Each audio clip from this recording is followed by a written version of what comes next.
Love. Discovery, roger. Go for deploy. Thanks, June, and to everybody in the shuttle program. The crew is go for launch. Roger. Nice to be in orbit. We have followed in their footsteps to get us where we are today.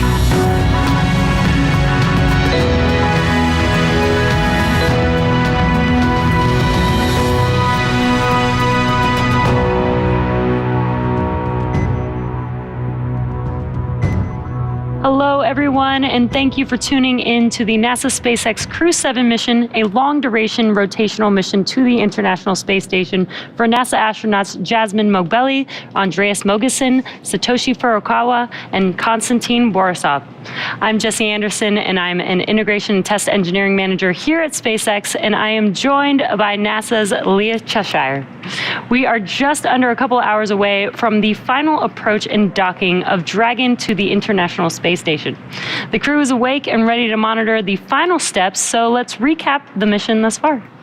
Launch day preparations started early for our crew members. About 4 hours prior to launch, the crew completed their final medical checks. They joined the SpaceX team to get suited up into their spacesuits, and afterwards walked through the NASA operations and checkout building and made it outside to say their final farewells to their friends and family. We heard several different languages there. This is our fully international crew. The next destination for the crew was the launch pad. This was about a 20-minute ride in the Teslas to pad 39A, where the Falcon 9 and Dragon spacecraft were waiting for them. About 2.5 hours before launch, the crew ingressed or entered the Crew Dragon spacecraft, walking over that crew access arm, enjoying some views of the Space Coast from the Space Coast, of course heading into the White Room and then the spacecraft. At 3:27 a.m. Eastern Time, 12:27 a.m. Pacific, the 9 Merlin 1D engines ignited and Falcon 9 lifted off from Space Launch Complex 39A, marking the 11th time humans rode Dragon into orbit. With Falcon 9 first stage at full power, our crew began their journey to the International Space Station. Just after T+9 minutes, the first stage landed at landing zone 1, and a couple minutes. SpaceX Dragon, check on the big loop. Have you 5x5, Jaws?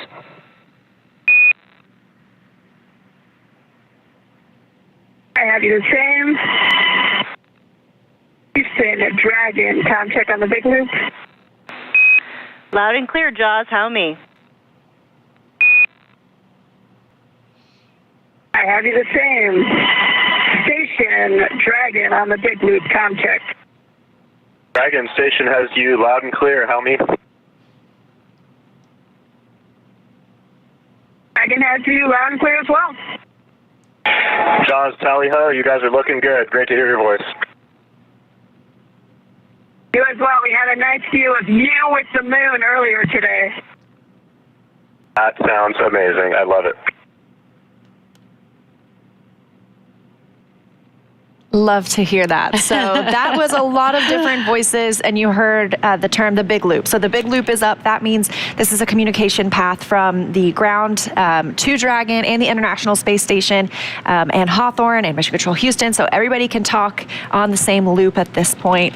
We will be entering integrated operations pretty soon. So you'll be hearing a lot of different voices from teams across, of course, here in Hawthorne as well as Houston, and then our space station and Dragon crew members as well.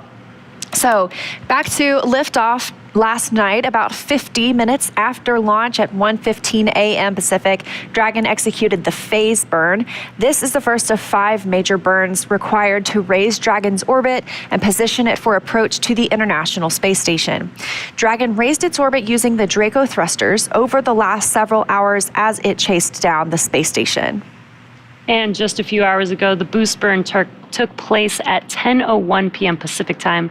The boost burn put our crew in an orbit where Dragon's apogee, or the highest point, will be 10 kilometers lower than the station. After that, we executed the close co-elliptic burn at 10:45 p.m. Pacific time. The closed burn placed Dragon on an orbit roughly co-elliptic with the space station, meaning it was maintaining an orbit roughly 10 kilometers lower than the station the entire way around the Earth. That's in contrast to only being 10 kilometers lower than the station during Dragon's apogee, or the highest point in its orbit, which is achieved by the boost burn. From there, at 11:54 p.m. Pacific, we executed the fourth major maneuver known as the transfer burn. This is where we raised Dragon's apogee at the highest point of its orbit to just 2.5 kilometers lower than the station. Then we rounded everything out with a final co-elliptic burn at 12:41 a.m. Pacific to once again maintain a constant orbit lower than the station, this time just that 2.5 kilometers below. This is a shorter burn lasting just over 30 seconds. So now we are getting into the approach initiation and final stages of Dragon's rendezvous with the space station. This is also when we start those integrated operations between the Dragon control team here in Hawthorne and the space station flight controllers in Mission Control Houston. You've got them both right there. These teams will transition to the integrated operations about 45 minutes prior to approach initiation. During the approach, SpaceX flight controllers will work in tandem with NASA team in Houston to maneuver Dragon Endurance to the proper attitude and initialize the navigation sensors used for the methodological approach to station. They'll also activate and test out a number of systems on Dragon, including bidirectional communications with the station using the C2V2 system. C2V2 stands for Common Communications for Visiting Vehicles. It sets up a data stream from Dragon to the station, giving another path for Dragon telemetry to come to the ground and giving an additional command capability to astronauts aboard the station. At about 4:29 a.m. Pacific, the Draco thrusters on Dragon will fire for the approach initiation burn when Dragon is about 2.5 kilometers below the station and just about 7 kilometers behind it. This will swing Dragon up until it's about a quarter mile, it's around 400 meters, directly below the station. This maneuver will also move Dragon inside one of 2 checkpoints around the station that requires a set of go-no-go poles with the different control teams.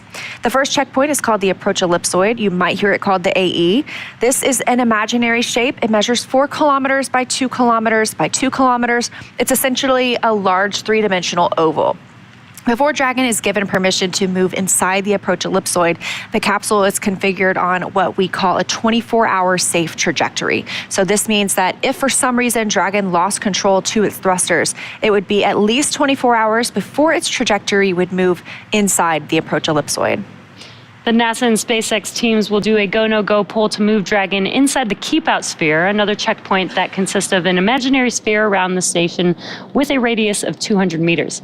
Flight controllers use this to monitor all arriving and departing vehicles.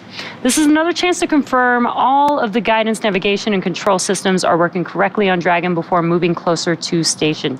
It carries a similar requirement on the orbital trajectory that if Dragon were to somehow lose control of its thrusters, it and the space station would be safe for 4 orbits, or about 6 hours, rather than the 24 hours required to enter the approach ellipsoid. Once Dragon arrives at 400 meters below station, it will be at what is known as waypoint 0 and will be the first checkpoint during our approach. The vehicle can hold here at 400 meters, but if all of its systems check out, it can just continue to the approach to waypoint 1. Dragon's move from waypoint 0 to waypoint 1 will swing it up and out in front of the station. That puts it at a distance of about 220 meters. We're going to be actually going to the top of the station today. It'll be put on the docking axis. That means it's essentially directly in front of the docking port. So the crew is headed to the Node 2 Zenith port today. Dragon has docked to Node 2 for all of the crewed missions so far. That's where both of our international docking adapters are located. They are installed for these commercial spacecraft flights, of course, as well as any other future spacecraft that use the international docking standard. Once Dragon is only 20 meters away at waypoint 2, the spacecraft focuses on aligning its docking system with the international docking adapter. We may hear the call-out CHOP, which stands for Crew Hands-Off Point, a little less than 30 seconds before docking. At this point, any aborts will have to be done automatically by Dragon. Of course, then we are looking forward to the grand arrival when our crew docks to the space station. Dragon will fly in and make contact with the IDA, giving us what we call soft capture. The soft capture ring will retract until sensors indicate it's time for 12 hooks to drive in place and give us the hard capture that will firmly secure Dragon to its new home on the space station. The station crew, namely NASA astronaut Woody Hoberg, will manually pressurize the vestibule. That's the area between the Dragon hatch and the station hatch. Meanwhile, umbilicals that provide power audio and data connections from Dragon to the station are put in place. And then it's time for leak checks and hatch opening, which we currently have timelined to come a little more than 2 hours after docking. And let's see if we have some social questions. So it looks like this one came in after launch. Do they have to sit like that for 30 hours? Or is there a space for them to move around? So after launch, the crew does have their off-duty time period. They have the opportunity to get out of their suits and their seats. I think they're able to stow their footrests, and that gives them a little more space as well. So they're able to, of course, take in the views. I'm sure they've been doing that a lot too. Oh yeah, I bet they have. And they're really only required to be inside of their seats for ascent, for any burns that are happening on the vehicle as it approaches the ISS, and then also when they return back down to Earth. Other than that, they can kind of enjoy the space inside of Dragon. Sounds like a dream. And we are taking these questions with the hashtag #AskNASA. So if you are on X, just use that hashtag. All the way through docking.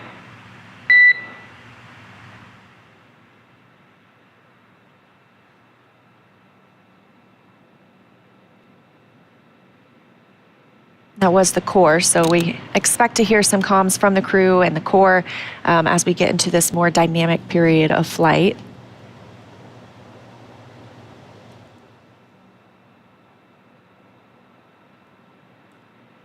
All right, let's check out another question on X. All right, since SpaceX Crew-7 is the most international launch, I'm wondering, has NASA ever launched a mission without any American astronauts? That's a very interesting question. Yeah, that is an interesting question. And I think one thing that is related to this is our new commercial low Earth orbit program at NASA. We've seen 2 missions with Axiom and SpaceX launch together now. Those do launch from Kennedy Space Center, and they have a former NASA astronaut as the commander, but those are fully considered private, or they have astronauts from other governments. So it's not necessarily a NASA mission. It's not necessarily NASA astronauts on board. But that is happening, and that is kind of paving the way for the future of spaceflight, where we have a low Earth orbit economy. Right, and here's on your screen our international crew. We do have Jasmine Mogbelli as the commander, pilot Andreas Mogeson, Satoshi Furukawa as a mission specialist on this flight, as well as Konstantin Borisov. And we are coming up on AI burn pretty shortly, I think just about a minute away. That is a 90-second burn approximately. Feels like things are really getting real. We're getting close to the International Space Station. Right now we are about 4.8 miles from the station, so not too far. Yeah, getting pretty close. And again, this follows our on-time liftoff yesterday at 12:27 a.m. Pacific time, 3:27 a.m. Eastern time. So it's about a 30-hour ride to orbit this time.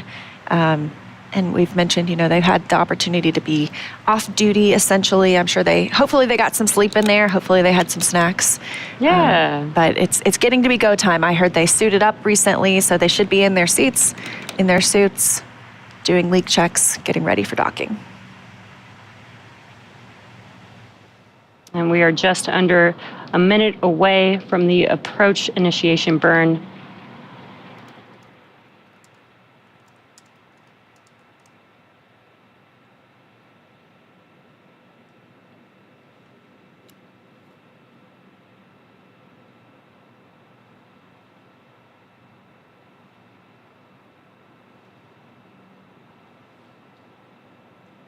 And as we wait for that burn, what you're seeing on your screen is Mission Control Hawthorne.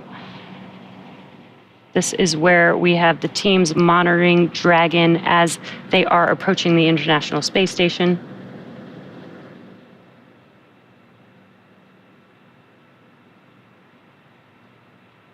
And of course, this approach initiation burn, we're using the Draco thrusters on Dragon. This is going to bring Dragon up about 400 meters below the station. So we'll be getting pretty close, hopefully getting some views of Dragon from the station and of station from Dragon.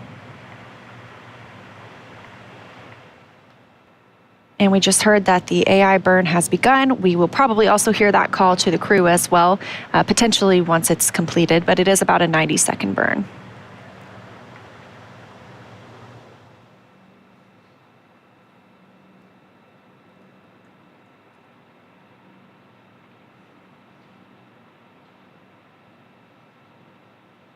So the Draco thrusters on Dragon have just started to fire for the approach initiation burn.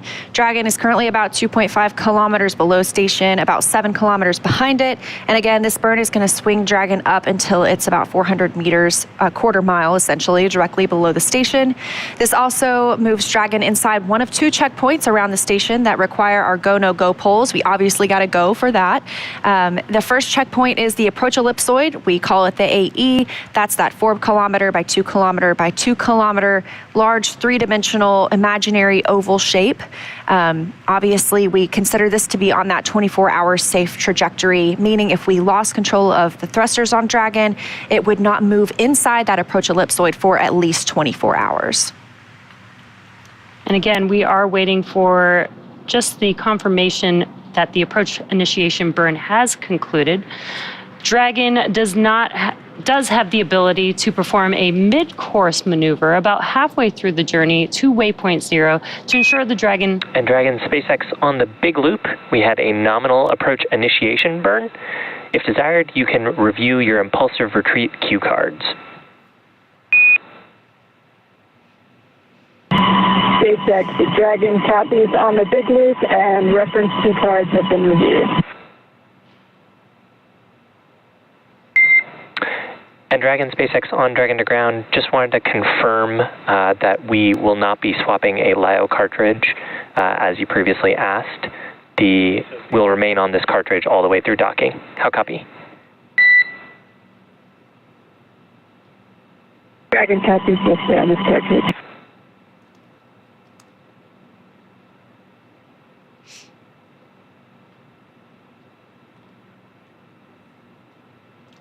And heard some comms between the core and the crew, and what you're seeing on your screen there is a view of that very small dot in the middle of the screen. That is a view of Dragon. That's actually a view from Dragon looking at the International Space Station. So tally-ho from Dragon. We will start seeing that get bigger and bigger in the frame. You just heard some words coming from the core, the crew operations and resources engineer here in Hawthorne. And Dragon SpaceX on Dragon to ground, we'd also like to bring back cameras if you're comfortable with that. You are go to bring back cameras, SpaceX, thanks.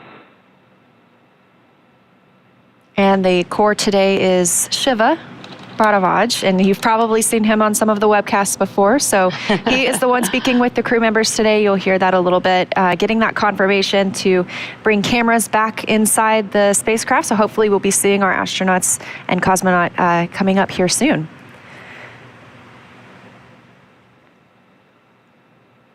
SpaceX Dragon on the big loop, successful intercom check. Good news, Dragon.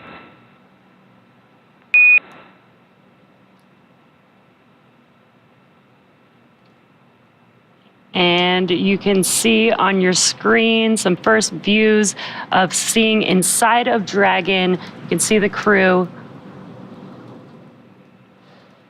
And again, that is the International Space Station that you can see on the screen there. One thing I love about the International Space Station is it is about the size of a football field from end zone to end zone, and you can see that with your naked eye. So if you check out spotthestation.nasa.gov, you can put in your location and track when the space station is flying over your area. It'll tell you when to look up and look outside, what direction it'll be coming from, and it's pretty amazing to be able to see our humans from Earth living in space. And back inside the Dragon capsule, we have everyone in their suits and seats. Looks like they are fully suiting up now, putting those gloves on, as well as we have a view of those crew access panels, those displays in front of them, pilot and the commander there in the center.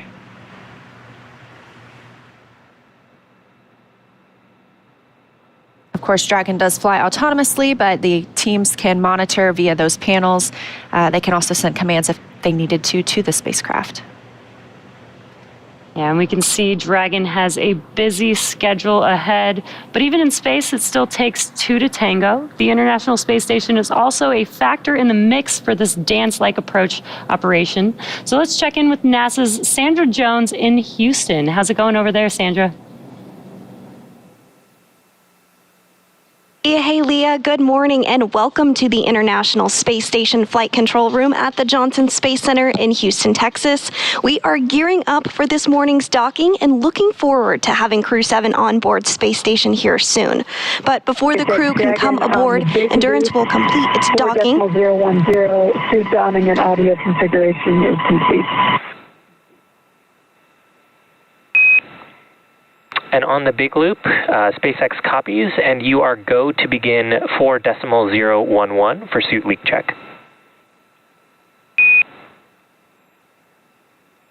Copy, go to begin 4.011 suit leak check.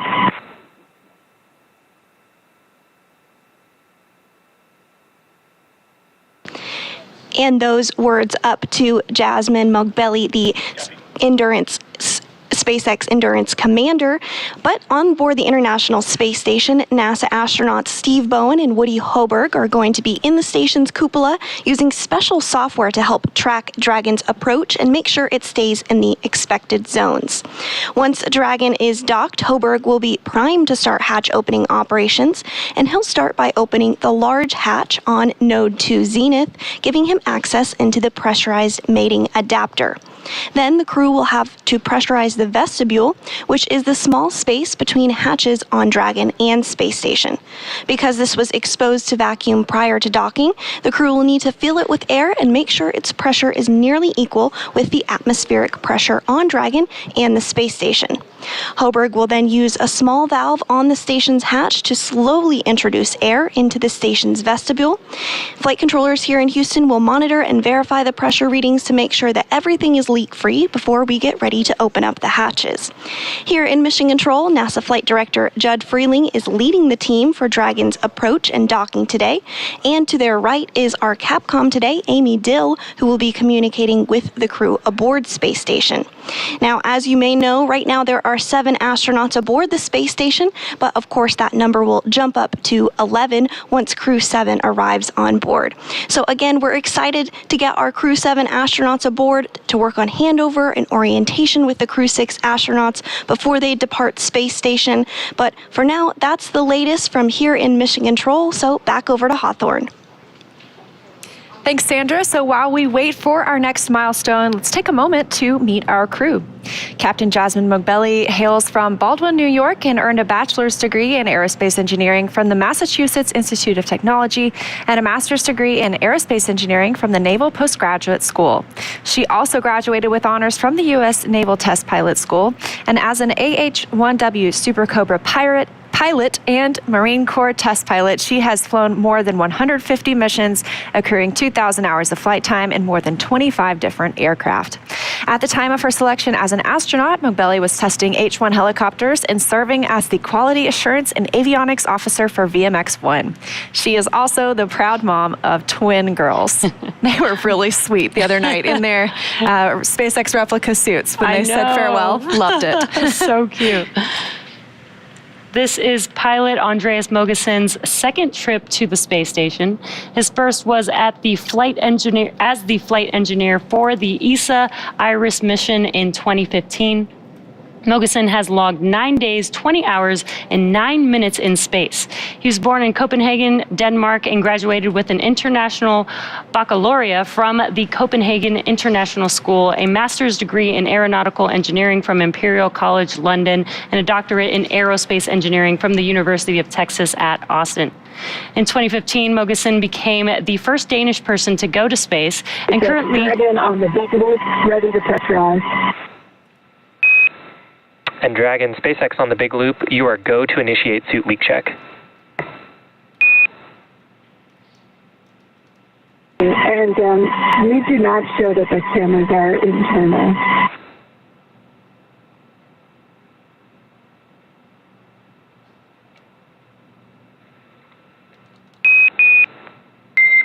And Dragon, SpaceX on Dragon to ground, we are seeing good video.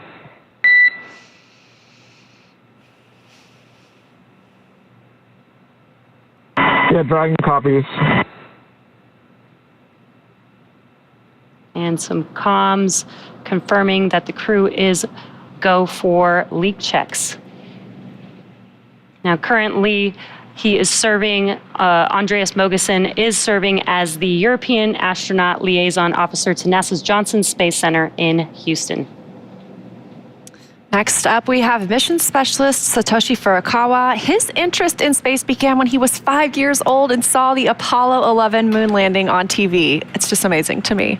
He was also a fan of the Japanese TV space hero Ultra 7, and his professional career began as a medical doctor. But after seeing a news report about Japan auditioning for new astronauts to do science experiments on the space station, he decided to apply. And he was selected by the National Space Development Agency of Japan to be an astronaut candidate in 1999. His first mission to the International Space Station was as a flight engineer for Expedition 28 and 29 that launched from the Baikonur Cosmodrome in June 2011. Mission specialist Konstantin Borisov was selected to be a cosmonaut in 2018, and this will be his first trip to space. He has a Bachelor of Economics from the Russian Academy of Economics, a Master's of Science and Operations Research and Systems Analysis from Warwick University in Coventry, UK, and a Master's in Aircraft Life Support Systems from the Moscow Aviation Institute.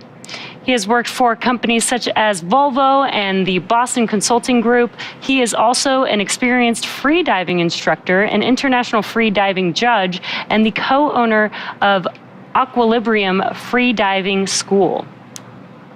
So that is our very international crew. 4 crew members. Again, we've just completed the approach initiation burn. We're looking for docking to happen at about 9:05 Eastern time today, so 6:05 a.m. Pacific coming up. Again, that's just a little over an hour and a half from now.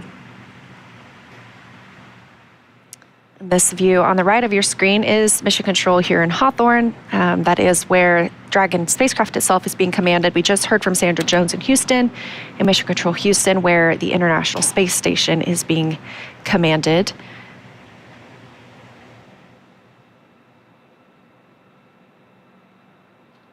And there you can see on your screen the Dragon spacecraft. It is about 27 feet tall. There are some differences in this Dragon spacecraft that we see now, the second iteration, and the first one, where at the bottom they're pointing out those solar cells. Those are on the base of the trunk of Dragon. The previous iteration of Dragon had solar arrays, and of course, trunk is jettisoned ahead of re-entry, so it'll stay attached the entire time while we're on the International Space Station, but only that top half, that top portion where the crew is inside, of course, that's what brings everyone home and safely splashes down off the coast of Florida. And we expect to see that happen in just about a week with our Crew-6 crew members currently living on the International Space Station. They arrived about 6 months ago. Dragon, we show 4 good leak checks.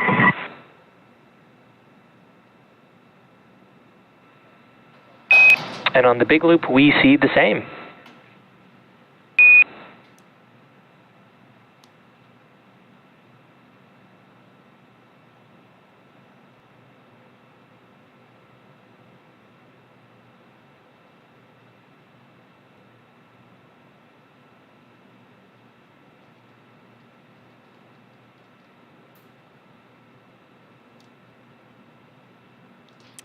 And we just heard confirmation of 4 good suit leak checks, so that's great news.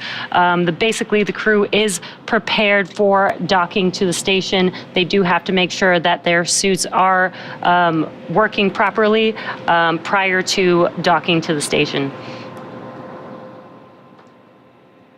So taking a look here at the suits themselves, these are custom fitted for each crew member. A 3D printed helmet accompanies the spacesuit. These are pretty sleek. They are used for dynamic portions of the mission. That's why they're able to get out of them during the free flight portion. So again, they're suited up. We've had those leak checks. They're able to get air conditioning as well as communications through these suits. There's a hookup on the side of their seat with which they would plug into that keeps them cool, keeps them comfortable on the flight. Yeah, we always like to say that the Dragon spacesuits are an extension of the Dragon capsule itself, because they do need to work together basically as one unit to ensure that the crew is safe, needs to provide the same nitrox air inside of the suit if needed, just as inside of the cabin. So very much so like one unit working together. So the next milestone coming up is the mid-course maneuver. It can be done. It's about halfway from our starting point of approach initiation to waypoint 0. So it's a small burn. It helps fine-tune that approach. We're targeting, of course, that precise 400 meters directly below the station. And that's what the approach initiation burn did for us, was bring us up to that 400-meter point. Of course, we are still en route to that point, but we also passed through waypoint 0 on the way. Coming up next, we will be looking to pass through waypoint. Well, we will pass through waypoint 0, and then we'll pause at waypoint 1.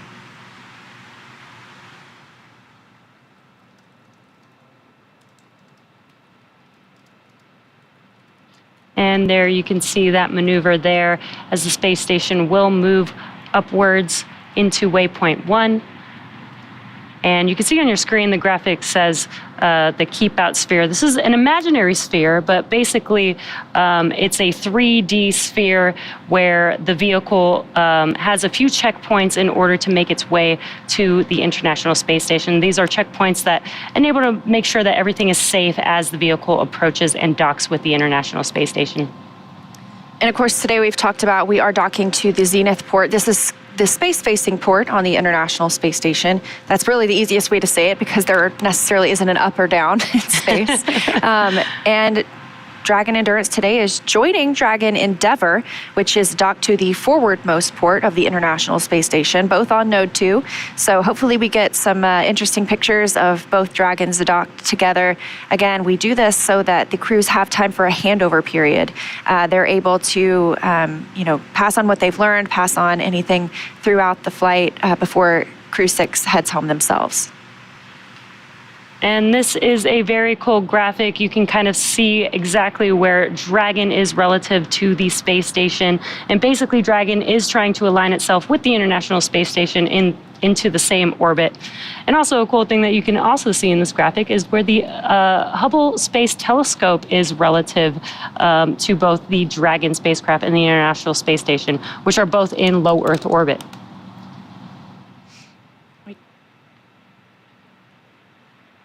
We are taking your questions on X with the hashtag AskNASA. So if you're wondering something, we will definitely try our best to bring that up and answer it here. So let's see if we have anything. Are there health monitors that continuously check astronauts' vitals during preparation and flight? If so, what happens if it's noticeable that one of them is uncomfortable? So when they're in their suits, they do have the ability to monitor their health and their vitals and things like that here on the ground. But when they're not in their suits, they don't have that availability, and they don't necessarily always need to. The crew can always report how they're feeling as well. We also have something similar in our suits on a spacewalk. So the flight surgeon is able to monitor on the ground, kind of the consumables is what we call it. So the amount of oxygen or the temperature of the astronaut. And so they can recommend things like maybe let's pause here, or, whatever we need to do to either extend the time that they're available to use the suit, or just to make sure that they're comfortable and can get the work done on the space station. Yeah, very cool. We've got another one here. Is there a difference in the amount of fuel and propellant for cargo, payload, or crew? Yeah, that's a very interesting question. One thing to point out is that the cargo Dragon actually does not have the abort thrusters, the Draco thrusters, that the crew vehicle have. So essentially, you would use less fuel or need less fuel for a cargo mission than for the crew mission. Yeah, of course, we call those the Super Dracos, and those are inhibited once we get on orbit. So those are no longer necessary, no longer in use for the flight. Any of the thrusters that are being used are either the service section Dracos or the forward bulkhead Dracos. Those Super Draco thrusters around the base of the capsule are really only to help in a launch abort scenario. This question, what is the expected time of arrival on the International Space Station? So we are a couple of hours away. Actually less than that. We expect to see arrival at 6:05 a.m. Pacific time, 9:05 a.m. Eastern time. So we're going to see things moving along pretty quickly here. Moving along into our next milestones. I think coming up next, we will pass through waypoint 0. Again, it's not a stopping point. It's just another way we can monitor Dragon's approach to the International Space Station.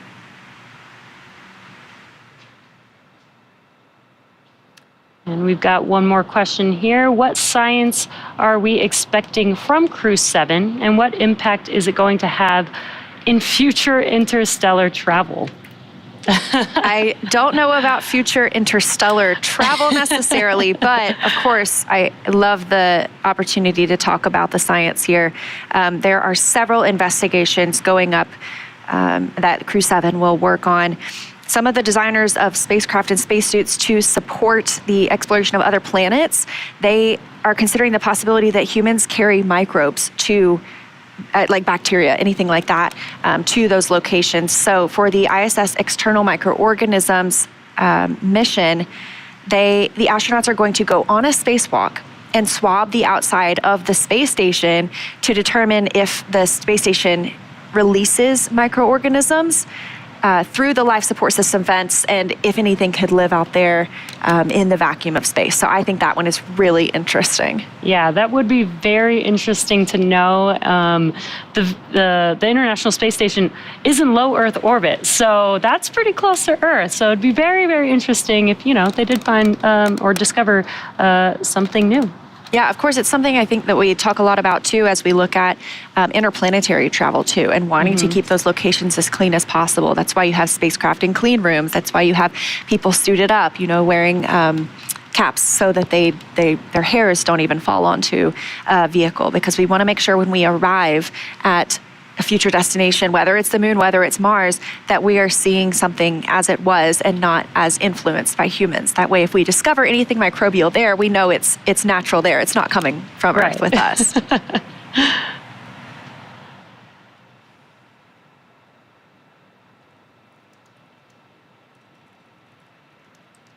Now on your screen, on the left-hand side is Mission Control Hawthorne. This is the team that's actually monitoring Dragon, and they monitor Dragon from liftoff all the way to the crew arriving at the International Space Station, as well as when the crew returns back home all the way through splashdown. That mission control room in Hawthorne, that's the team that is monitoring Dragon and the crew throughout the entire mission. Yeah, and obviously we are getting into joint operations now. That means both of these teams are working together. So previously, the International Space Station was obviously clearly monitoring Dragon's flight, but mainly focused on the International Space Station and preparing it for docking. But now these teams are really working in tandem as we get closer to those two vehicles linking up. Again, coming up in just a little over an hour from now, 6:05 a.m. Pacific, 9:05 a.m. Eastern time. Yeah, and this really shows that teamwork makes the dream work. I think you're 100% right.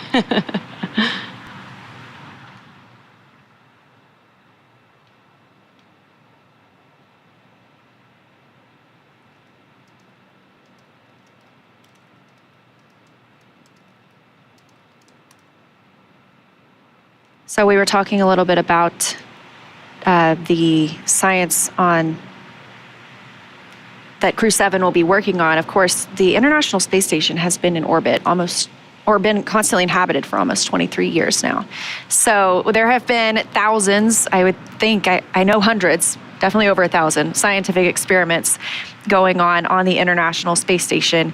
Another one of these looks at the microgravity and artificial day and night cycles on the International Space Station. So obviously, here on Earth, we have our circadian rhythm that helps us regulate when it's day, when it's nighttime. Sometimes we wake up in the middle of the night to cover a crew mission to the International Space Station. But the microgravity and those artificial day and night cycles, they can affect the astronauts they change the daily rhythm, change their sleep pattern. That can affect their health, their well-being, any cognitive performance. So there is an investigation from the European Space Agency, ESA. It's called Sleep in Orbit, and that'll look at the physiological differences between sleep on Earth and in space. They're going to use an EEG device. It'll measure the brain activity of the astronauts during sleep, help analyze that down on the ground. So really interesting. Yeah, that does sound very interesting, especially when the International Space Station sees about 16 orbits a day. I can't imagine, what that does to the human body or the human mind when typically, you associate daytime with sunlight and nighttime with darkness. Right. And you're kind of getting that fluctuation throughout the entire day. So I wonder how that kind of changes somebody's body when they're there for, 6 months or more. And tally-ho on Dragon from the International Space Station. You can see that little blinking light. That is our Crew-7, crew of 4, getting closer and closer to the International Space Station. Of course, we did have our approach initiation burn. We are standing by. We may see a mid-course maneuver. This is an optional burn just to help fine-tune that approach to the International Space Station. We will pass through waypoint 0, and then waypoint 1 will do that brief pause. I'm pulling up my data right now. Let's see. We are just about a mile from the International Space Station. So if you've ever run a mile before, you can run between Dragon and the space station. That's how close they are. Of course, it is a very slow and steady approach at this point when you have 2 spacecraft, getting ready to connect. It's very fine-tuned. And I just did get confirmation the mid-course maneuver is underway. This will be a short burn. Again, just fine-tuning, making sure we put Dragon exactly where we want it before it docks to the zenith or the space-facing port on the International Space Station. And kind of going back to what you see on your screen, much like a ship has starboard and port to that green and red light to see the orientation. Dragon and these spacecraft also have that same green and red light so that you can tell what the orientation of the vehicle is in. So we have, again, conducted the approach initiation burn. We are in the mid-course maneuver right now. Again, very short burn just to confirm and make sure we're exactly where we want to be on Dragon. Soon we should be able to see some views of the International Space Station from Dragon as well. Now we are docking to the zenith port today, the space-facing port. We may not have views at the time of docking. That is because when we send signals from the cameras, we don't want it to bounce back off of Dragon. That can damage the cameras themselves.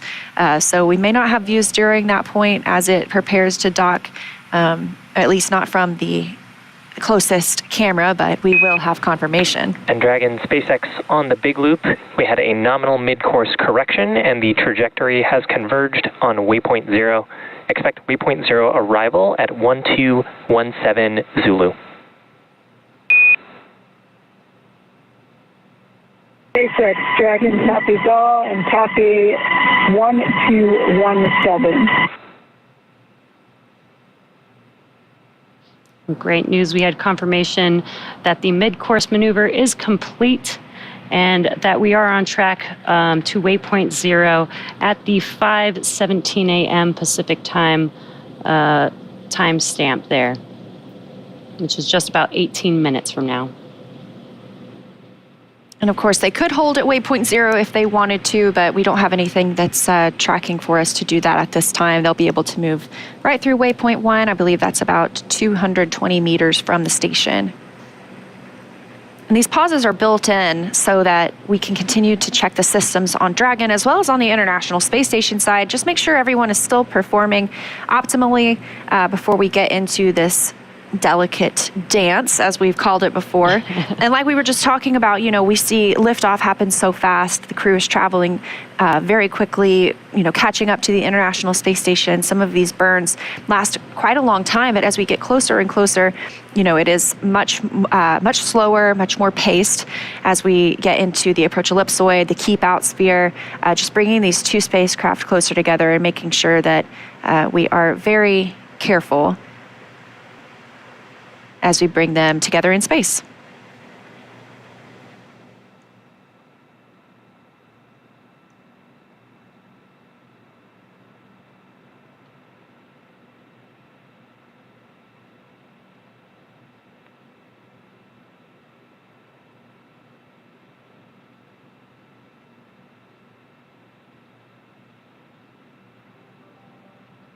So talking a little bit more about some of the science that is happening on board.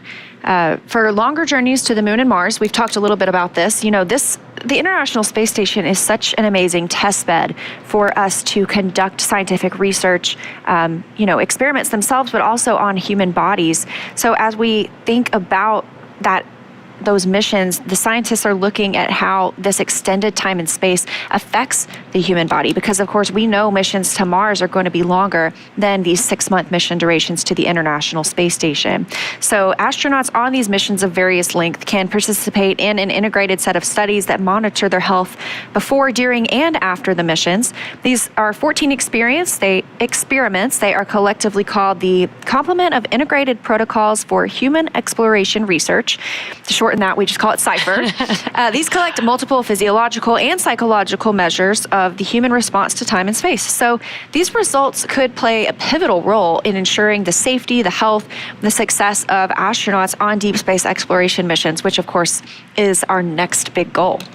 Right, like we've sent humans, hundreds of thousands of miles away, but on interplanetary missions, they're going to be going potentially millions of miles away, right? And we would like to know, maybe how these long duration missions affect the body, so that we can understand how the body will react, in a longer period of time, maybe longer than 6 months. It could be months, it could be years. And, we do have NASA astronaut Frank Rubio on board, who will, when he comes home, hold the record for the longest amount of time in space. I believe it's 371 days. So over a year in space for an American astronaut. That'll be the new record.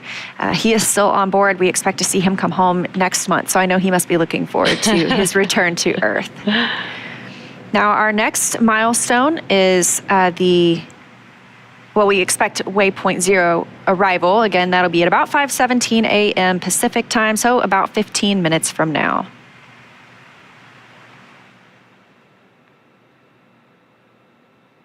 And again, if you're just tuning in, this is Dragon making its way to the International Space Station, this view coming from the space station itself.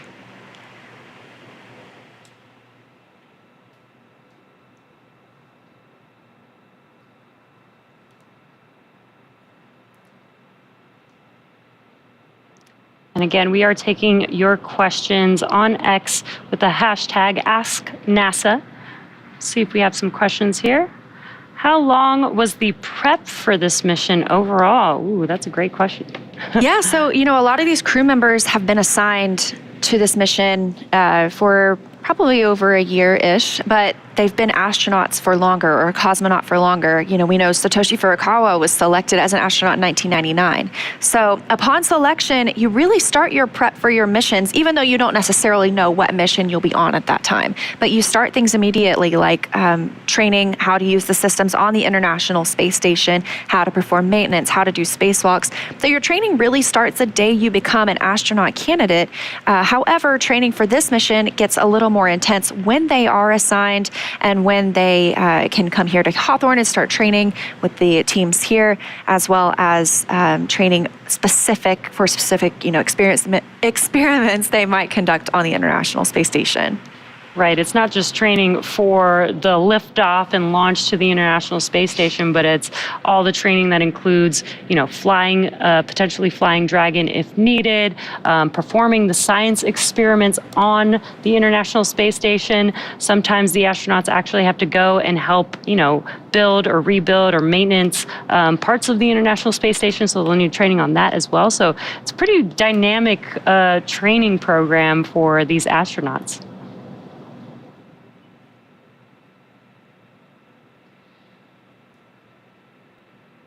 You've got a live look inside Dragon Endurance right now. That's pilot and Commander Jasmine Mobelli and pilot Andreas Mogensen, just monitoring the spacecraft's progress. Dragon SpaceX on the big loop. Ground has pulled go for approach 0 and 1 and will enable the maneuver shortly.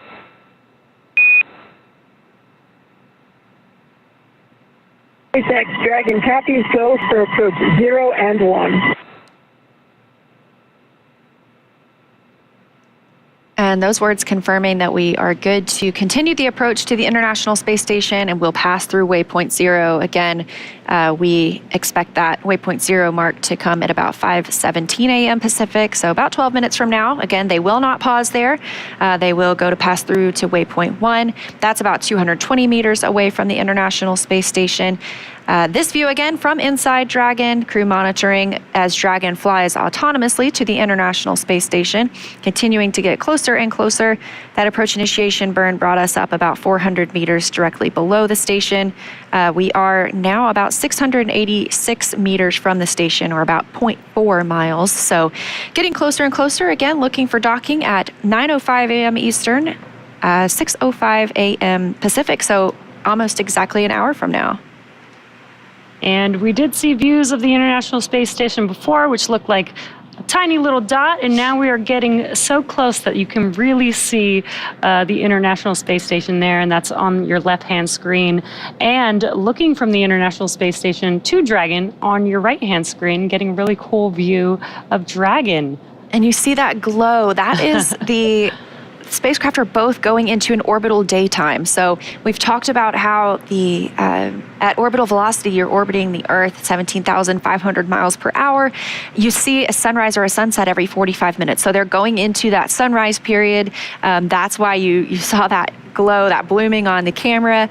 They will be there again for about 45 minutes. It does look like we may dock just as we get into an orbital nighttime.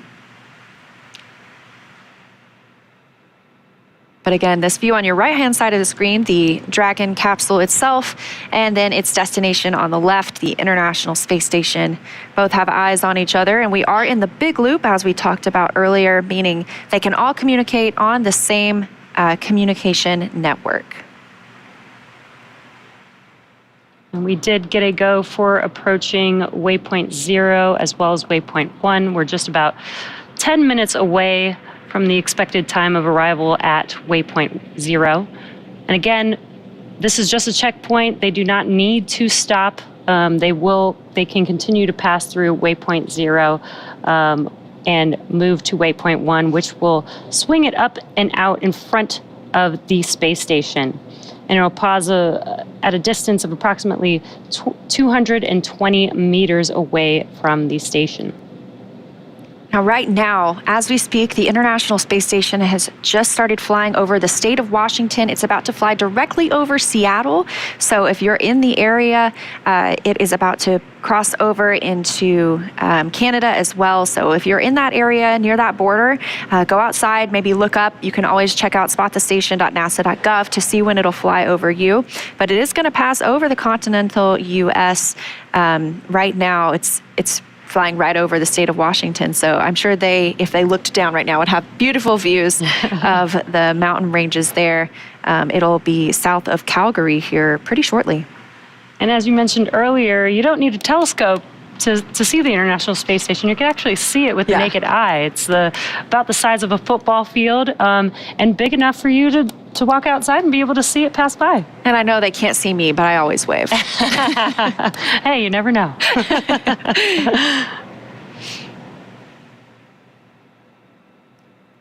So again, things still progressing pretty smoothly this morning. Next milestone being that they will pass through, will not stop at waypoint 0, less than 8 minutes from now.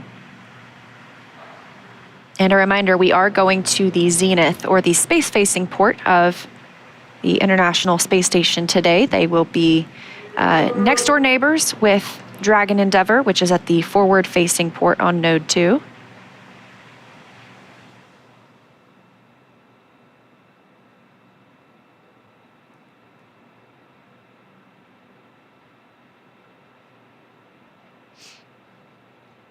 And right now on the International Space Station, we have 7 crew members. So we are going to have 11 people living and working on the orbiting laboratory for the next several days. We'll start looking at an undocking timeline and a splashdown date for Crew-6 pretty soon.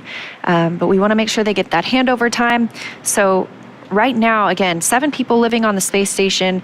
Right now, it looks like 4 of them are having their midday meal. So on the space station, they use Greenwich Mean Time. It's just a little bit after noon there, about 12:10 p.m. A few of them are eating. Again, this is a weekend day, so technically, sometimes if there's not operations going on, they do get time off on the weekends. They're able to relax, talk to family members. Right now, several of them are eating, and then Woody Hoberg will step into the Dragon approach monitoring. He will also work on pressurizing the vestibule once we are docked.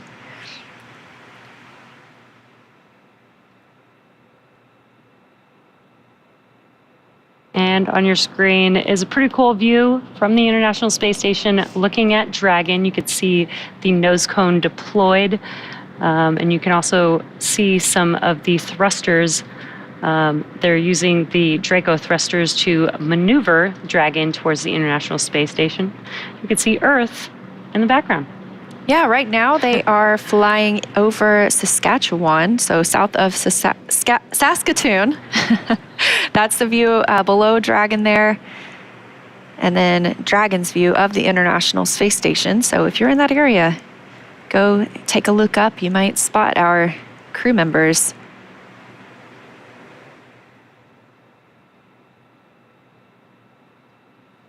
Again, less than an hour away from docking now. It will bring that crew up to 7 people. And we are about 5 minutes from reaching waypoint 0. Expected time is 5:17 a.m. Pacific time.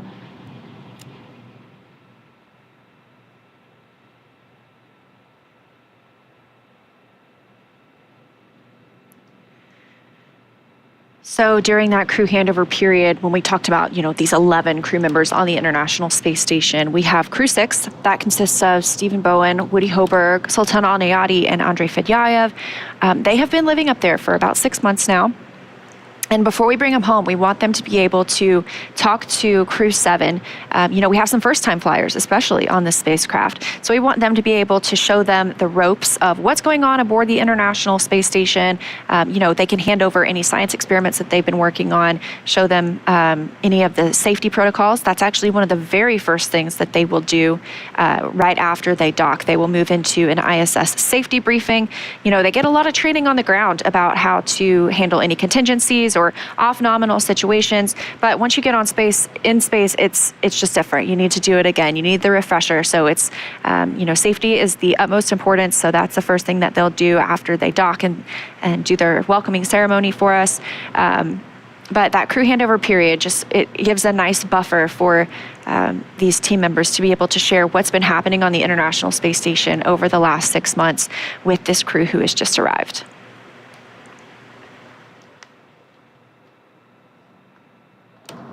This view from another camera on the International Space Station. Again, this station right now is about 262 statute miles over Earth, actually flying over Ontario at this point.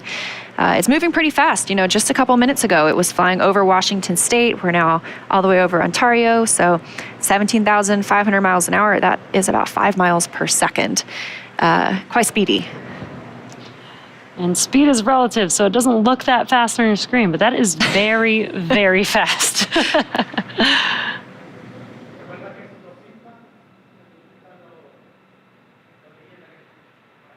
We are just a few minutes now from passing through waypoint 0. And we expect to pass through waypoint 1 as well. That'll be about 25 minutes following our pass through waypoint 0. Again, these are points built into the docking process. That way, if we needed to hold at these, we definitely can. It's a great opportunity to check out any systems, but the teams here in Hawthorne as well as in Houston have pulled go. They're not tracking any issues that would preclude us from a safe docking. Again, looking at that coming up at about 6:05 a.m. Pacific. And our Cronus flight controller in Houston is the one who is navigating these cameras on the International Space Station. So they always do a great job of getting us some really amazing views as Dragon gets closer.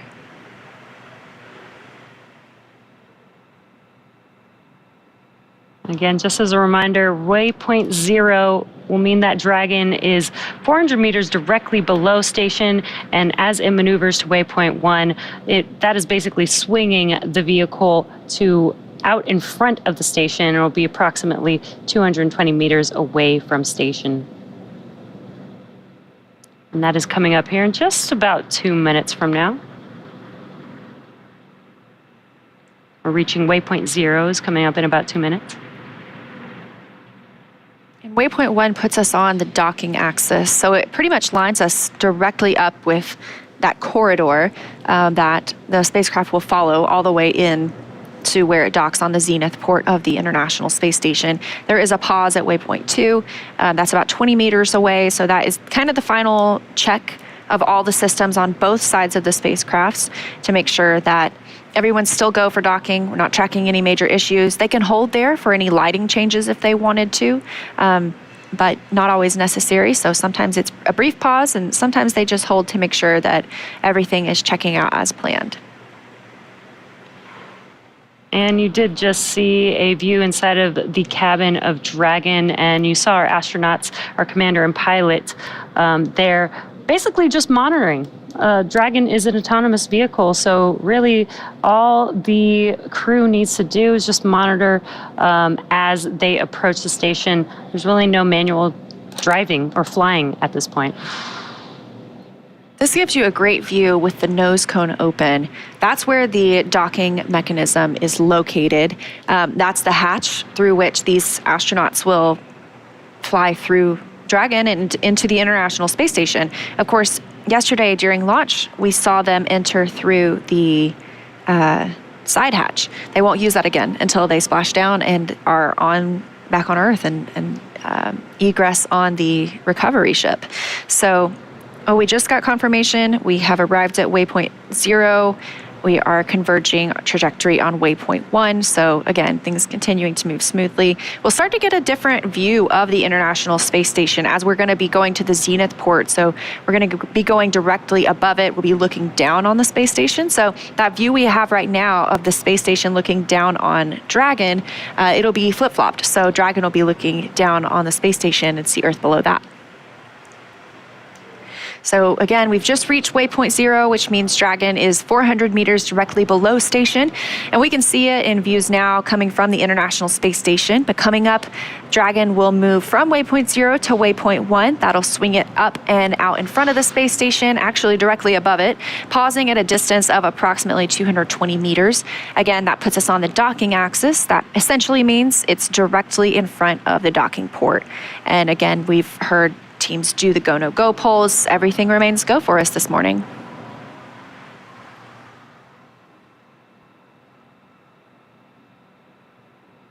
So again, coming up next, we will see Dragon SpaceX on the big loop. Approach 0 has started and the trajectory has converged on waypoint 1. Expect arrival at waypoint 1 around 1259er UTC.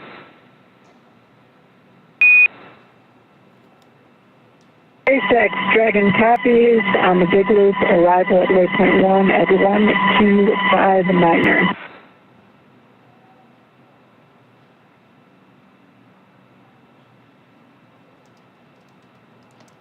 And just the core communicating with the crew, confirming that they are on their way to waypoint 1.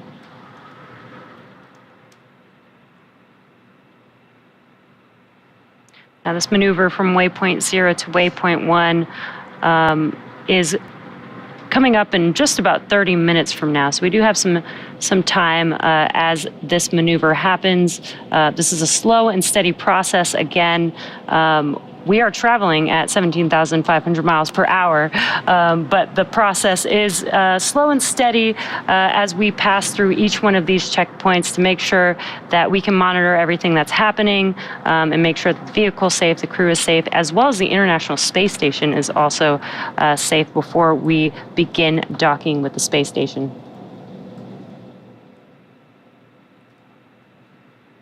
we were just talking about what's underneath the nose cone.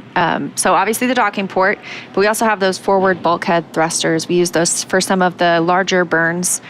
We also have the service section Draco thrusters. Those are positioned around the spacecraft.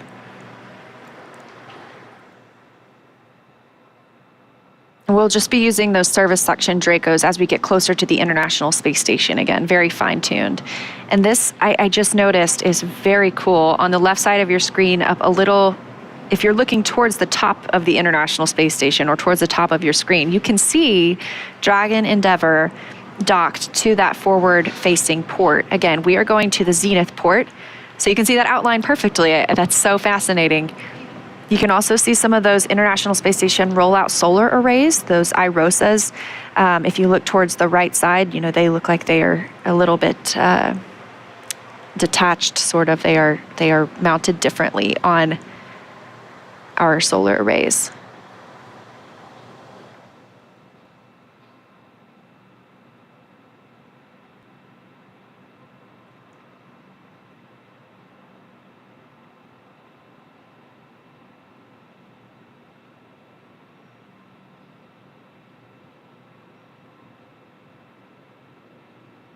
Again, we have passed through waypoint 0, heading up to waypoint 1.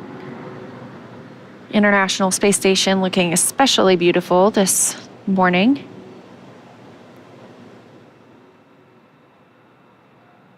And we are in that orbital daytime.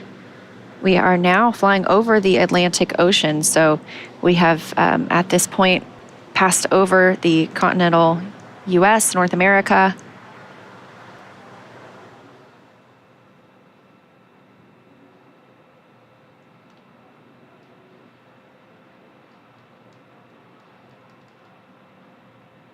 And on your left-hand screen is a view inside of Dragon. On your left-hand side is Commander Jasmine Mogbelli, and on your right-hand side is the pilot for this mission, Andreas Mogensen. Again, they are just monitoring. They are able to confirm, you know, on their displays that what they see matches what we see here in Mission Control as they make their way to docking to the International Space Station.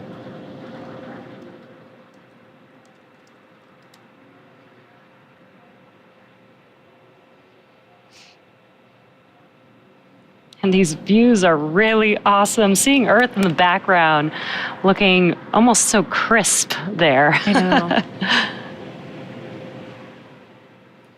And Crew-7, once they arrive at the International Space Station, they will have these beautiful views for about 6 months, living and working, doing science and research on the International Space Station. We did get an updated docking time. It has shifted just a few minutes to the right. We're now tracking 9:08 a.m. Eastern time.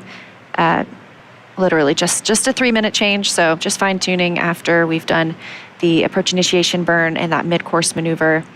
Again, we've passed through waypoint 0, moving up toward waypoint 1. Things continue to look good so far for Dragon Endurance on its journey to the International Space Station.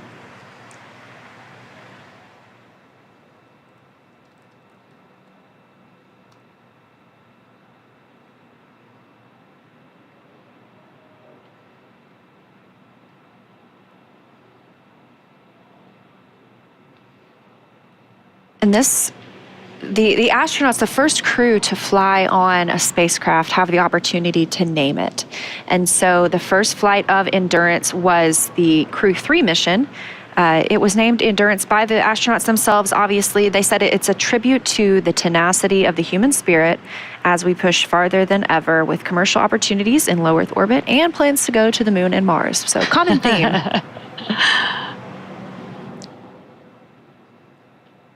Awesome. We're seeing another view from the International Space Station.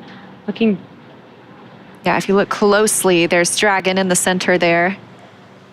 Again, our Cronus flight controller tracking these views for us in Mission Control Houston. Thank you, Cronus.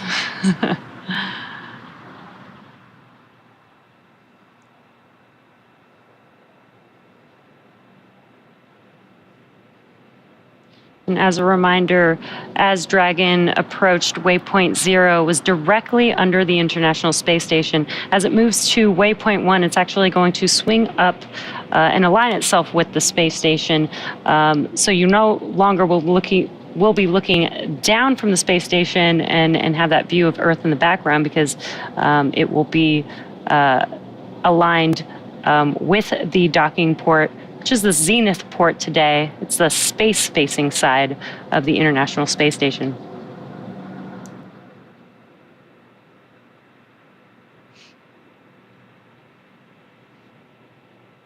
Once our astronauts arrive and our cosmonaut arrive to the International Space Station today, they will be members of Expedition 69.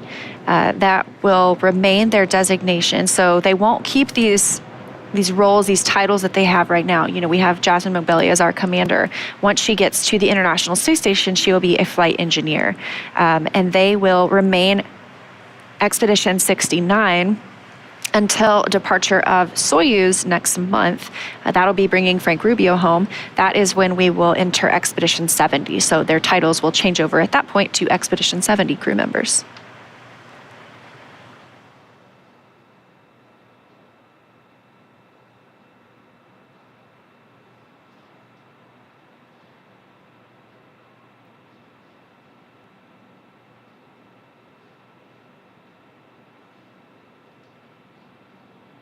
We're about 25 minutes until we expect to reach waypoint 1. Sorry, about 35 minutes, I believe. Again, that's that 220 meter. It can be used as a hold point. I don't think we intend to use it as a hold point today, but it is on the docking axis. It'll be directly above the International Space Station, directly above that zenith port on node 2.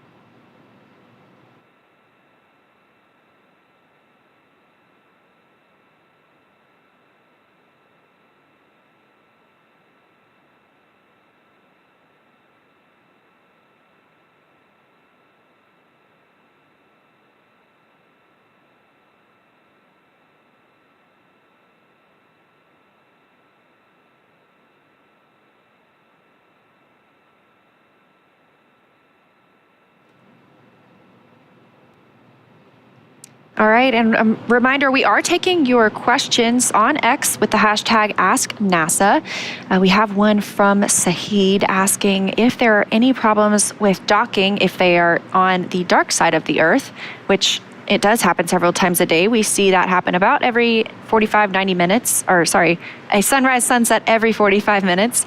And do they face visibility issues?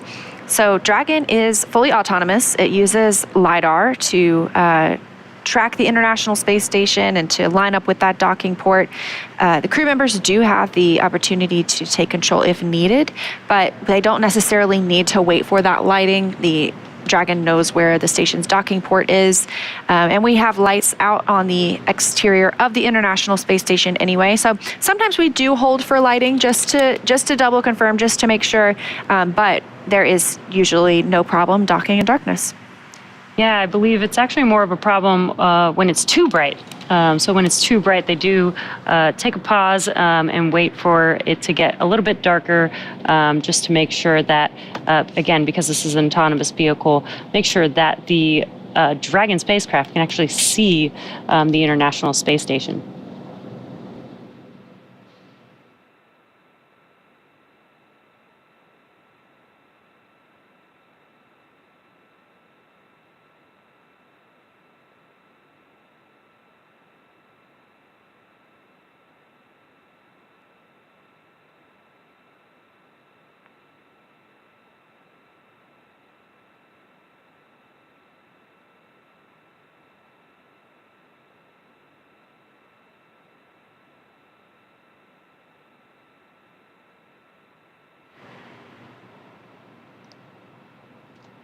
And we are taking questions on X with the hashtag AskNASA. And this one is, where can I see the post-launch news conference from yesterday?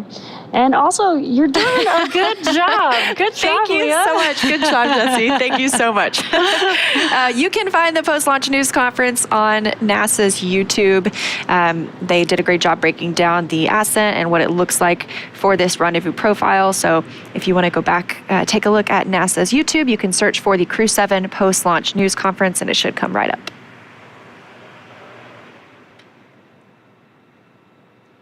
Next question is, when will Crew-7 be back to Earth? Well, these are long-duration rotational missions, but the durations are approximately 6 months. So every 6 months, we fly a crew up to the International Space Station, and the crew on board will then return back home. So Crew-7 will be up there for about 6 months and come back.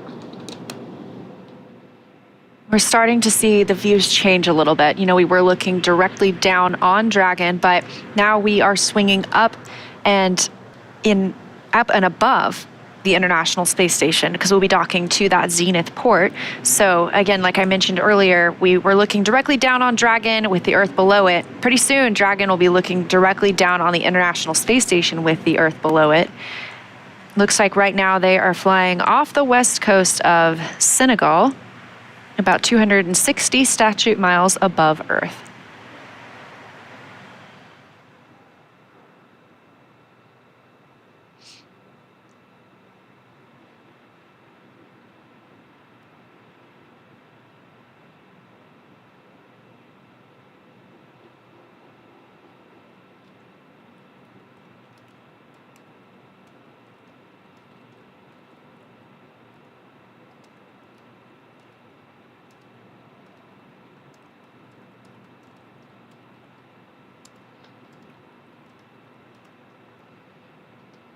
And if you're just now joining us, you are tuned in to the Crew-7 mission.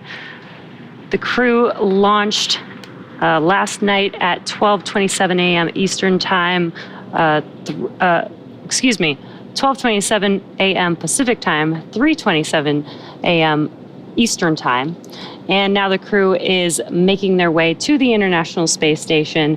We've already had a few burns. We've passed through checkpoint waypoint 0, and now the vehicle is swinging up towards waypoint 1. We are just under 25 minutes away from the expected time of arrival to waypoint 1, which will put the vehicle in line with the docking adapter on the International Space Station, and also put the vehicle directly above the International Space Station. So if you're tracking, that's an almost 30-hour ride to orbit. The crew are suited up now. They are in their seats. They have not had to do so during the flight, and we just got a really cool view of one of those Draco thrusters firing, helping us fine-tune our approach to the space station.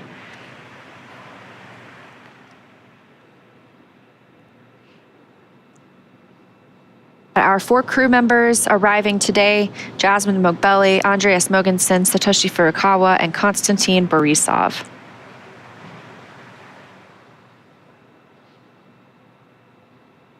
Dragon looks pretty small in this picture, but we are getting closer and closer to the International Space Station.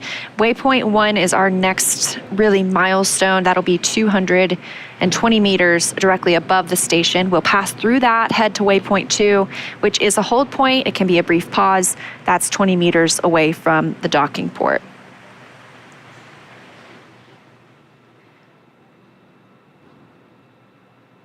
And once the astronauts arrive, they will be joining a crew of already 7 people living on the International Space Station, so bringing that total up to 11. The other astronauts and cosmonauts living on the station right now are Stephen Bowen, Woody Hoberg, Sultan Al-Nayati, Andrei Fedyaev, Frank Rubio, Sergei Prokopyev, and Dmitry Petelin.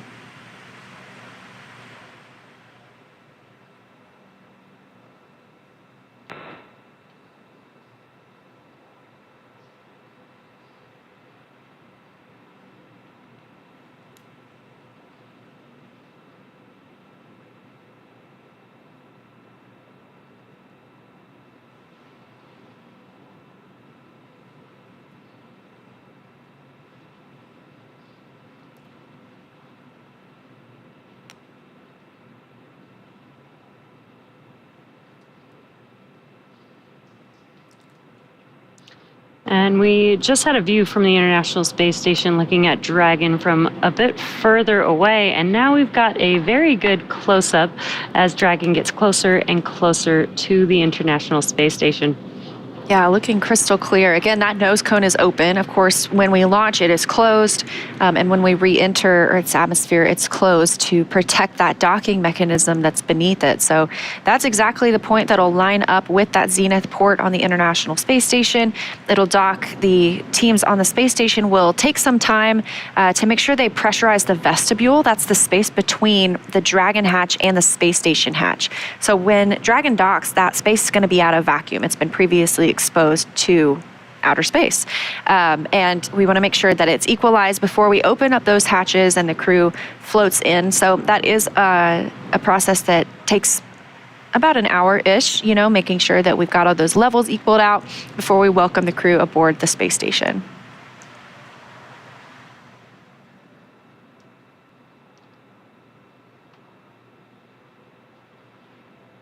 Yeah, this is another view from the International Space Station. You can see one of the robotic arms on the left, and close to center of your screen, that is Dragon.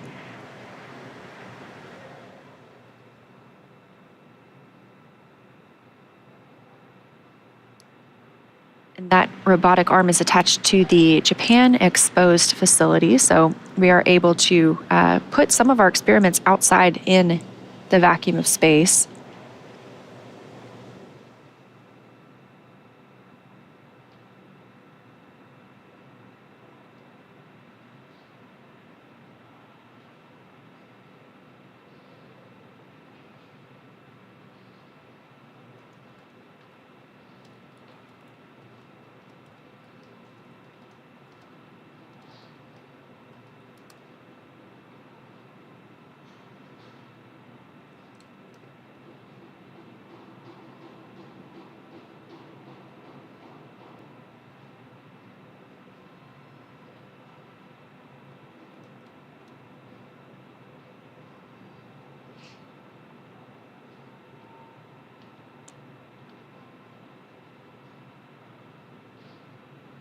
Again, we are about 22 minutes away from waypoint 1, reaching waypoint 1. Can be used as a hold point. We do not anticipate doing so today. We're heading to the zenith port of the space station on node 2, and it'll continue flying in. It'll be on that docking corridor until it's about 20 meters away. And we are looking for docking today at 9:08 a.m. Eastern Time, 6:08 a.m. Pacific Time.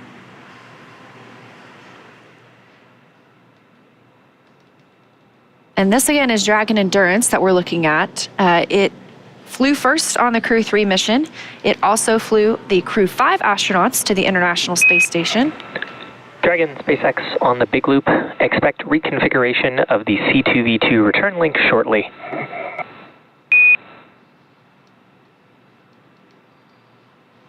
That Dragon passes on the big loop.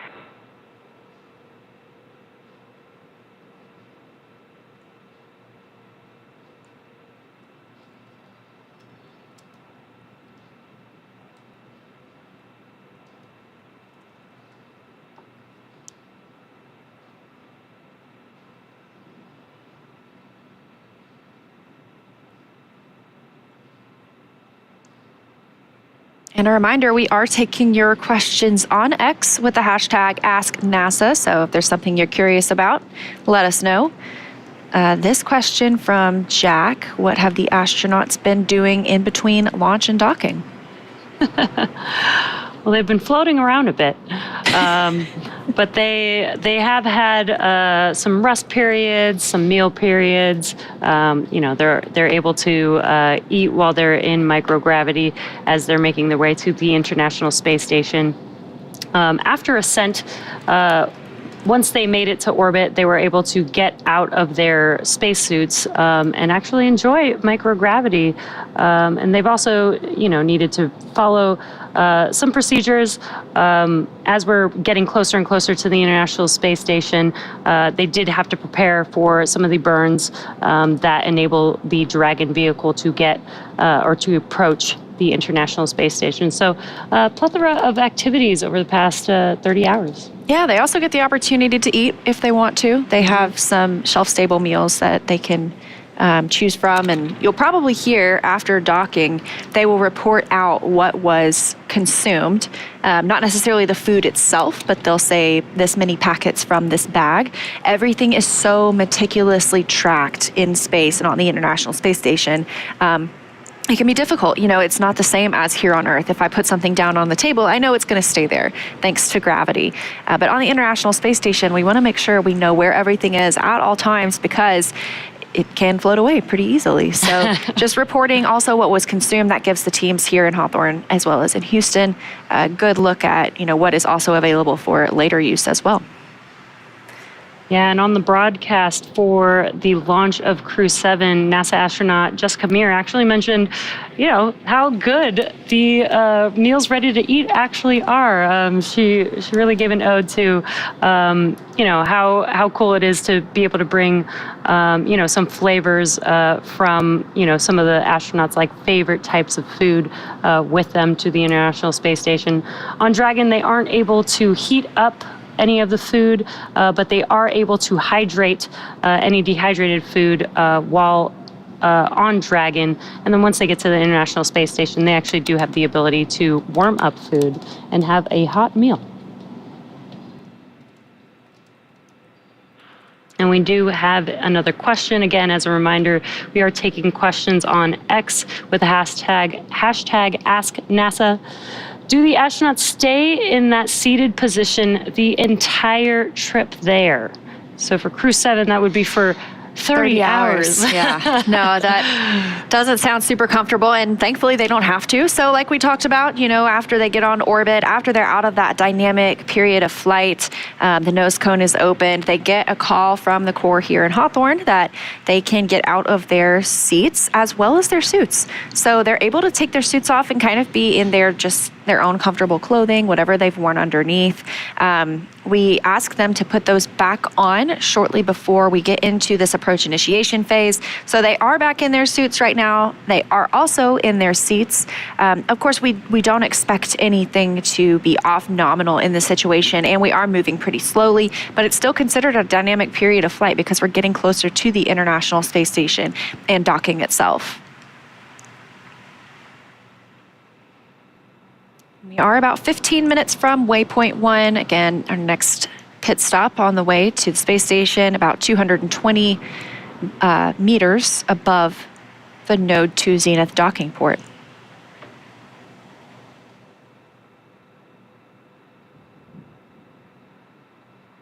And Dragon SpaceX on the big loop. C2V2 link reconfiguration is complete. Could you give us a quick comp check?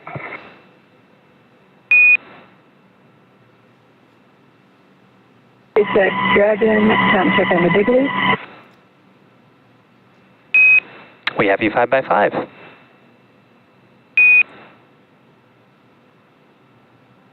Have you been?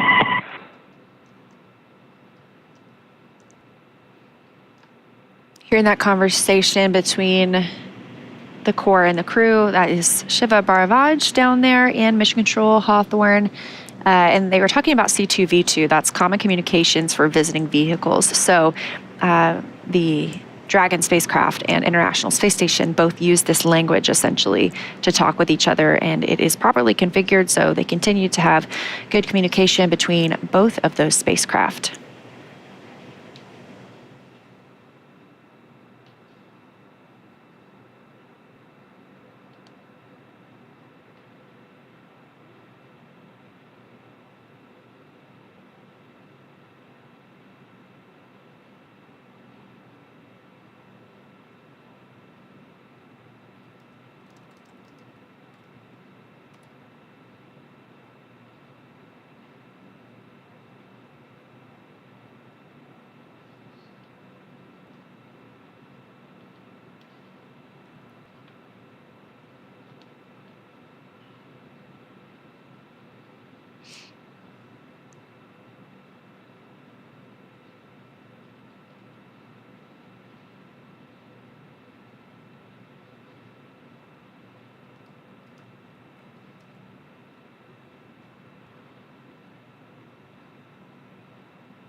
So currently on board the International Space Station, judging by the timeline, it looks like Woody Hoberg is now in position monitoring Dragon's approach.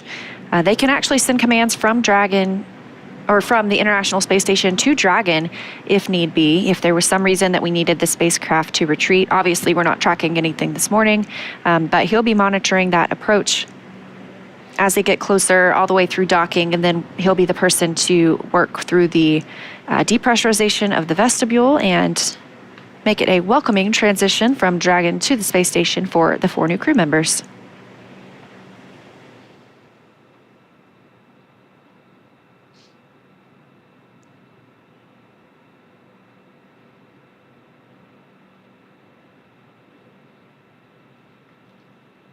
And we are currently maneuvering from waypoint 0 to waypoint 1. We are expecting to arrive at the waypoint 1 checkpoint at 5:59 a.m. Pacific time. And again, this will put Dragon directly above the International Space Station. So you could see on your screen, Dragon made its way to waypoint 0, which was directly under the International Space Station, so between Earth and the International Space Station. And now it is swinging upwards and will be above the International Space Station, basically on the space side of the station.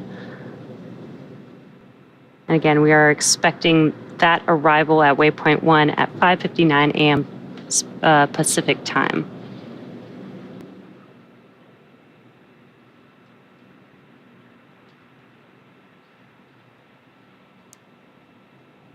And we got the go from the International Space Station team that they are good to have Dragon proceed past waypoint 1.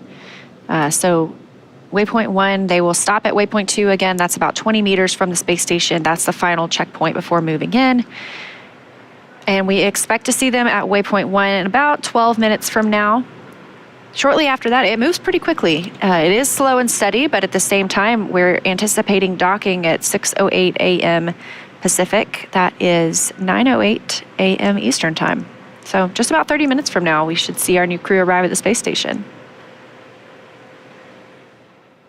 Of course, if we needed to, we can hold at waypoint 2 for quite a while, just to make sure we have conditions on the spacecraft, on the International Space Station, any lighting conditions, just the way we want them before we move on in. And just to recap some of our milestones, we had an approach initiation burn at 4:29 a.m. Pacific time. That's 7:29 p.m. a.m. Eastern time.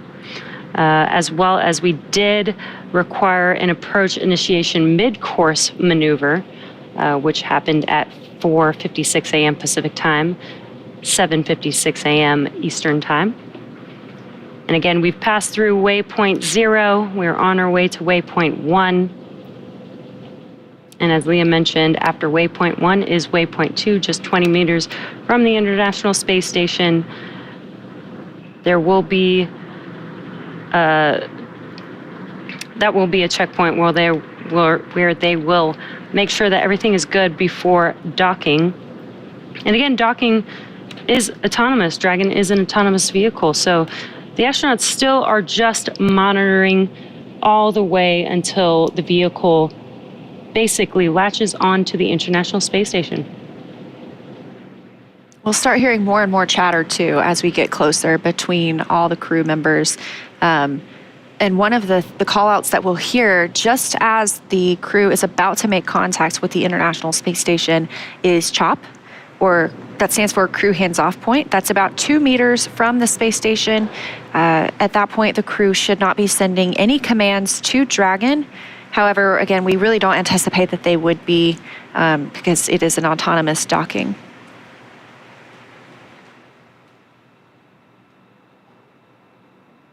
So about 10 minutes away till we reach waypoint 1. Again, we're going to move right on through, head to that waypoint 2 hold point, and then we are about 20 minutes away from docking itself.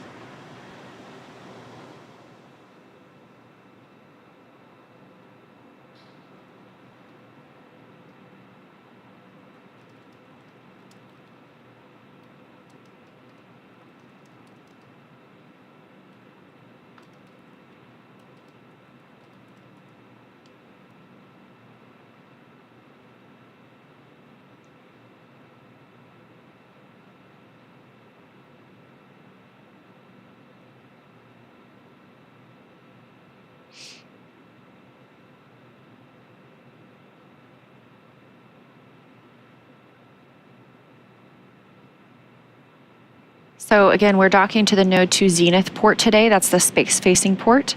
And this is, we may not see the docking, we may see it, but we have two bands of communication on the International Space Station. We have the KU band, which is how our video comes down. We have the S band, that's our sound and audio. The KU band antenna, we do something called KU masking. So we send commands to this antenna to not radiate in a certain area because it could reflect off of Dragon and the International Space Station. So we don't want that to radiate onto Dragon and back on the antenna itself. It can damage the antenna. It's a higher power KU link, so we don't want to damage that antenna dish if we don't have to, obviously. It can, risk the electronics inside, any tracking sensors. So we may not see docking. There is still a possibility. It just kind of depends on the location of those antennas at the time.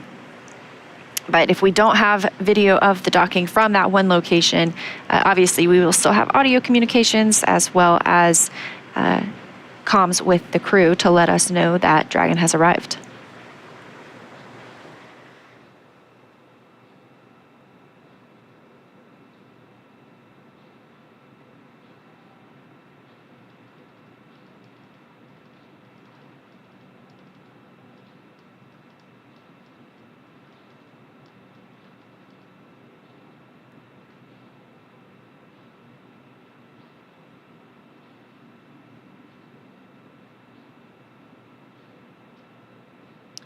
Again, if you're just now joining us, you are tuned into the Crew-7 mission.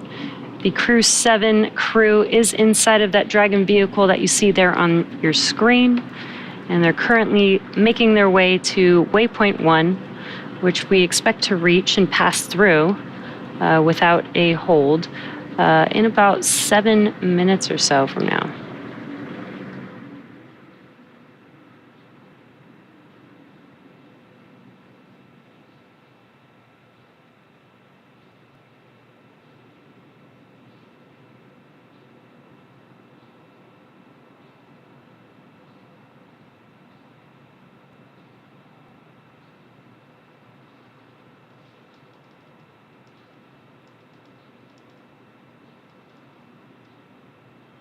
This view coming from a camera on the International Space Station of Dragon continuing its approach. Again, we are going up and above the space station, so we may eventually have some views of Dragon looking down on the station with the Earth below it.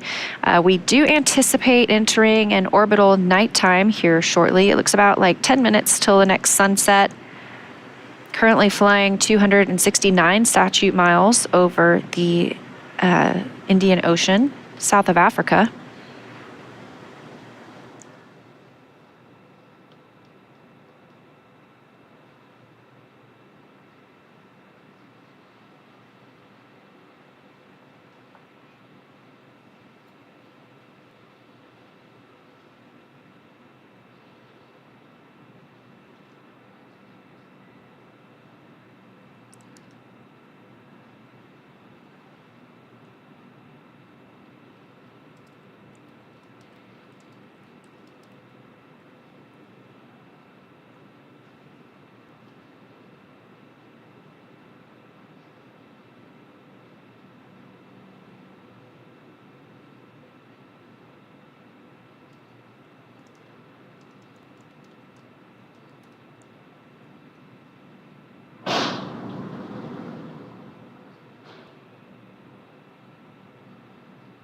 Another view here from the International Space Station. Dragon is that big bright object pretty much in the center of your screen.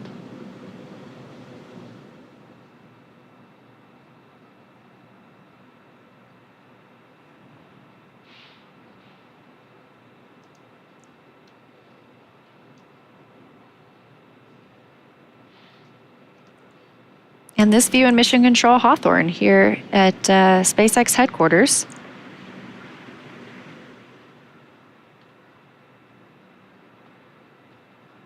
So we do see, we just had some great views of Dragon from the International Space Station. We've had views of the space station from Dragon. We use the tracking data relay satellite systems as we orbit around the Earth. Video comms coming down. We have these short handover periods within which we're, again, switching those ground stations or the satellites, making sure we pick up shortly. So these are planned, or they're tracked, essentially. We can also extend these if needed. So sometimes we can get a little more time on a different satellite. Let's say we're on a spacewalk and we don't want to have maybe a 10-minute loss of comm. So we're able to work with the other users of these satellites or these ground stations and make sure that we're getting constant communication at that time. So right now we are taking views from Mission Control Hawthorne on the left, Mission Control Houston on the right, as we are getting into these dynamic operations when we will be seeing Dragon get even closer to the International Space Station.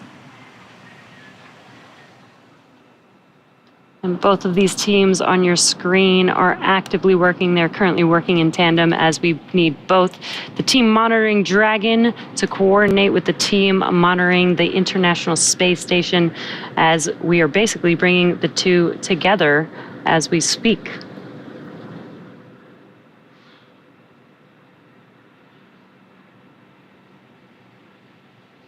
So again, we do expect to get those communications back, those videos back from Dragon and from the space station pretty shortly. But we are tracking to arrive at waypoint 1. Again, we're passing right through waypoint 1 today. We didn't have the need to stop. Both teams polled that they are go to pass through and head to waypoint 2. But we're expecting to see or hear that call out of waypoint 1 in just a couple of minutes. Again, we're tracking Dragon SpaceX on the big loop, approach 1 and soft capture ring extension will begin shortly, and then expect Dragon to continue approach to waypoint 2. SpaceX, Dragon, copies all.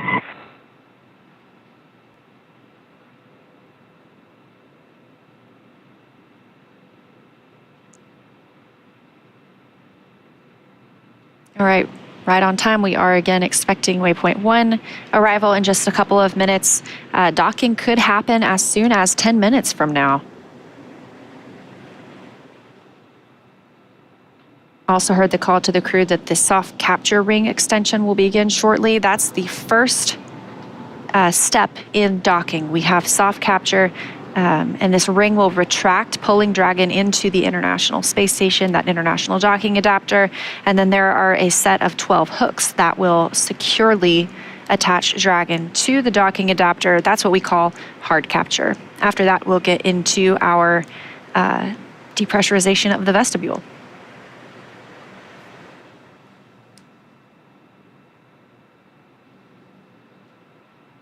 Also, a part of docking is where the Dragon spacecraft will actually connect an umbilical, set of umbilicals, to the space station, basically provide power to Dragon while it's on the International Space Station.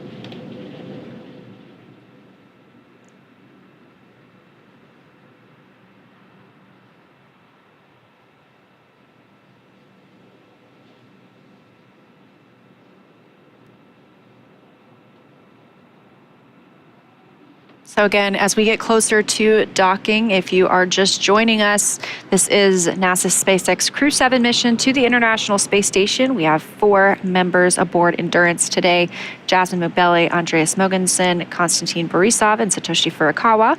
They are scheduled for about 10 minutes from now to arrive at the International Space Station, reaching waypoint 1 here, about 220 meters directly above their docking port. So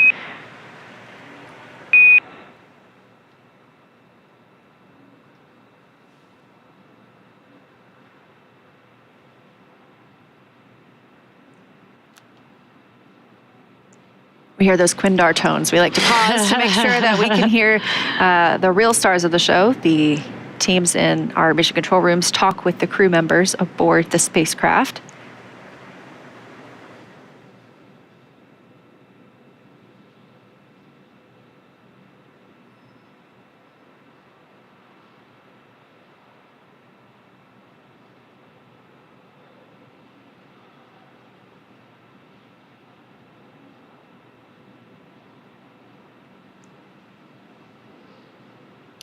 We did expect to pass through waypoint 1 at 5:59 a.m. Pacific time.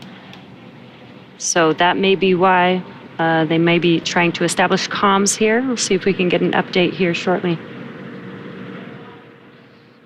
Yeah, that's our crew. That's Crew-7. They will be arriving here just within the next 10 minutes, potentially. We have on the left, from the left, Jasmine Mogbelli, NASA astronaut and the commander of Crew-7. To her right, pilot Andreas Mogensen. Next to him is Satoshi Furukawa, JAXA, Japan Aerospace Exploration Agency astronaut. And on the far right, Konstantin Borisov of Roscosmos. Station, Houston on the Big Loop.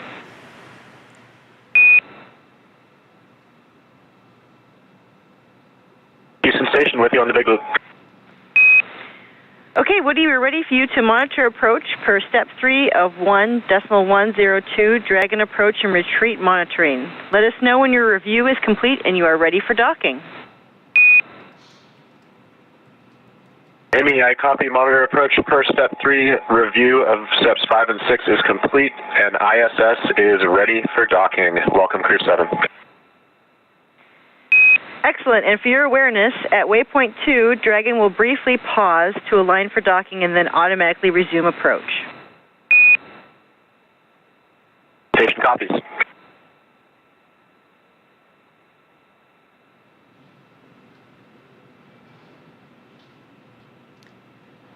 All right, and that was communication from the Capcom and Mission Control Houston. It's Amy Dill this morning communicating with NASA astronaut Woody Hoburg on the International Space Station. Again, he's primed for monitoring this approach and docking of Dragon. So they are getting all set up on the space station side ahead of docking. Again, we're looking for that to happen around 6:08 a.m. Pacific time, so within the next few minutes. Yeah, it's getting pretty exciting. Initial contact between Dragon and the International Space Station is expected, as Leah said, at 6:08 a.m. Pacific time, 9:08 a.m. Eastern time. Before reaching waypoint 1, mission operators conducted a go-no-go poll to allow Dragon to begin its approach to waypoint 2, which is located inside of the keep-out sphere, about 20 meters away from the space station.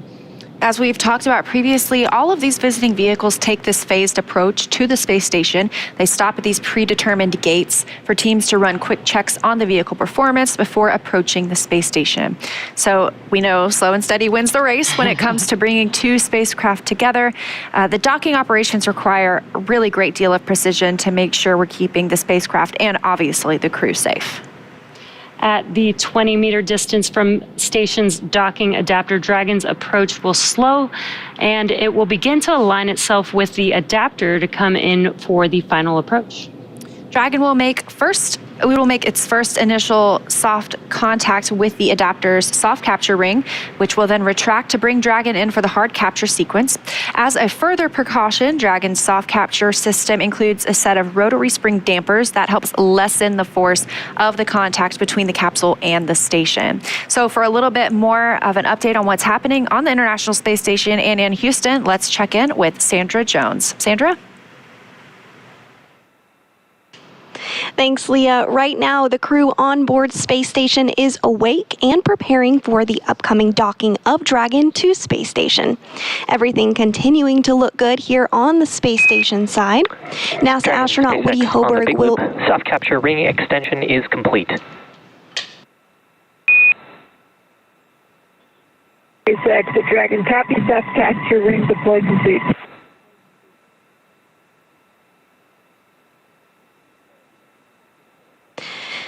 Good words there up to the crew. So as I was saying, Hoburg will be in the station's cupola using special software to track Dragon's approach and make sure it stays in the expected zones. Hoburg will also be primed for hatch opening operations once Dragon is docked. He'll start by opening the large hatch on node 2 Zenith, which will give him access into the pressurized mating adapter. The crew will then have to pressurize the vestibule, which is the small space between the hatches on Dragon and Space Station. And this Dragon was exposed SpaceX to on the Big vacuum Loop. prior to Ground docking. has pulled go for approach 2. Please confirm visors are down and that you are ready for docking.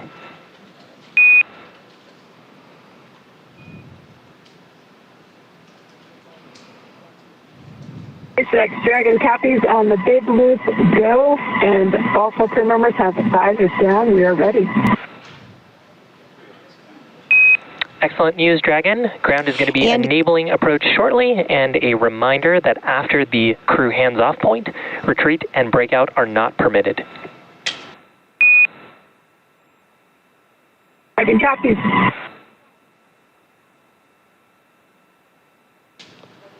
And great calls again up to the crew, letting them know everything is going smoothly. We're getting really close to docking, just confirming that they have their visors down and they can be in that configuration ahead of docking. So everything good here from the space station side. I'll toss it back over to Hawthorne so that you guys can give us an update on your end. Thanks, Sandra. And we did hear the Corps also call out that CHOP, which is the crew hands-off point. Basically, that means that the crew must be hands-off. In case of any aborts that happen during that time, it will be done by Dragon. Now, waypoint 2 is up next, and that will put Dragon only 20 meters away from the space station. From here, the spacecraft will focus on aligning its docking system with the International Docking Adapter. Yeah, so we're getting pretty close. Right now, it looks like we are about 80 meters from the International Space Station. Again, we did not stop at waypoint 1 today. We just kept on moving through that 220 meter mark. We will hold briefly at waypoint 2. That just gives us a chance to do any final checks, make sure everybody's go before moving in for docking. Additionally, we heard previously that the soft capture ring is extended. That's what's going to make first contact with the International Space Station. It will then pull Dragon into the International Space Station's International Docking Adapter before those 12 hooks begin to do that hard capture sequence, really securely securing it to the spacecraft.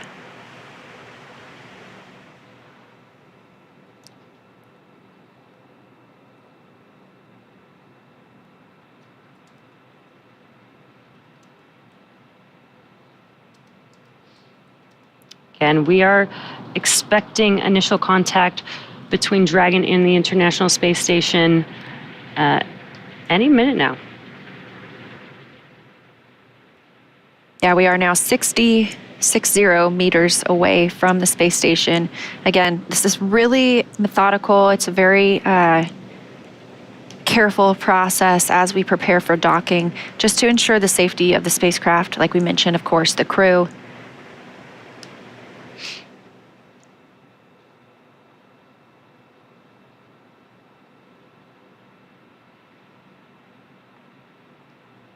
And again, we do not have views from the International Space Station at this time, but we have good confirmation that Dragon is on the docking axis, continues to move in as planned. Sometimes we don't have these views as we are moving from satellite to satellite in the Tracking Data and Relay Satellite System known as TDRS. Additionally, sometimes we just don't have great views because it's nighttime on the space station. You know, we see sunrise or sunset every 45 minutes. They are in an orbital nighttime at this point. The International Space Station flying 265 statute miles south of Australia. Dragon now 40 meters from the space station, continuing to approach waypoint 2.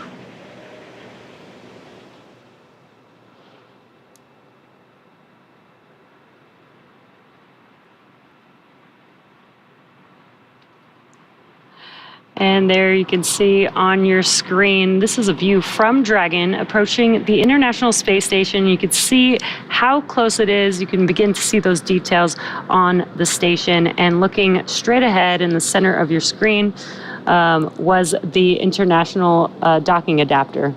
And this view from inside Dragon Endurance itself, so these are our 4 crew members. You can only see the commander and pilot right now, Jasmine Mogbelli and Andreas Mogensen, just monitoring the approach on those crew display panels. Again, they are not making commands at this point. Additionally, at that 2 meter 2 meters away from the space station. We'll hear the chop call, at which point they should not send any commands. Right now, we are at 23 meters from the space station, continuing to close in on that zenith port of Node 2. Down toward the bottom of your screen, you can see the nose cone of Dragon Endeavour, which brought the Crew-6 astronauts to the International Space Station. So we're expecting to hear the call for waypoint 2 shortly, where we will do a brief pause before moving in towards the docking port.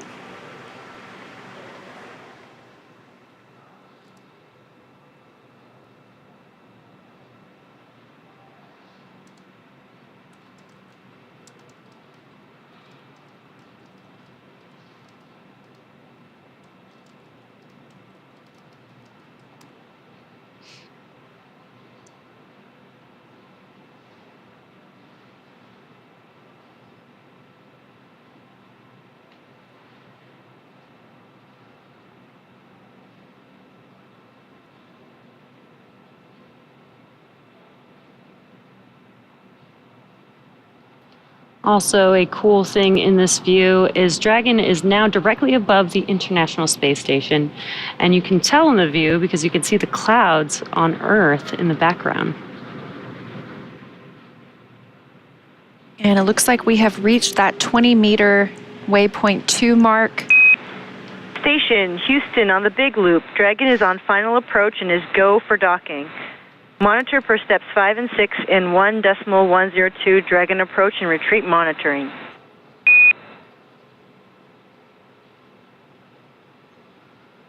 Houston Station, copies all.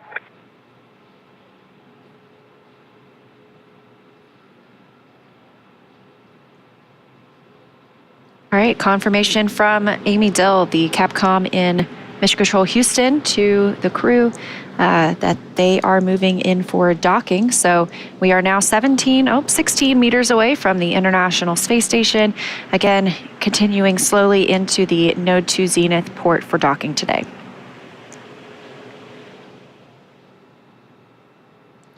It's such a cool view. It almost feels like we're on Dragon approaching the International Space Station.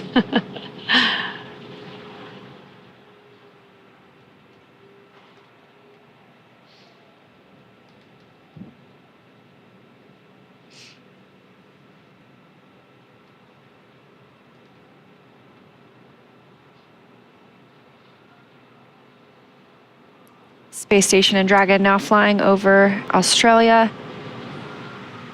And Dragon just 13 meters away. Again, a very methodical and careful approach to our docking port. Great views coming from Dragon this morning as we get ready to welcome 4 new crew members to the orbiting laboratory.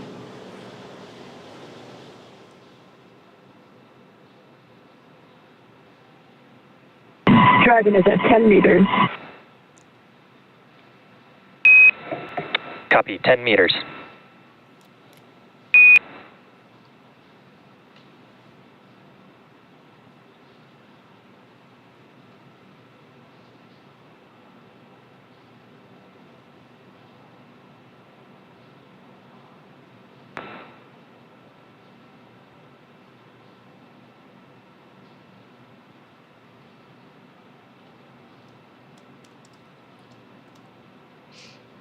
And we are just moments away from Dragon docking with the International Space Station. First will be a soft capture, and then there will be 12 hooks deploying 6 at a time to create that hard capture between the vehicle and the station. Dragon now just 7 meters away, now 6 meters away from the Node 2 port. 5 meters. Copy, 5. That call coming from Dragon Commander Jasmine Mogbelli, her first space flight to the International Space Station.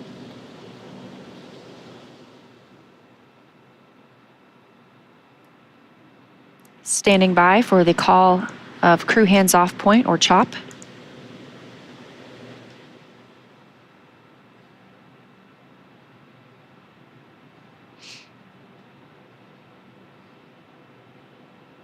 Stop. Copy, CHOP.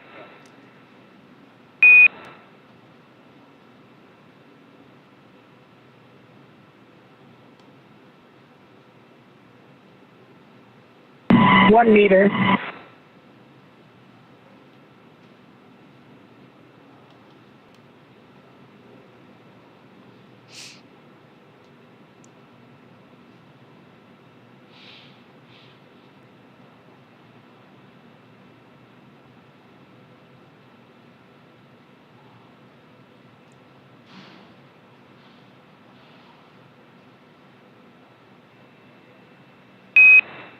And Dragon, we see soft capture complete and attenuation will begin shortly.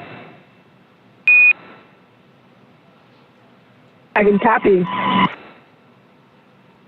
And contact confirmed. 6:16 a.m. Pacific time, 261 statute miles over Australia.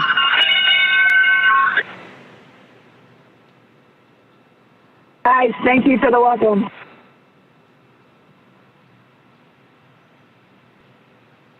And that welcome coming from the crew aboard the International Space Station. Endurance has arrived with its international crew. They will begin the hard capture sequence shortly, but we are now up to 11 crew members on the International Space Station after they float through the hatch this morning. And on the big loop, ring retraction is in progress.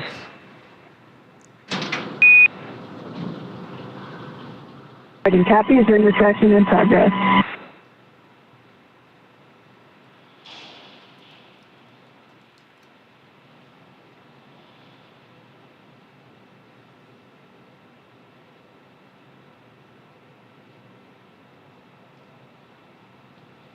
Now, again, we don't have views right at this moment of Dragon on the International Space Station, but we did see that docking again at 6:16 a.m. Pacific time as the International Space Station and Dragon were flying 261 statute miles over Australia.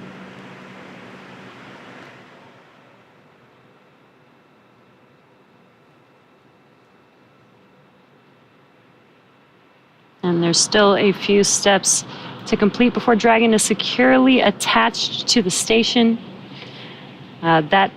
We've now done the soft capture, but then there will be the completion of the soft capture ring retraction, as well as hard capture sequence beginning, and then finally hard dock completing.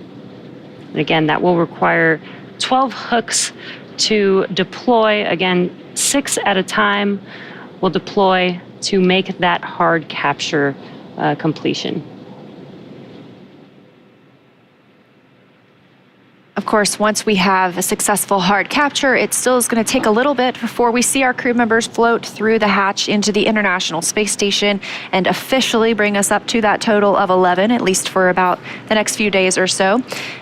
We will first pressurize the vestibule. Well, Woody Hoberg will open the station side of the hatch. He will pressurize the vestibule, the space between both of those hatches, the Dragon hatch and the station hatch, bringing that to the same pressure as is inside Dragon and the space station. It's much of what we are used to here on Earth. Eventually, they will bring the crew members aboard. Again, they will give us a welcome ceremony. We'll get to see them and hear their first remarks about their visit to the space station, maybe what the ride was like. Then they will move right into work. They will start their safety briefing with the crew, making sure that they remember all their training from the ground, get brought up to speed on the International Space Station itself.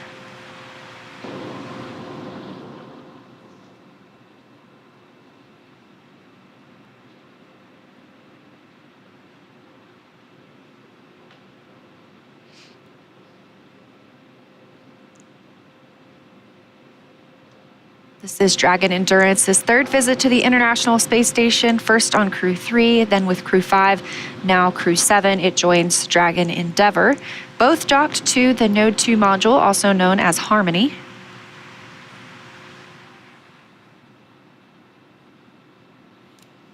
And that next step, soft capture ring retraction, is typically expected about 4 minutes after soft capture. So we should...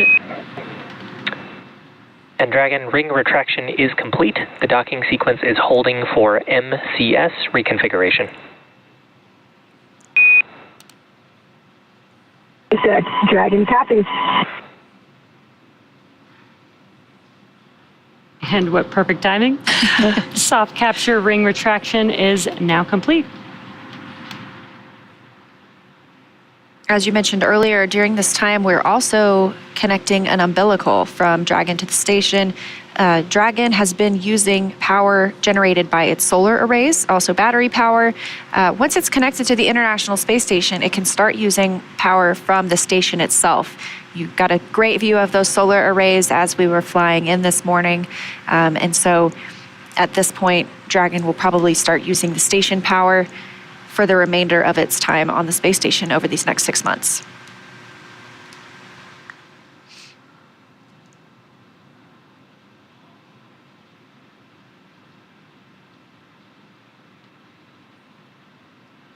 And again, we do have soft capture complete for Dragon Endurance. We are standing by for the start of the hard capture sequence.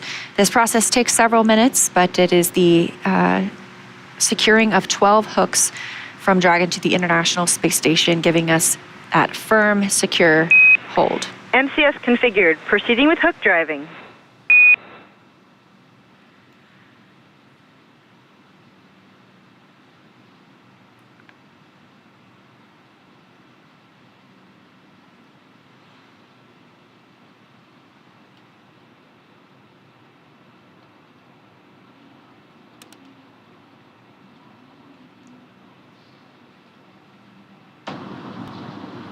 And we did hear that call out, proceeding with hook driving. That is the beginning of the hard capture sequence. Again, as Leo was just mentioning, there will be 12 hooks, and they will deploy 6 at a time. So there'll be 6 hooks first. Once those are fully latched to the International Space Station, then the next set of 6 hooks will begin to deploy. And this process should take a few minutes, about 4 minutes or so, until hard docking is complete.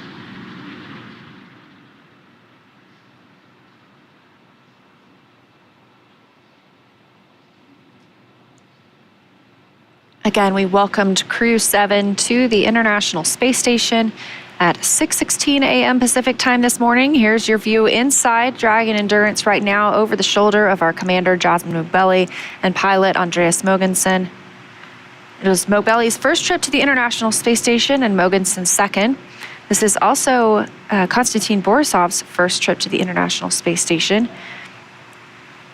And Satoshi Furukawa is returning as well. So he is the most experienced on this crew when it comes to days in space. I believe he has 165 days from previous missions.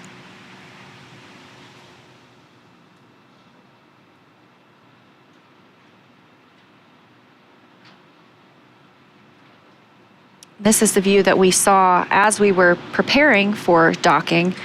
It was giving us great views of the docking port itself. Now that we have completed that soft capture, we are obviously pulled into the space station. And those first 6 hooks are driving. We are, again, in the hard capture process right now. So we'll see those first 6 hooks drive, followed by the second 6, at which point they will be considered officially hard docked to the space station.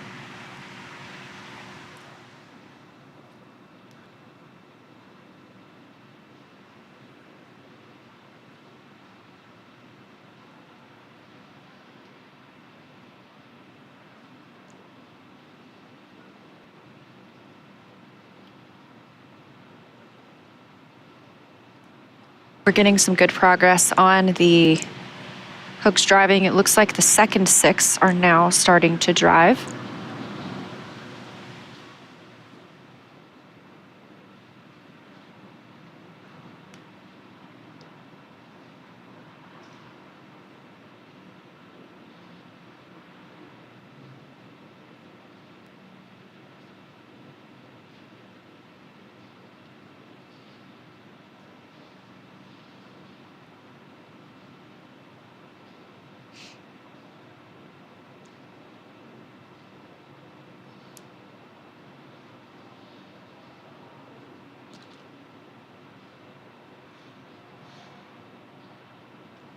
Meanwhile, on the International Space Station, again, it is a Sunday, so it is considered an off-duty day for the crew.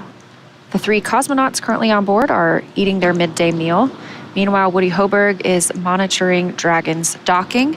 He will eventually assist with the pressurization of the vestibule, the hatch openings, and welcoming the crew on board.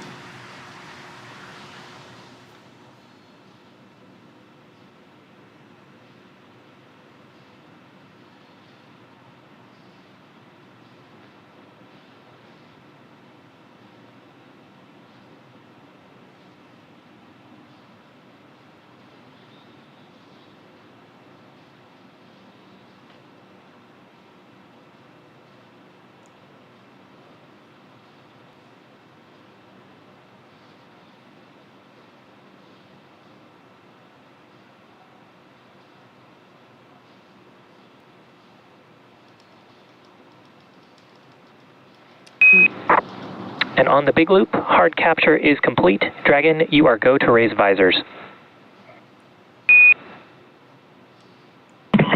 Dragon copies, raising visors.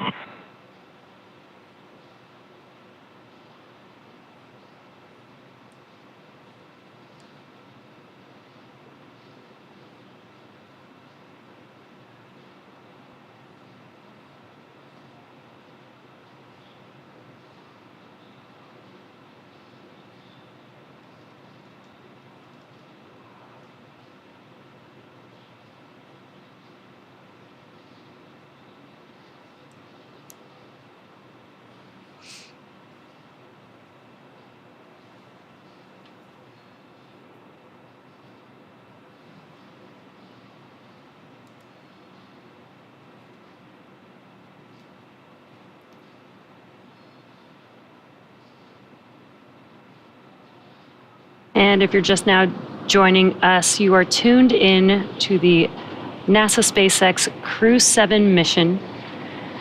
And the crew has just docked to the International Space Station. Hard capture has been confirmed. And the crew lifted off from Space Launch Complex 39A on Friday early morning at 12:27 a.m. Pacific Time, 3:27 a.m. Eastern Time. And about 30 hours later, they are now docked to the International Space Station. Now that docking of our 4 crew members coming at 6:16 a.m. Pacific Time. Houston Station on the big loop, PMA ingress at 1.1.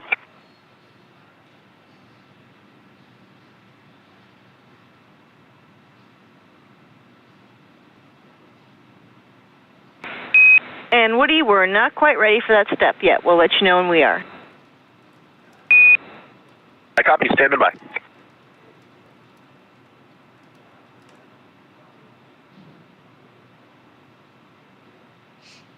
Again, those comms coming from Mission Control Houston, the Capcom there, speaking with Woody Hoberg aboard the International Space Station, who's been monitoring the approach and arrival of Dragon, as well as the pressurization at the vestibule, the hatch opening that we'll see over the next couple of hours. Docking came this morning at 6:16 a.m. Pacific Time, 9:16 a.m. Eastern Time, as the spacecraft and the International Space Station were flying over Australia.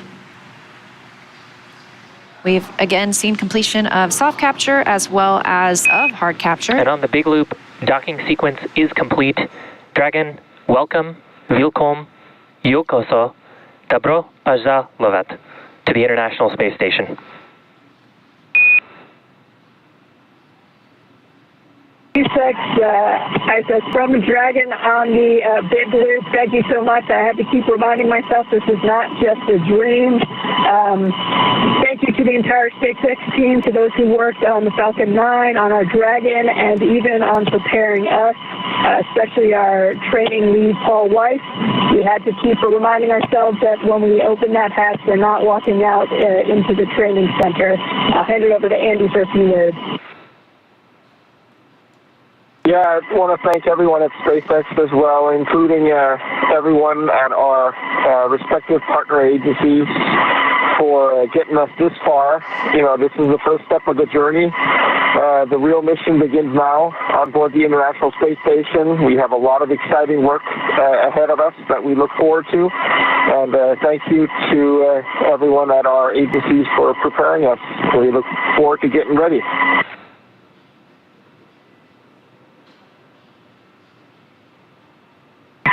This is Satoshi. It was just like a training session in Hawthorne, California, and I'd like to express my appreciation to NASA, ESA, CSA, Roscosmos, JAXA, and especially SpaceX for flying us safely to the International Space Station. Thank you. Thanks all. It was exciting. Like my friend said, it was really, really close to what we have experienced during the training. We just had to remind ourselves that it's happening for real. Very excited, very happy to be on ISS. Looking forward to opening that hatch. Thanks all the agencies. Thanks the team. We're really excited to be here. Thanks SpaceX for this marvelous vehicle. Thanks.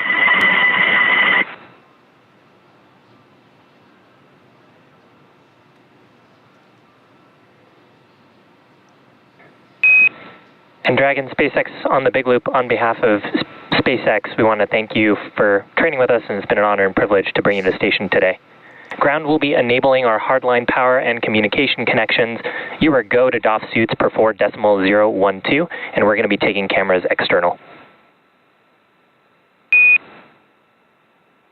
SpaceX Dragon copies all. We'll step into 4.012 suit docking and audio configuration.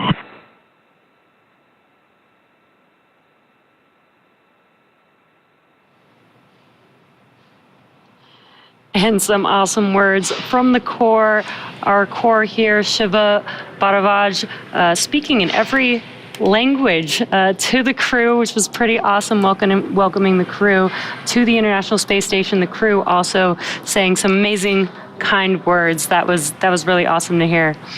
Now that Dragon has completed the docking sequence, the spacecraft must undergo a handful of checks before we will be able to open the hatch. The crew on board Dragon will now get a chance to get out of their suits before moving into hatch operations. That's right, and things will begin picking up inside the station too as NASA's Woody Hoberg gets the hatch on the station side ready to be open, starts pressurizing that area known as the vestibule between the Dragon and station hatches. So with Dragon docked, that's going to do it for us here in Hawthorne, but our coverage for Crew-7 doesn't stop here. If you stay tuned, we'll have NASA's Sandra Jones in Houston continuing to walk you through the pressurization of that vestibule, the hatch opening as well. We're going to toss it to Sandra at Mission Control Houston to take us through the vestibule pressurization and hatch opening, when we'll see NASA astronauts Jasmine Mogbelli, Andreas Mogensen, Satoshi Furukawa, and Konstantin Borisov float into the International Space Station. But first, let's quickly recap how they got there. They suited up in the suit-up room and rode in the Teslas on the way to the pad, to their launch site. They then ingressed the Dragon vehicle and lifted off from Kennedy Space Center at pad 39A at 3:27 a.m. Eastern Time on Friday morning. Stage 1 came back to land on landing zone 1, and Dragon separated from Falcon 9's second stage, and then the nose cone deployed, as well as we had a few major burns, 5 burns on Dragon to enable them to get to the International Space Station, and docking confirmed at 6:16 a.m. Pacific Time, 9:16 a.m. Eastern Time on Sunday, August 27th. Yeah, so now that Crew-7 has arrived, we are looking ahead to the return of Crew-6. We'll be taking you along as Steve Bowen, Woody Hoberg, Sultan Al-Nayati, and Andrei Fedyayev return home after their long-duration stay aboard the station.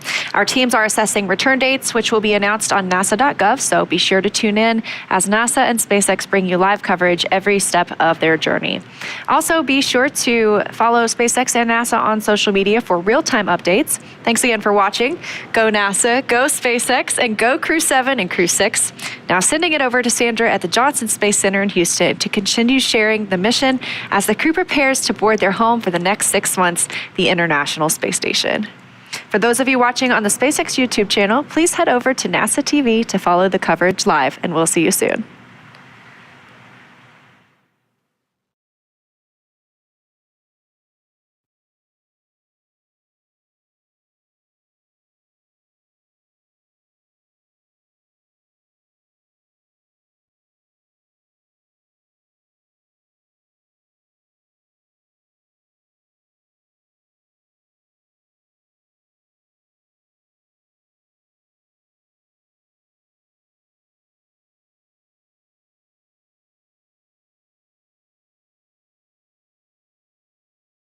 hardware and then moving right into hatch operations. First, he will open the large hatch at node 2 zenith, which will give him access inside the pressurized mating adapter.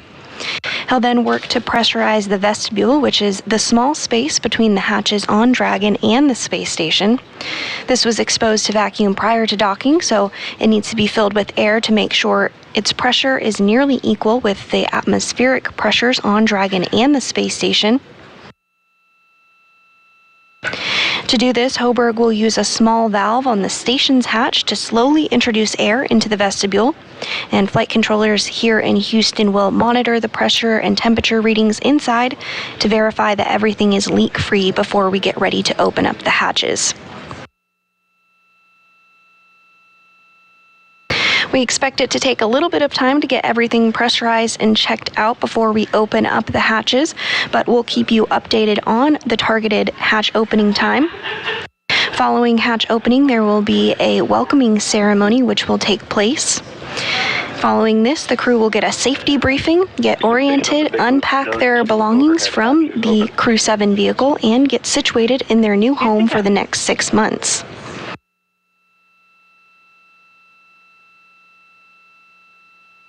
With that, I'm good for Woody to press into his... You're looking at a live view inside Mission Control Houston. In 2.1. The current team on console is being led by NASA Flight Director Judd Freeling. Okay, so you're ready for step 2. And that's a firm flight. We are ready for step 2. Okay.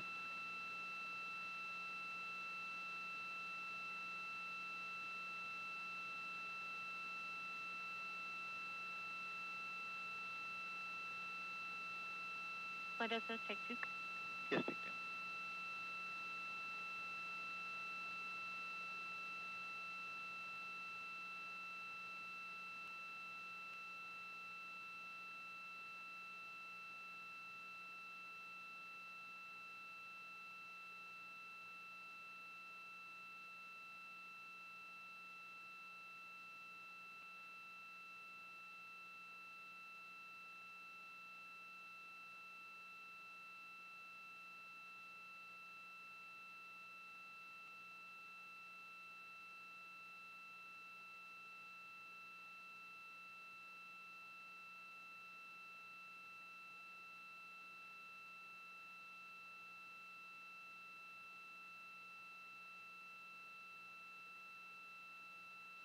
The flight control team here in Houston has been busy this morning as approach and docking neared. The team on the ground was in preparation.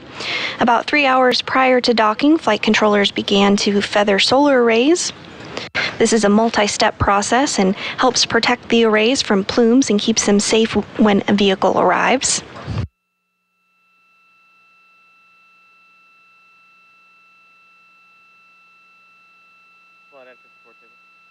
Echo. Yeah, 60 Bravo is complete. ISS is back in. Team GTA with these sets enabled. I'd like to go for 61 Bravo. Yeah, we'll go for 61 Bravo. Yeah.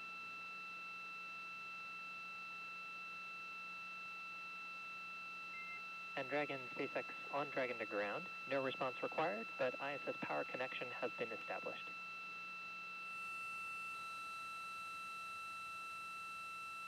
Copy.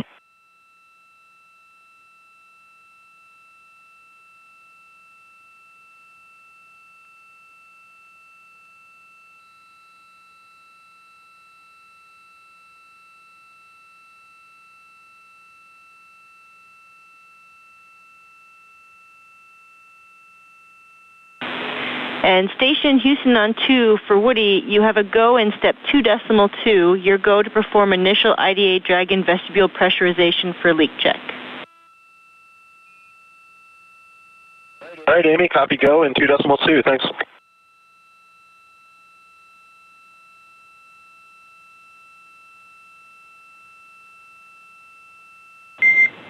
And Dragon SpaceX on Dragon to ground. No response required, but expect ISS crew to begin vestibule pressurization. You can follow along in 4.400, section 4. In addition, you are go for sections 1 through 3 of 4.400 once you're complete with suit doffing.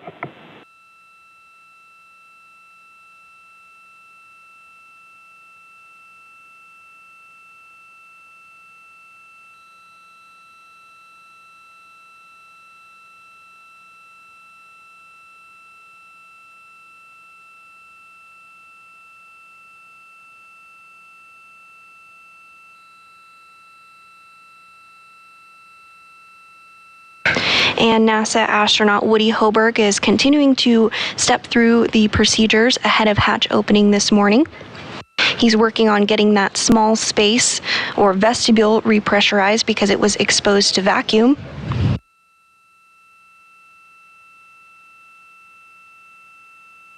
And as we eagerly await Crew-7 to float through the hatch later this morning, let's take a look at some of the science and research investigations that they'll be completing while on board Space Station. The International Space Station is a state-of-the-art microgravity laboratory that is unlocking discoveries not possible on Earth and helping us push farther into deep space. Every single day, we are answering big questions about Earth and about space, about where we came from and about where we're going. But the other thing that we're doing is we're learning more questions to ask. Microgravity turns almost everything we know upside down. Liquids behave completely differently. Fire burns in new ways. Biological systems reveal surprises. There's a few things that have made me gasp out loud up on board Space Station. Watching heart cells actually beat has been a pretty big one. We're studying ways to grow food in microgravity. I got to tell you, these are pretty amazing. We're learning how human bodies react to life in space and how to keep crew members safe and strong on long-duration exploration missions. Deadlifts are awesome on Earth. They're also awesome in zero gravity. We're testing technologies that will be critical to our return to the moon and great leap to Mars.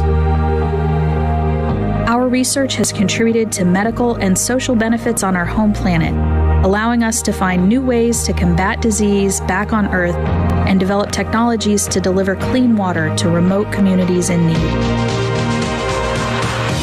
The spectacular vantage point of more than 200 miles above our planet supports our monitoring of Earth's climate, natural disasters, and plant life. The orbital perspective that we have here on the ISS is just absolutely amazing. Earth is gorgeous. The growing new space economy, so vital to our continued progress in space, is flourishing in low Earth orbit. We're inspiring future generations from a platform that is one of the largest international collaborations of our time. We're doing science at 17,500 miles per hour. Come along for the ride.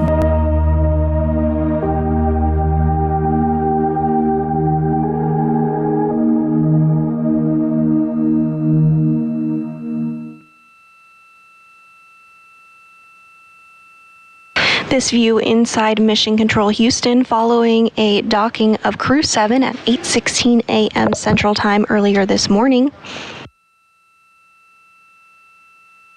At this time, NASA astronaut Woody Hoberg is working through procedures to get the hatches open.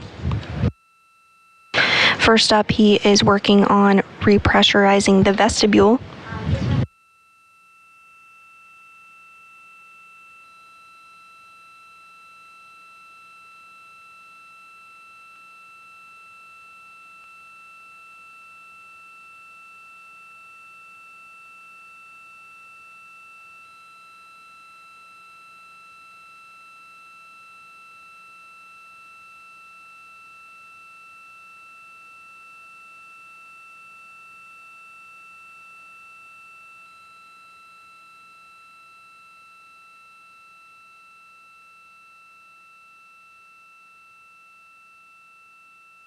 Flight ethos.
Ethos, you call. In Flight Ethos, based on Woody's call, our leak check will be over no sooner than 1357. Copy.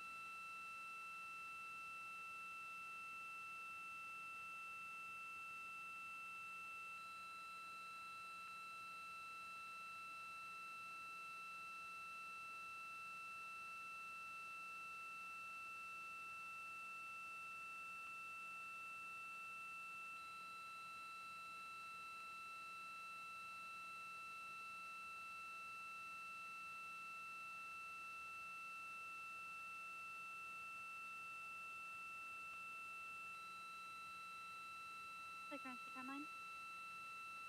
Colonel. Flight, I'd like to go for my CPS PPL load. For PPL 181. Yep, you have a go for your PPL load. Good timeline.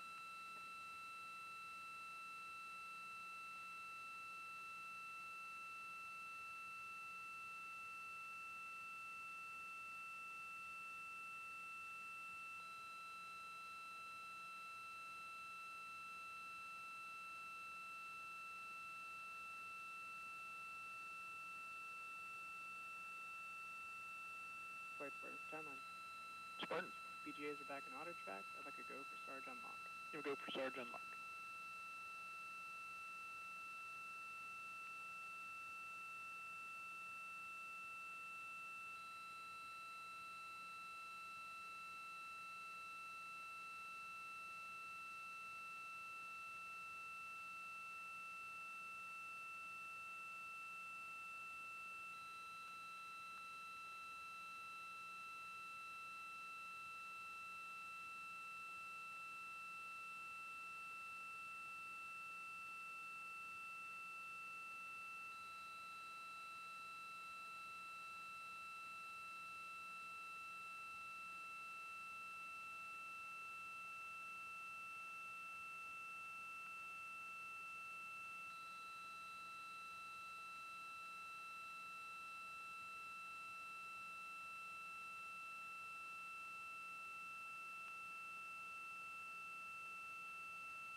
And we're continuing to get live views here inside Mission Control Houston. We did have a docking earlier this morning at 8:16 a.m. Central. On your screen is NASA Flight Director Judd Freeling, who led the teams during today's docking.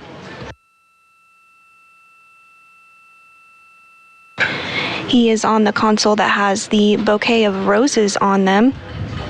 For more than 30 years, one Texas family has shown their support for NASA Mission Control with this simple gesture of sending flowers to Mission Control Houston.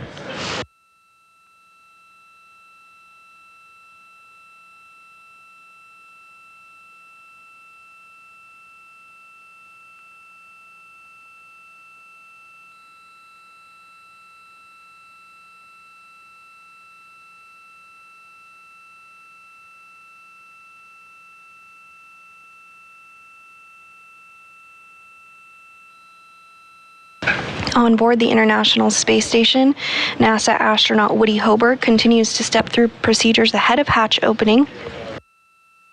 He's working on getting the vestibule repressurized. That's that small space between the hatches that was exposed to vacuum. Needs to be repressurized before the hatches can be opened.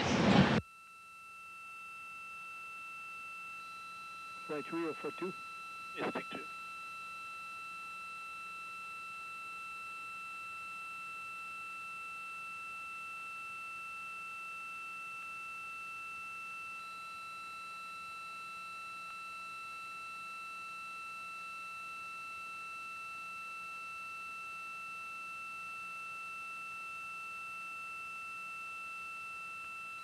The International Space Station is currently flying 262 statute miles, approaching Toronto, about to enter into New York State.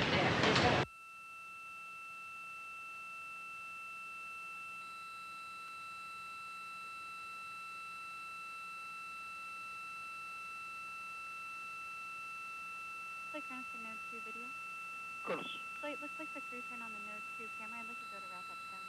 Yep, can route Node 2 video.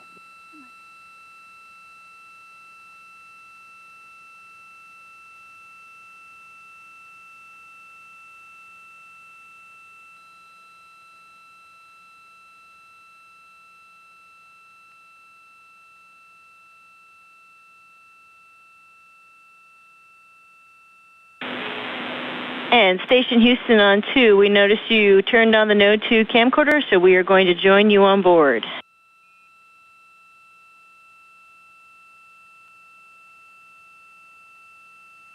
Hey, Amy, thanks for the heads up, and you're welcome aboard.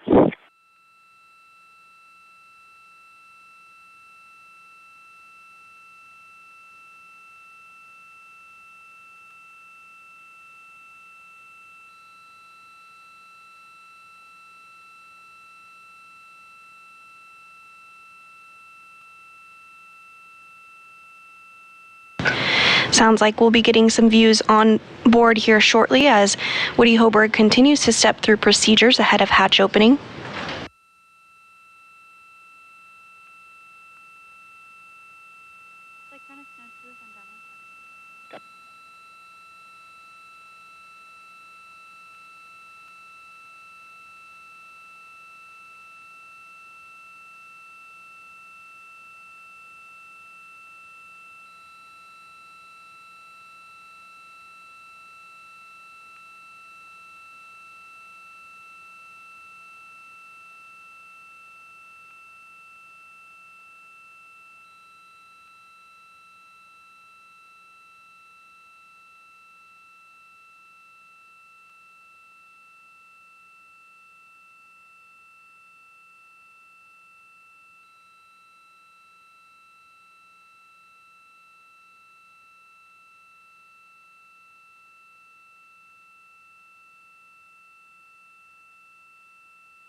If you're just joining us this morning, Crew-7 has docked to the International Space Station after launching at 2:27 a.m. Central Time yesterday from Launch Pad 39A at NASA's Kennedy Space Center in Florida. The crew of NASA astronaut Jasmine Mogbelli, ESA, European Space Agency astronaut Andy Mogensen, JAXA, Japan Aerospace Exploration Agency astronaut Satoshi Furukawa, and Roscosmos cosmonaut Konstantin Borisov docked to the orbital outpost at 8:16 a.m. Central this morning. Inside the International Space Station, Woody Hoberg is making incremental steps toward hatch opening.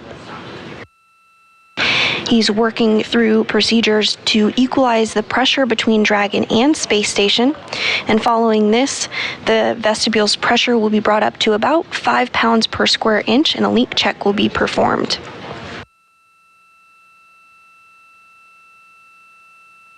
If all goes smoothly with that leak check, the pressure will then be equalized to that of Space Station and Dragon, and then after pressure is equalized and some additional checks, Hoberg will be given the go to open up the station side hatch, the APAS hatch.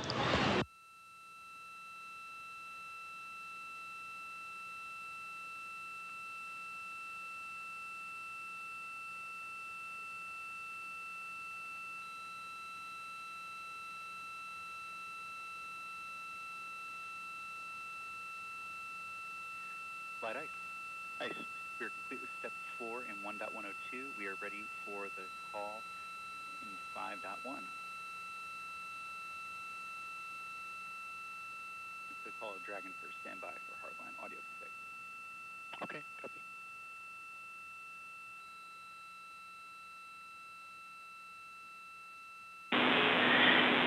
Dragon, Houston, on the big loop, standby for hardline audio config.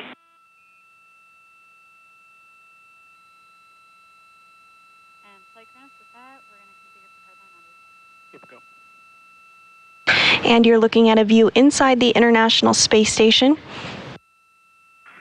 Houston, Dragon copies.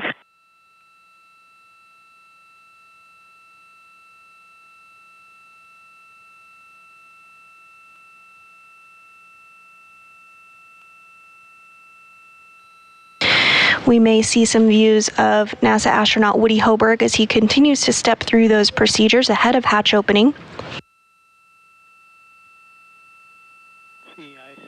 Ethos, how's the vestibule leak check going?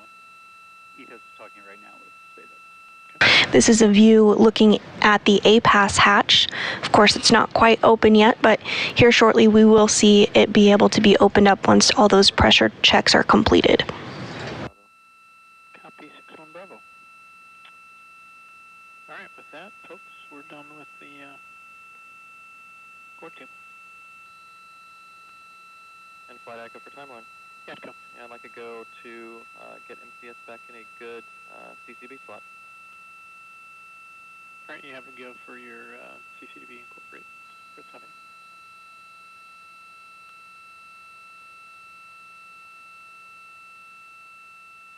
Flight Ethos for leak check. Ethos. Flight, we are trending in the correct direction, but still need a little bit more time for the leak check to resolve. I'm going to recommend extending our leak check by 15 more minutes until we get these computations resolved. Okay, what are you seeing? What's wrong?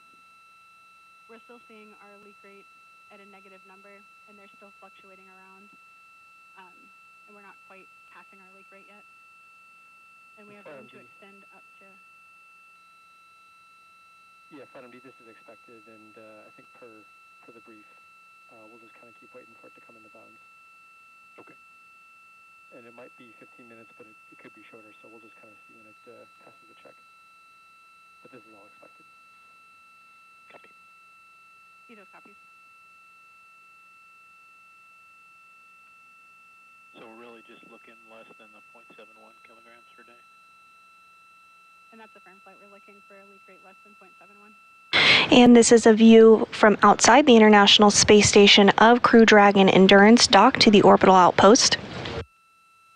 Inside are 4 human beings: NASA astronaut Jasmine Mugbelly, ESA astronaut Andy Mogensen, JAXA astronaut Satoshi Furukawa, and Roscosmos cosmonaut Konstantin Borisov.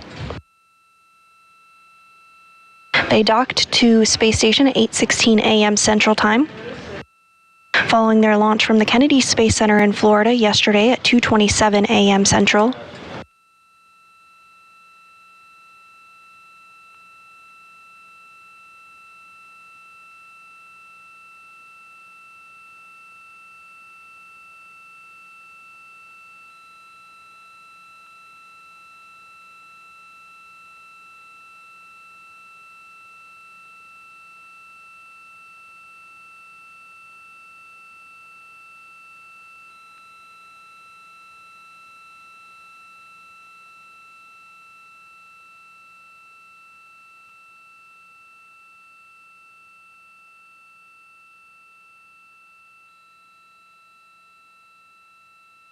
Radio. Cronus. Hardline comm config is complete. We're ready for voice check. Okay, copy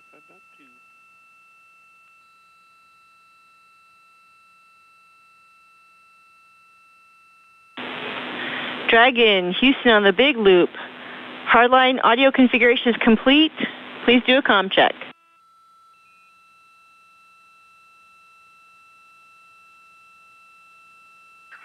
Houston, Dragon copies. I have you loud and clear. How me? And we'll do station next.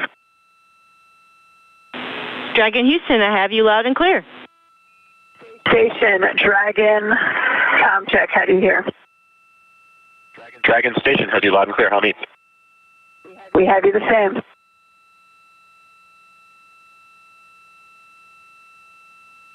All right, Cronus, nice. Good comm check. Good word, side. And that was a communications check between Dragon Endurance and the International Space Station. Everything checking out well. SpaceX, Dragon on the big loop. Suits are drying. Copy, Dragon. Suits are drying. And Dragon, let us know when it's okay for us to come back on board.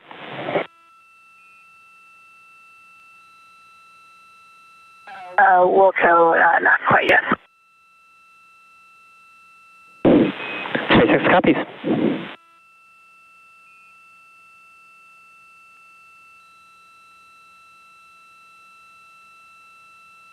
And with that call, we may shortly be getting some views back inside Crew Dragon Endurance. The crew has removed their spacesuits and has them in a drying configuration as they wait to come aboard the International Space Station.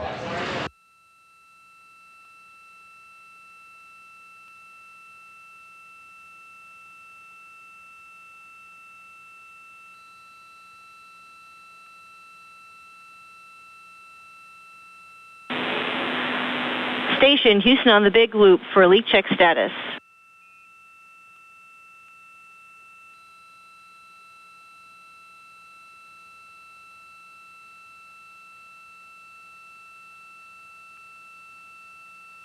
Go ahead, Amy. Hey, just want to let you know we're expecting about another 10 minutes or so to confirm that the leak check is good. All right, we copy. Thanks for the update.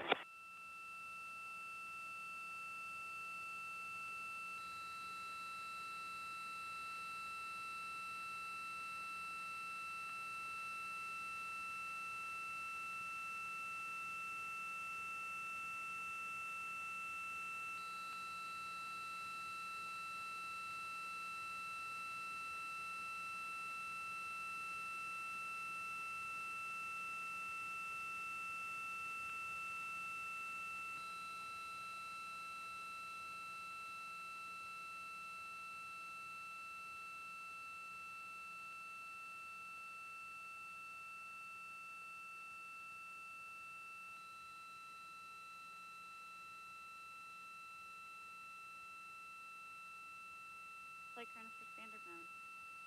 Cronus. Flight, I'd like to go to transition back to standard station mode, verified with Moscow that they are ready. Here we go.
Flight tempo, take two.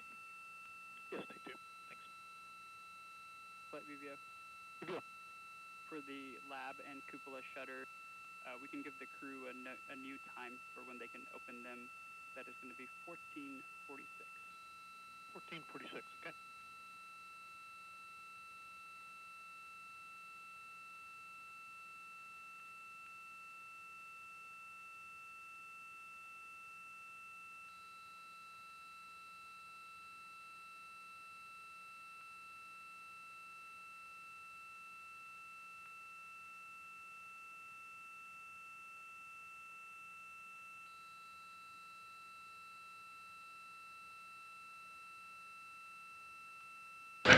While NASA astronaut Woody Hoberg continues to step through those procedures to repressurize the vestibule, his crewmates are enjoying a day off. On board the International Space Station currently are 7 human beings. Those include NASA astronaut Frank Rubio, Roscosmos cosmonaut Sergei Prokopyev, Dmitry Petelin, and Andrei Fadayev, as well as NASA astronaut Steve Bowen, Woody Hoberg, and then UAE astronaut Sultan Al-Nayadi. Once Crew-7 floats aboard the International Space Station, there will be 11 humans on board until Crew-6 departs here in a short time. Flight extra status. Nice. We're mostly complete with step 5. Current still has a few more cleanup steps, but we are now stepping into step 6 to swap over to 1553 data path. Okay, copy.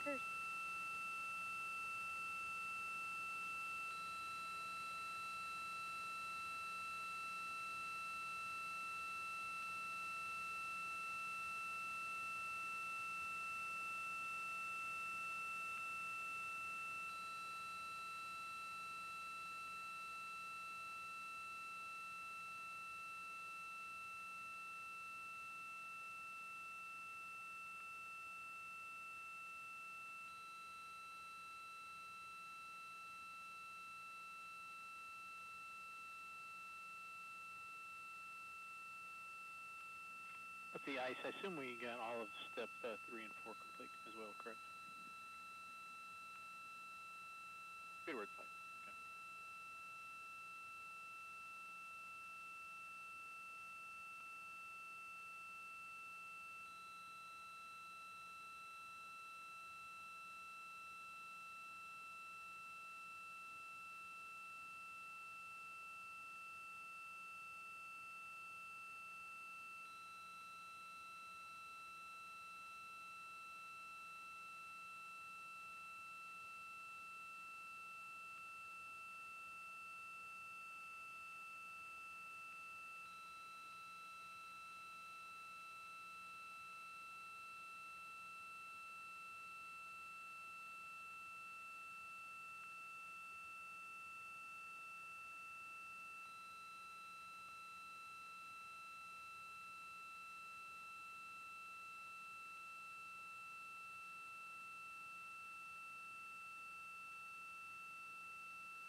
Flight ADCO for procedure deviation.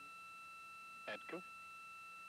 So flight, our procedure has us incorporate this new CCD slot going from the one we did for ACS voting over to our normal slot with only a degree of error. However, due to an issue with our current mass properties that GNC engineering is working on, our steady state attitude error is a little bit north of a degree, so we're right about 1.4 degrees. In order to, I have no issue incorporating this given our steady state attitude error is above a degree, but the procedure does state that we shouldn't hand over above a degree. My recommendation is still to incorporate the new slot, but I needed to come to you for the go for that. Why does the procedure say you shouldn't hand over above a degree? It increases momentum. So we'll see for the shorthand an increase in momentum after incorporating this new slot. Increase in momentum, but I mean, we don't expect any thruster firings or something. I mean, it might lead to a deflate. And that's the reason why? It is, yes, that is the reason why. So, no harm in doing the DSAT though, right? There is no harm in doing the DSAT at this point, no. Okay. And what would be the alternative? The alternative would be handing over to Russian attitude control for them to drive down our attitude error, and then handing back over to handing over to the controller with low attitude error. So those are our only two options that we have. Either way, we use thrusters, right? Correct. We ran into this issue last week after the PDAM and the OPM. Yeah. Okay. And Flight Spartan, we have a mock star started, so if we do hand over to active Russian thruster control, we need to go to relock our No, I understand. But you're good for CMGTA with thruster firings at this point, right? And that would be my preference. Okay. Instead of having to hand back over. Yep, I understand. You have a go to incorporate the 1.4 degree error. Copy, go.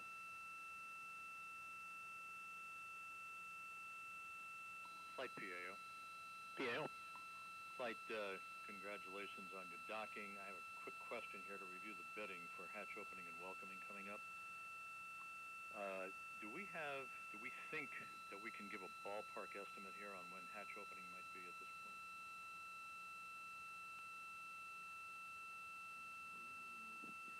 Yeah, it's all going to depend on the leak check. So I don't think I can tell you that until we've completed a successful leak check. Yeah, and Flight MD, we're currently in our acceptance criteria. Beyond that, so for the welcoming remarks, just a note that this is Jedi message 963, whenever it happens. And again, as we discussed earlier, if we can't make 1530, we may have to default to the next KU opportunity, which we'll do. It's on the Node 2 encoder, audio and video down. Hold on a second. Let's see. So, MD, you said we're in our acceptance criteria? Affirm, we're just chatting out with Ethos real quick here. Okay. And Flight Ethos, I can confirm we had a good vestibule leak check, and we're go to complete our vestibule pressurization, which gives crew a go to proceed to ingress Part 2 activity. Okay. Capcom, we're go for Woody to proceed to Part 2 ingress activity. Station Houston on Station Ground 2 for Woody. Amy, with you on 2. We've had a good vestibule leak check, so you are go for the Part 2 activity in step 3.1. I copy. Good news. Copy go in 3.1.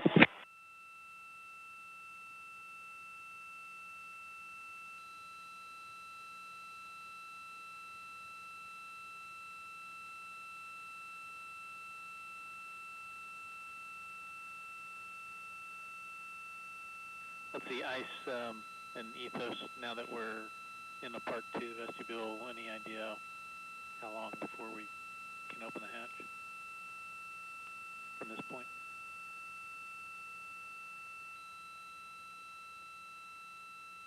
One moment, flight.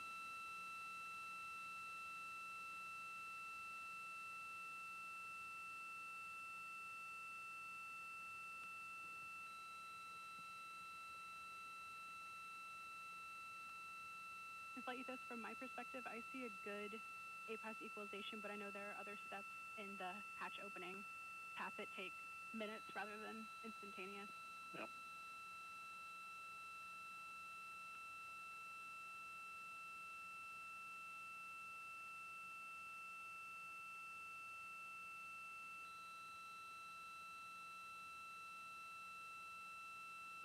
And we are getting a view of NASA astronaut Woody Hoberg as he continues to step through those hatch opening procedures.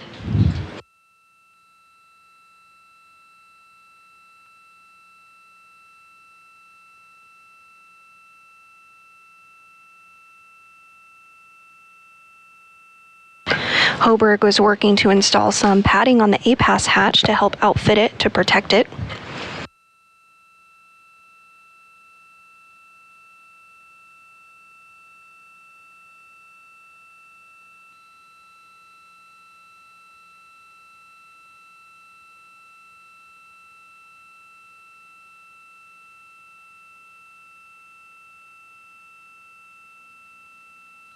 Let's see, PAO, I think my ballpark estimate is going to be about 30 minutes from now. We'll probably open the hatch. Copy. We'll just play along as we go here. It'll be on the Node 2 encoder, audio and video down for the welcoming remarks. Capcom will go up on 2, referencing message 963. And when the crew's all on board, we'll need a scene and voice check as usual.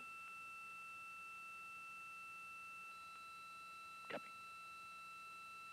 In flight, we can for about 35 minutes. Okay.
And we did hear that that vestibule repressurization was successful, as you can see on your screen. Woody Hoburg continuing to step through procedures ahead of hatch opening. We are expecting a hatch opening to occur around 10 a.m. Central, 11 a.m. Eastern, if all continues to go smoothly with the operations.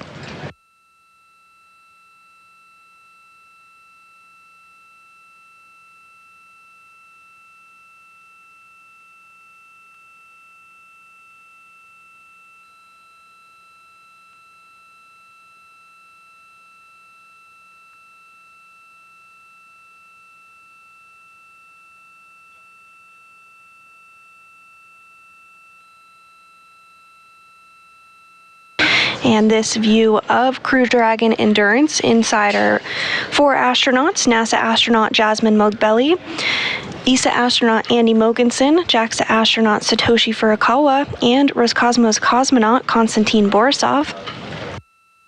They docked to the International Space Station at 8:16 a.m. Central Time and are now working through procedures on their end as well ahead of hatch opening around 10 a.m. Central Time.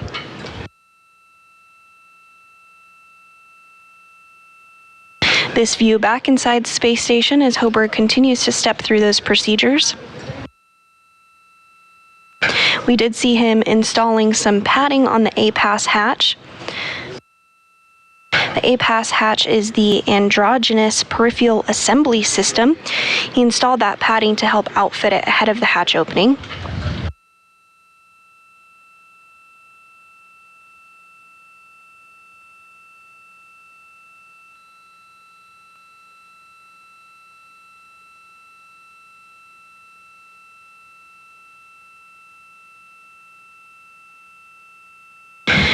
And you can see him now. He has a flashlight. He's going to visually inspect the hatch, make sure everything looks good before the hatch can actually be opened up.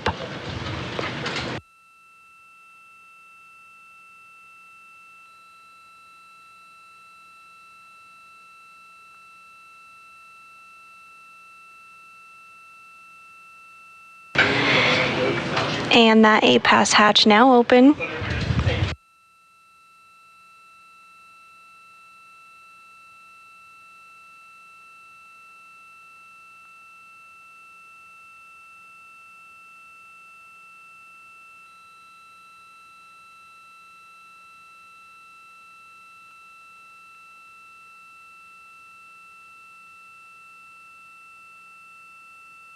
So with that APAS hatch open, that's not quite the end of the process here.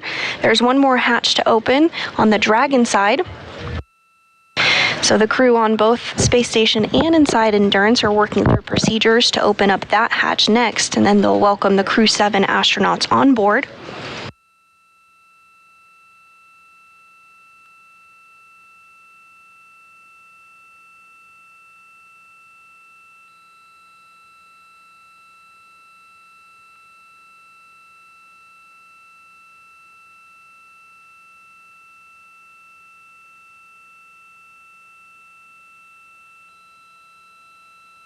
As you can see, Hoburg now using that flashlight to inspect the hatch on the Dragon side, make sure everything is looking good, no foreign object debris or FOD, before they do go ahead and open up that hatch here shortly.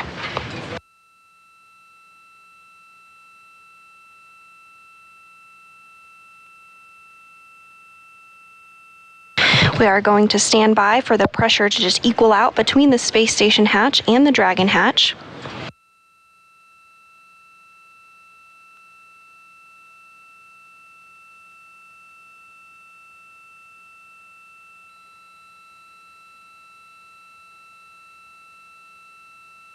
Houston Station on 2, APAS hatch is open, negative condensation. We copy all, Frank. Thank you. Also copy. Keep those copies.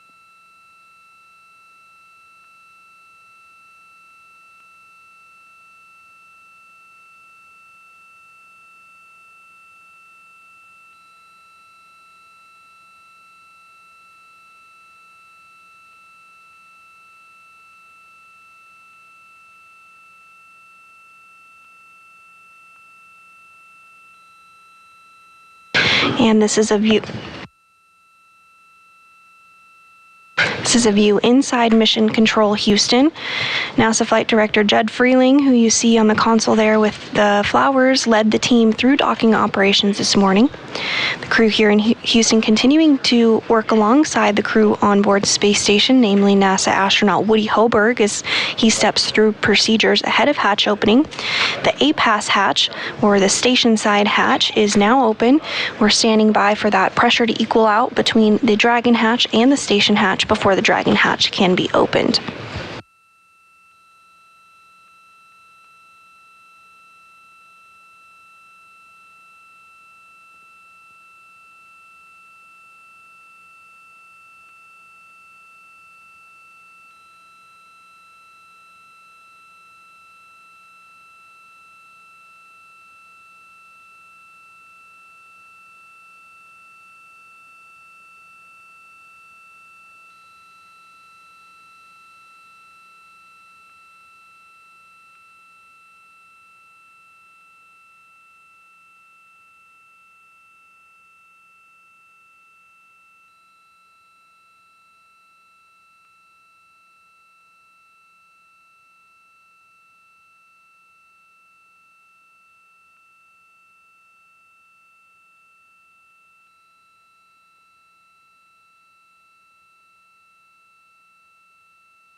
Demoing.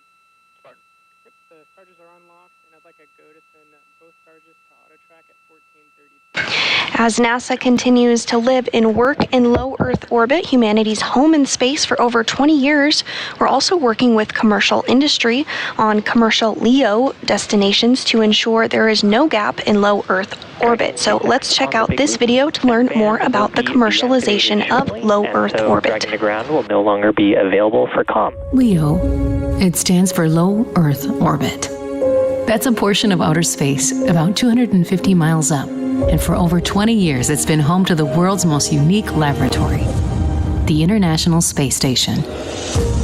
In this weightless environment, the space station has enabled scientific and engineering breakthroughs that just weren't possible on Earth. It's taught us more about our planet, physics and biology, and it's preparing humans to travel farther from home than ever before. And as the space station approaches its end of life, America will maintain leadership in LEO by enabling a new era of commercial spaceflight. Through the Commercial LEO Development Program, NASA is working with industry partners to develop the first generation of commercial space destinations. These will be privately owned and operated space facilities, where NASA will be just one of many customers. This new orbital economy will stimulate commerce and usher in the next generation of aerospace engineering, opening the door for scientific discoveries and private astronauts, allowing NASA to continue its critical research in LEO, supporting deep space exploration and bringing those benefits back home to Earth.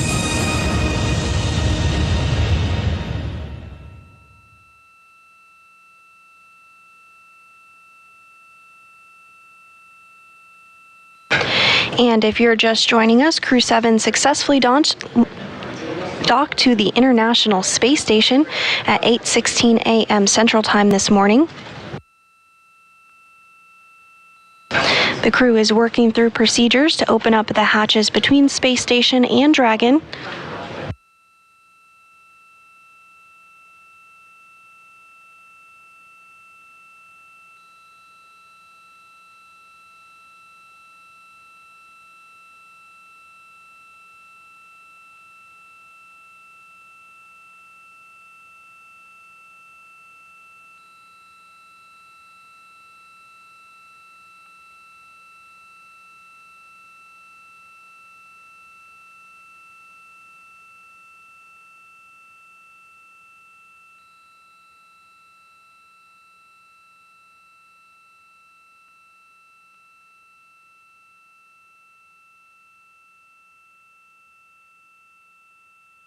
SpaceX Dragon for food and water inventory when available.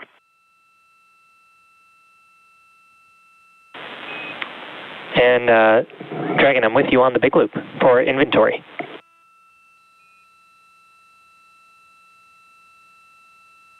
Okay, regarding water, all bottles consumed from bag 201 and 202. Regarding bag 203, 4 out of 5 bottles consumed. How copy? Copy, Satoshi. All water consumed from 201 and 202, and 4 of 5 bottles consumed on 203. Good copy. Regarding food, bag 301, 3 quarters consumed. And 302, also 3 quarters consumed. 309er, also 3 quarters consumed. 310, also 3 quarters consumed. How copy?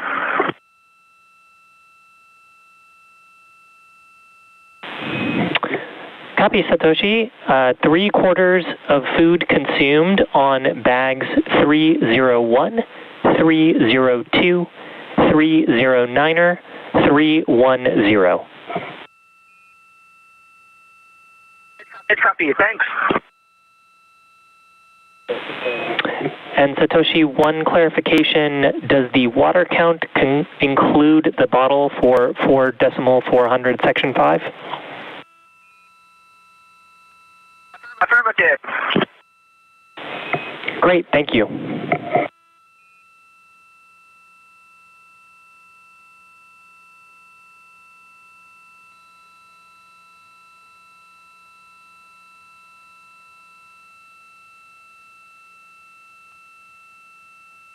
And that was JAXA astronaut Satoshi Furukawa calling down to the core about water usage that was drank on the way to space station.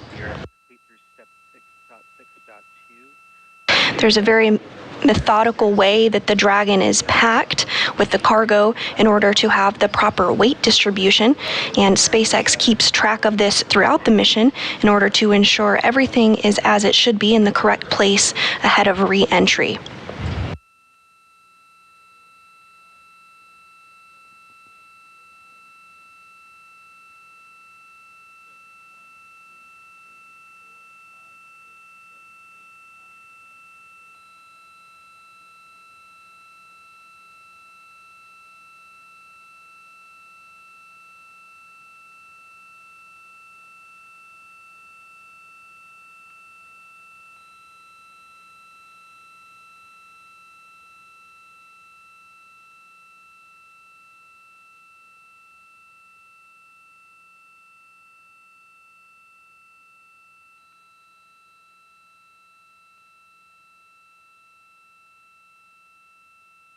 Houston and SpaceX station on the Big Loop. Station is ready for Dragon hatch equalization. Houston copies. Flight Ethos copies. Once the Dragon crew is also ready, we're expecting the equalization to take about 2 minutes. Okay, we'll tell them once they're ready. Ethos copies.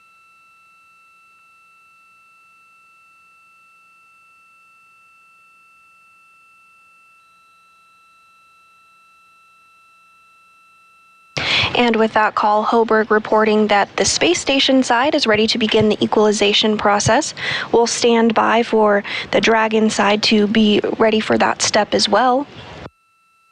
Once that equalization process occurs, the team will verify that everything went smoothly with it, and then at that point, the hatch will be good to be open between the space station and Endurance.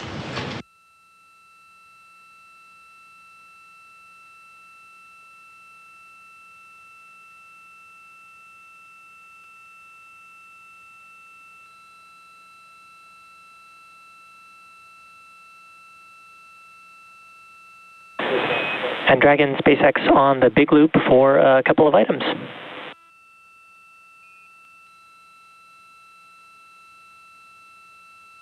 Go ahead for Dragon. Hey Dragon, just wanted to double check if we could come back on board with video. Let us know when you're ready for that. In addition, we can perform the equalization while you are completing Section 5 of 4.400. Just let us know when you're ready for equalization.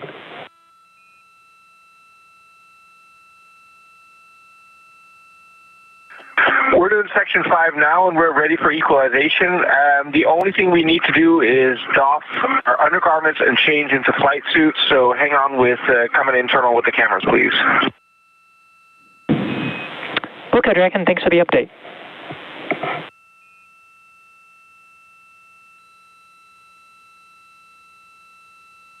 Flight Rio. Moscow requested us to And with that call, we may expect to get views back inside Crew Dragon Endurance once the crew finishes getting changed. They did take off their spacesuits in order to get them into a drying configuration.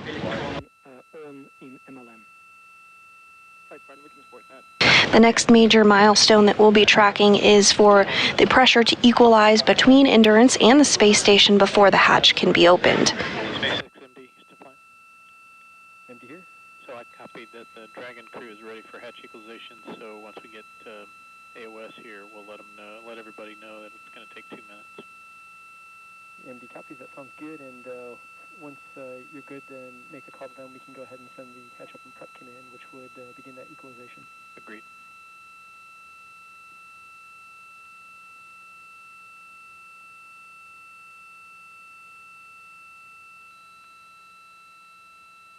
Flight ADCO for timeline.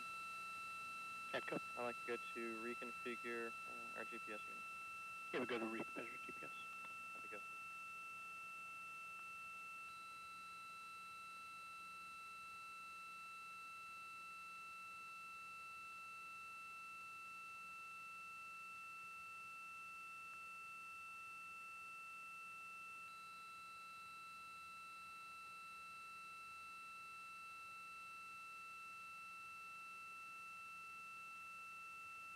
Flight ethos for timeline. Go ahead. Flight, we're into our block for Node 3 Cedra activation. I'd like to push this a little bit to the right until we get crew on board and finish out our docking and ingress. Okay, that's fine.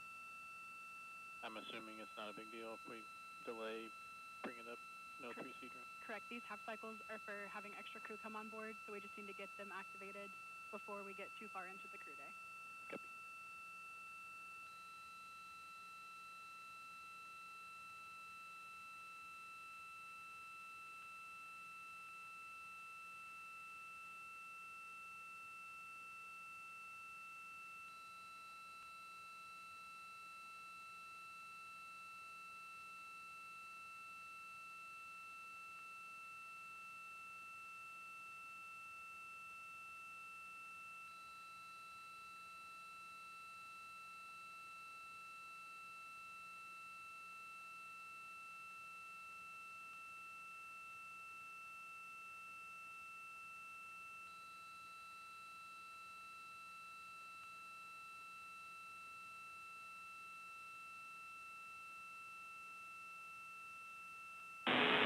Station and Dragon, Houston on the Big Loop.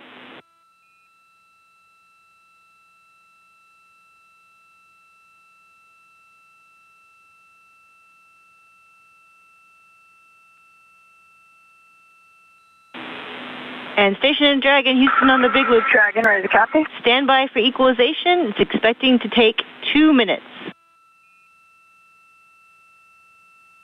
Dragon copies. Station copies. MD, you can equalize. Flight MD? Yeah, you can go ahead and equalize. Thank you much.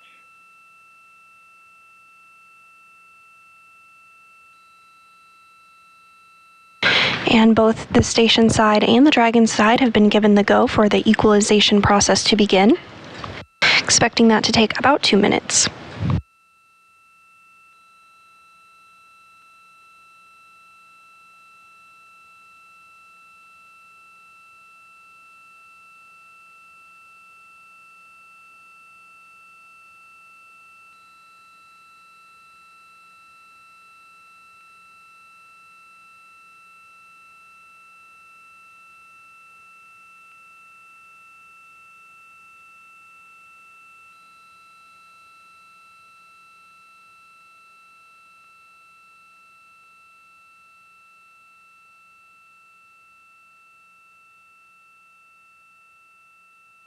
Once the pressure is equalized, teams here on the ground will complete leak checks to make sure that everything is as expected, and then the go will be given to open up the hatch.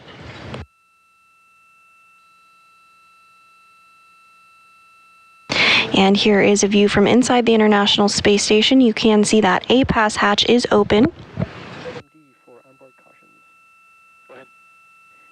So when we've been having these GPS-2 signatures that did trigger a collection of onboard cautions as are visible to the crew on their displays, we'd like your go to do some cleanup. We're going to keep one of the onboard cautions up just so in the event that the vehicle woke up, they would have that, that awareness. Or the need to do an emergency departure. However, we wanted to clear the rest of them out such that if we did have that signature again, they would trigger and notify the crew and the ground team. So we'd like to have you go for that cleanup, and then we'll let the crew know and then go ahead and clean those up. Yeah, you can clean up your cautions. Big happy, thanks.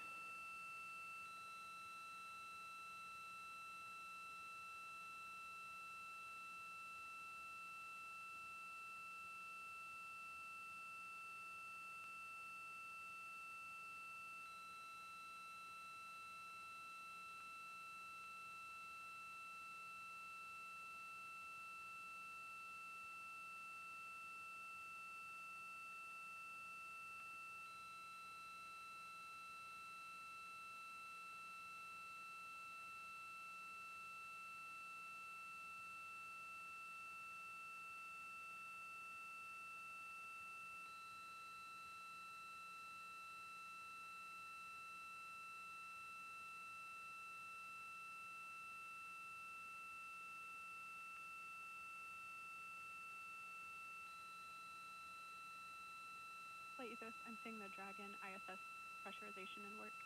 Copy.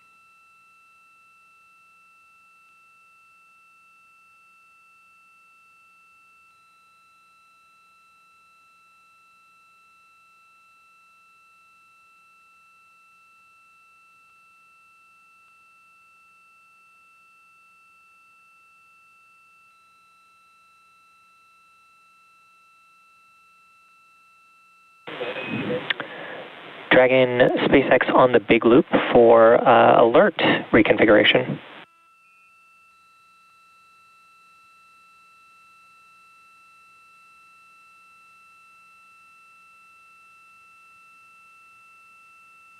Go for Dragon. Dragon, we've been evaluating the GPS-2 alerts on your board and are going to clear most of those. We're going to keep the AGPS-2 filter faulted walk-off on the board so you have insight that that receiver is still down. How copy?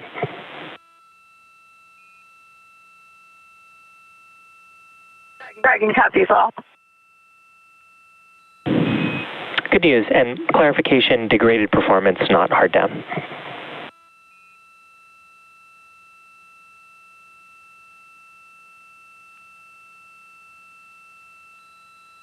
Dragon copies degraded performance.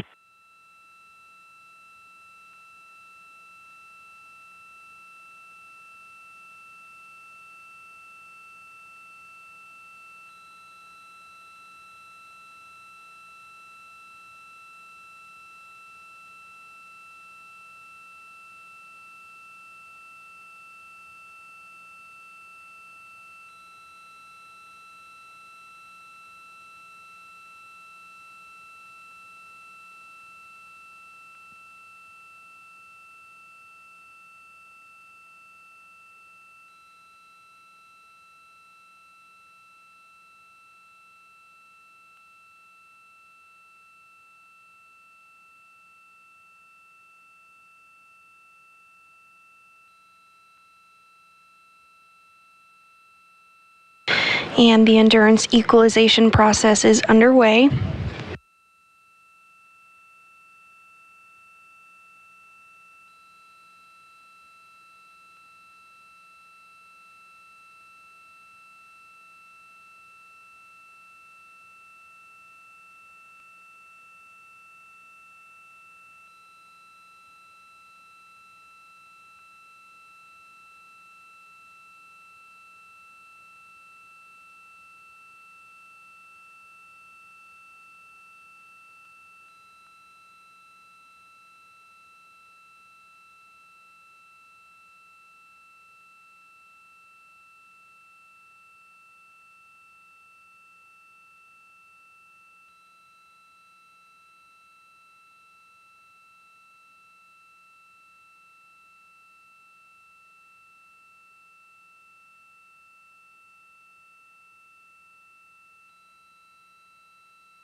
If you're just joining us this morning, Crew-7 has arrived to the International Space Station following their launch Saturday morning from the Kennedy Space Center in Florida. We are standing by for the hatches to open here a short time from now. The A-Pass hatch, or the hatch on the space station side, has already been opened, as you can see here on your screen. We are just waiting for that pressure to equalize out between the A-Pass hatch and the hatch on Crew Dragon. Once that pressure is equalized, the team here on the ground will do some checks, make sure everything looks okay, and then the go will be given to go ahead and open up that hatch, at which point we'll see Crew-7 float through the hatch and be welcomed aboard their home for the next 6 months, the International Space Station.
Flight Robo.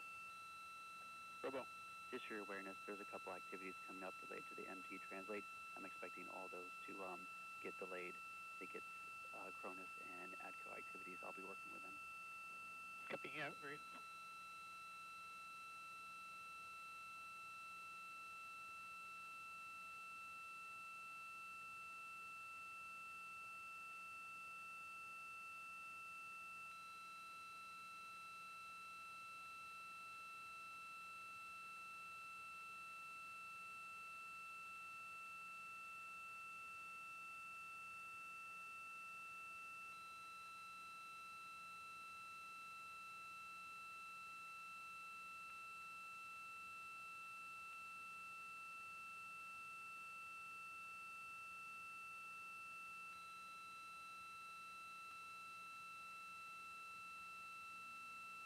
Hey, Spartan, how is the port starboard starge looking? And Flight Spartan, both starters are back in auto track.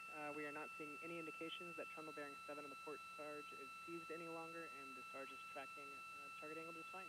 That's great news. Concur.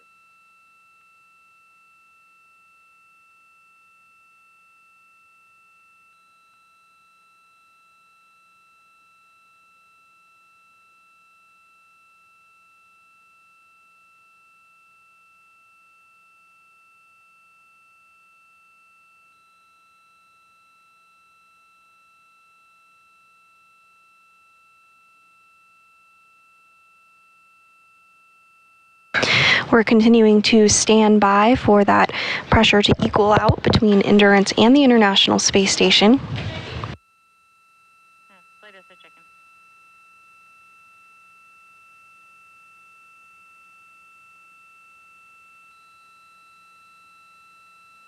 Yeah, I'm showing that port is going to be Andy, right? Port CQ? And check-in flight.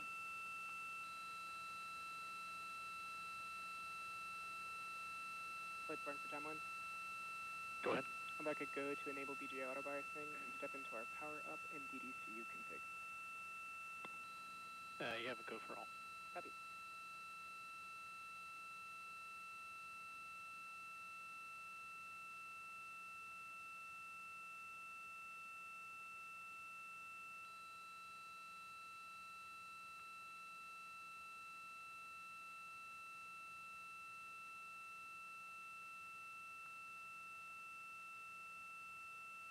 Again, we're continuing to stand by for that pressure to equalize out before the hatch can be opened and Crew-7 can float aboard the International Space Station. Once they are on board, following a welcoming ceremony, they will take part in a safety briefing, which is typical for arriving crew members to Space Station. This safety briefing will be led by Space Station Commander Sergei Prokopyev and will officially kick off the handover period between Crew-6 and Crew-7. Crew-6 is slated to undock from the International Space Station no earlier than September 2nd, but this will be monitored and refined in the coming days. And we're getting views again of NASA astronaut Woody Hoberg floating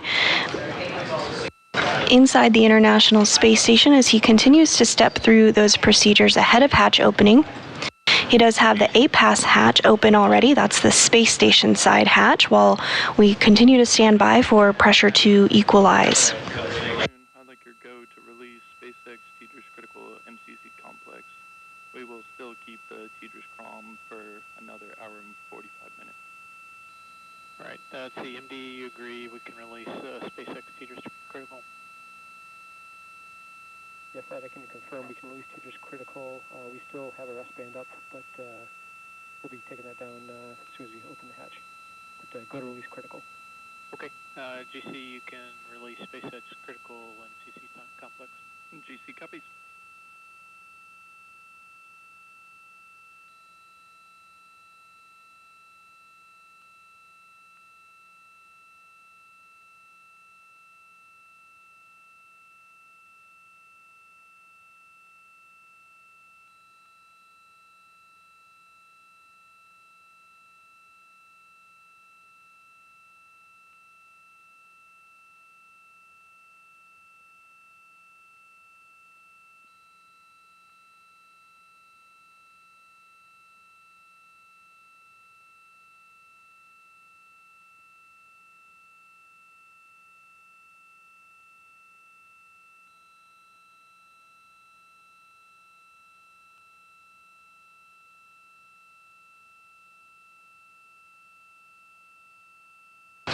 And this view from inside Mission Control Houston, NASA Flight Director Judd Freeling did lead the team this morning in docking operations. That docking occurred at 8:16 a.m. Central. The big loop for next steps.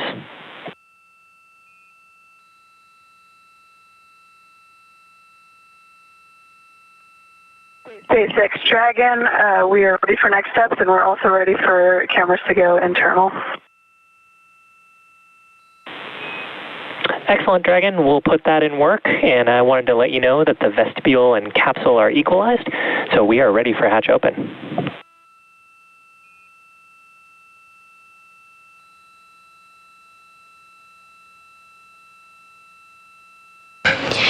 And you heard that go for hatch open. The vestibule was repressurized and everything checking out.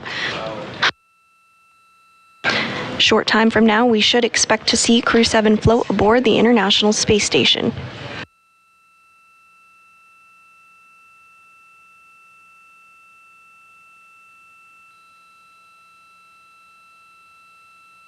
SpaceX Dragon copies, and we will go ahead and open the forward hatch at this time.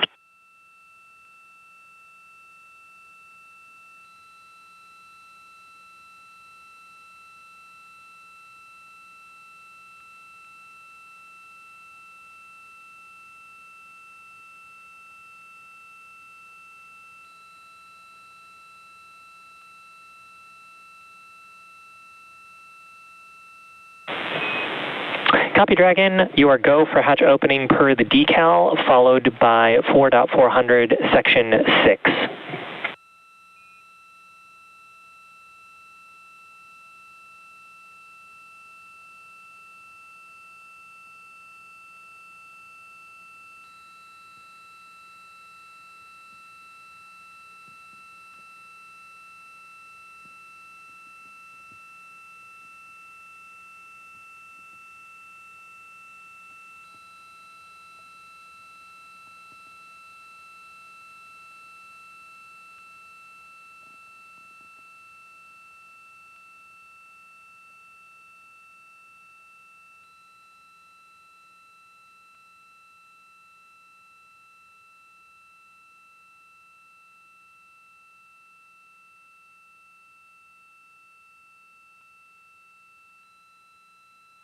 And as you can see here, NASA astronaut Woody Hobart continuing to step through those procedures ahead of hatch opening. The Crew-7 astronauts are also getting things configured and will join the 7-person crew onboard station, bringing the total crew members on station to 11 here shortly.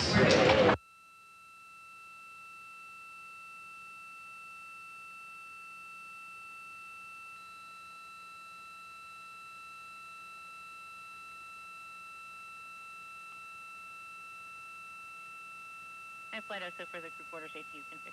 So. Yes, sir. It's checking with the other parties. It does sound like they want Frank to be prime or on call, so no reconfiguration needed. This activity can be aborted. Aborted. Okay. Copy. Capcom, our mistake. Frank's absolutely right. We'll keep him as the on-call person. SpaceX, Dragon on the big loop, hatch is open.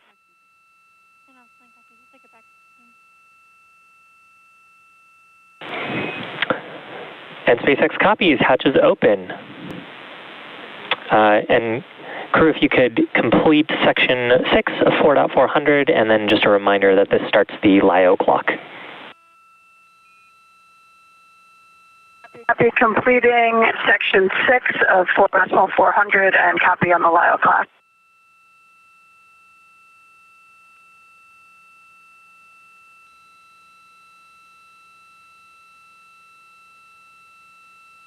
And we did hear that call out that the hatch was opened at 9:58 a.m. Central.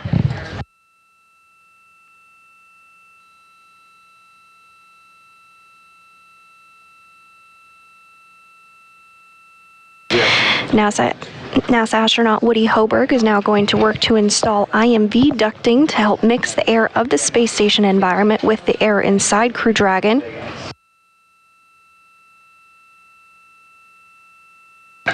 And they're also working to seal some of the LiO or lithium hydroxide cartridges that scrubbed carbon dioxide inside the Dragon capsule on the ride to the International Space Station. The crew will also check some vent valves as well, so it may just be... And we are getting views back inside Crew Dragon Endurance of Crew-7. First time since they've docked to the International Space Station. Great to see them on board. May just be a little bit more time until we do welcome them on board as they continue those preparations, but these last final checks are critical to make sure everything is good to go, since it will remain docked to the International Space Station for the next 6 months.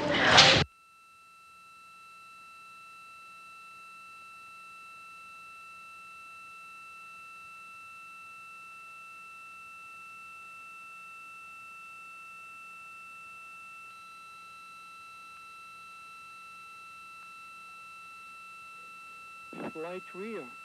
Rio. Yes, flight. Both HSG and Rio, we completed our tasks for today, and with your permission, we would like to go on call. All right, anybody need Rio or HSG?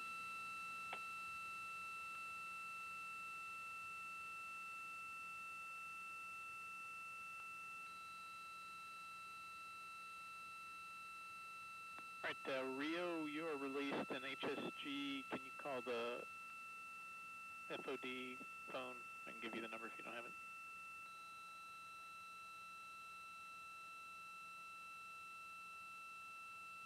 Rio copy. And flight, I'll need that number.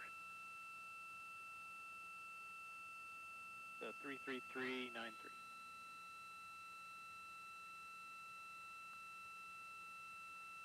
flight ice. Ice. Both Dragon and ISS C22 transmitters are off. Copy. Ground speakers. Flight Edco. Edco. Yeah, neither of our GPS units accepted the request command for their rail nav mode. Our star block has to send that up to 5 times light. I'd like to go to resend this command. You can resend. And first through the hatch is the commander of Crew-7, Jasmine Mogbelli, her first time on board the International Space Station. Next up we have Andy Mogensen, ESA astronaut. This is his second space flight.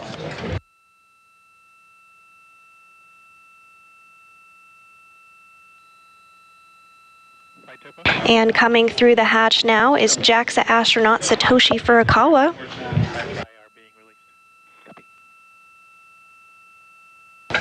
This is his second mission to space as well.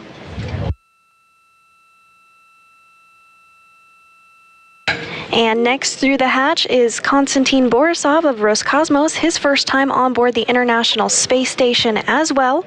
And with that, Crew-7 is successfully on board the International Space Station, their home for the next 6 months. Flight VVO for on-call. VVO. Flight, I've completed all my tasks for the day, and I'm ready to take the VVO console on-call. All right, anybody need VVO before it takes off?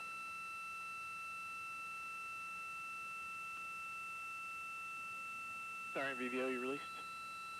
In-flight surgeon.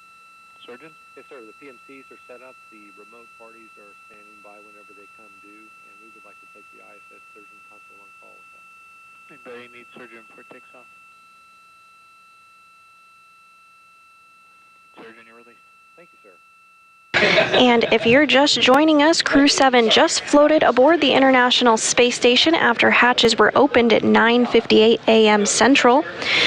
That was following a docking that occurred at 8:16 a.m. Central. It was almost a 30-hour ride to orbit as they launched from the Kennedy Space Center in Florida at 2:27 a.m. Central.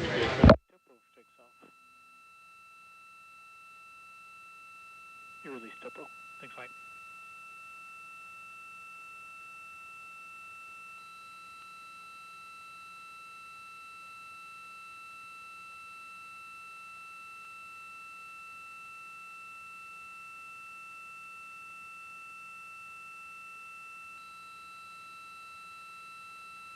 And you can see lots of excitement there.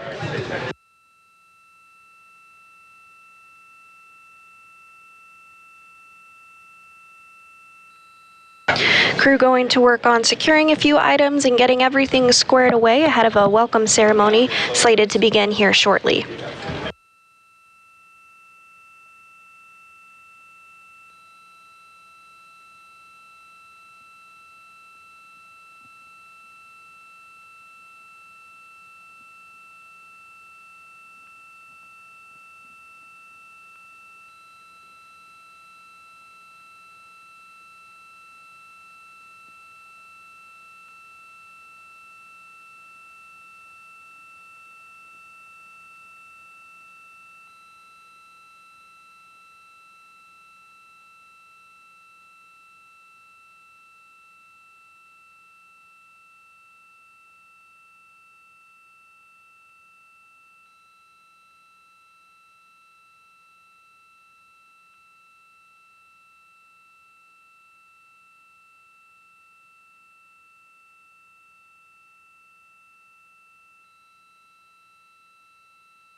We can delay whatever they think they'll be ready, what time they think they'll be ready.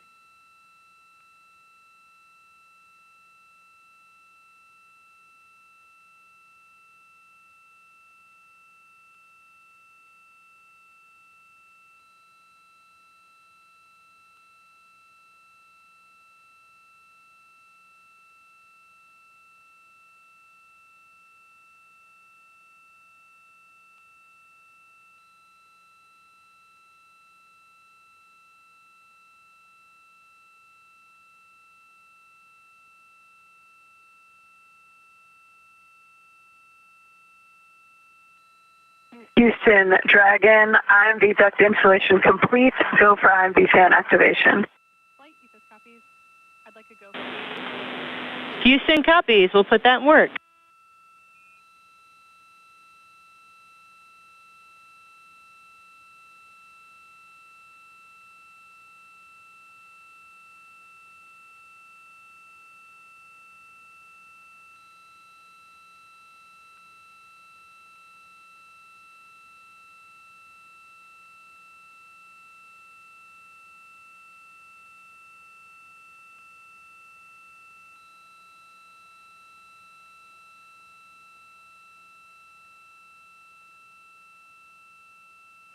All right, welcome orbit 2. When you are ready for handover, please meet your flight director on ISS safety 1 with an amber.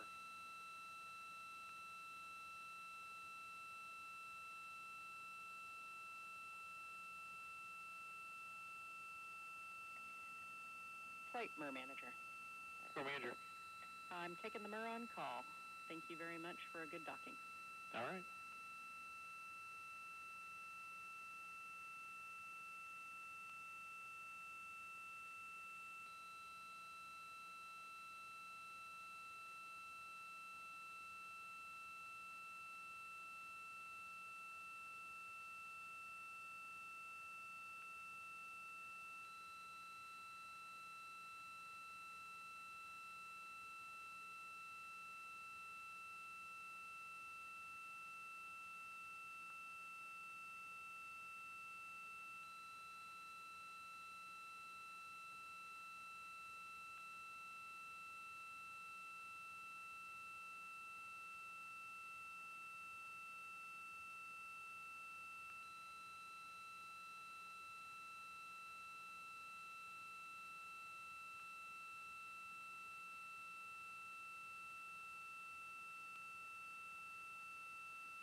If you're just joining us, Crew-7 had the hatches open at 9:58 a.m. Central Time following a docking at 8:16 a.m. Central.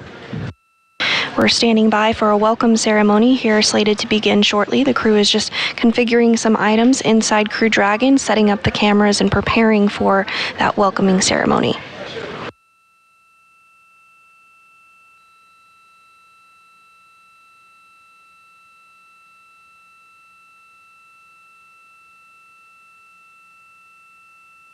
This is the view inside Endurance. You can see the spacesuits there. They're in a drying configuration. The crew has changed out of those spacesuits clearly and are now in their flight suits.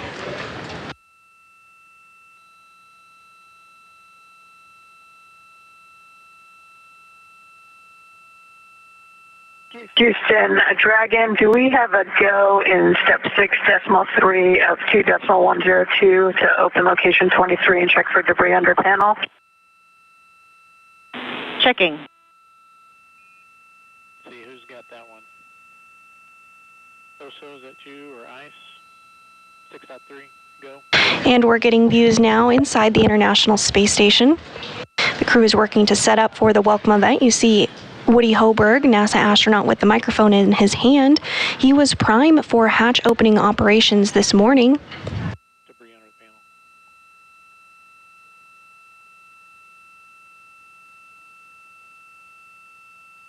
Moment, flight.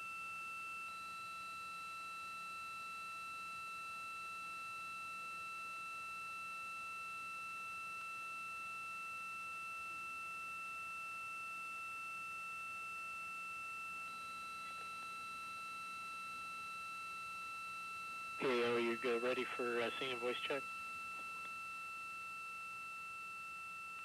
Flight, we're ready for a scene and voice check when the crew is, or when we have KU. Yeah. Flight S, we're go for the live cartridge.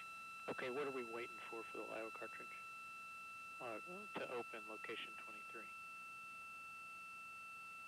What specifically criteria are we looking for in 6.3?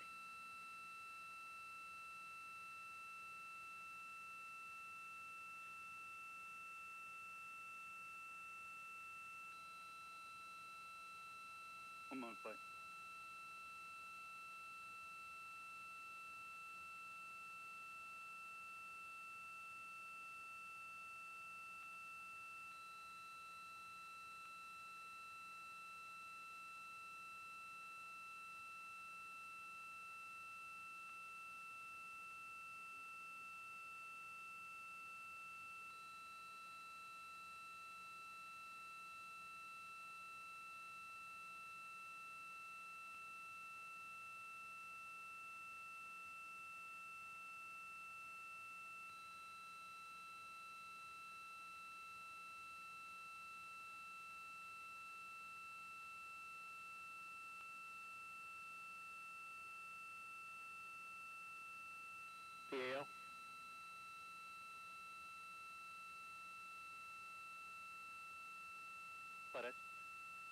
ice. That MCC goes just waiting to make sure that the IMC configuration is completed. Okay, and that has been. And Flight Ethos, I'm still 2 commands away from completing that. And we are standing by for a welcome event slated to begin here shortly. You do see NASA astronaut Woody Hoberg with the microphone in his hand there. He is completing a scene and voice check. This is required for us to change out our LiO cartridge within 20 minutes for this, put the seal on. Copy, Jaws. We need to send 2 commands to get the IMV configured, so stand by. Shortly we'll be able to give you a go for 6.3. Dragon, copy, standing by. Yes,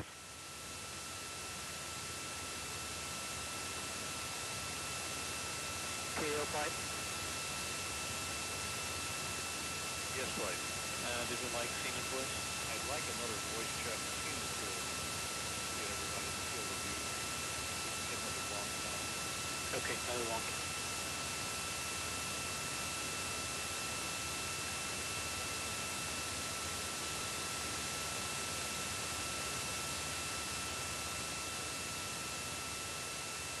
Flight Ethos, IMV commanding is complete.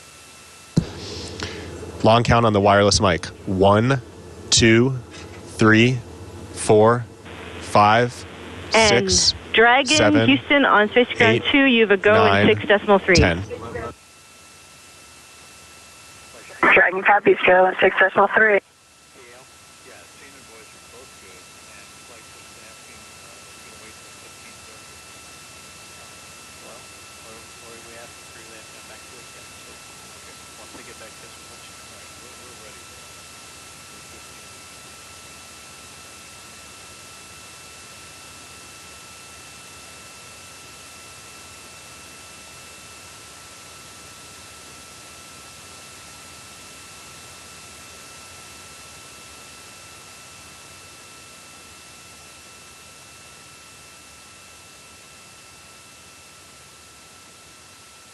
Okay, here's your answer, PAO. We'll do it on time.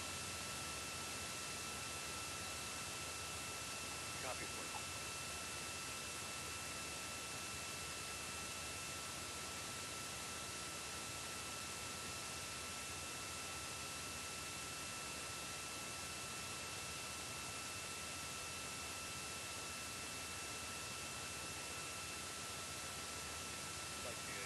PAO.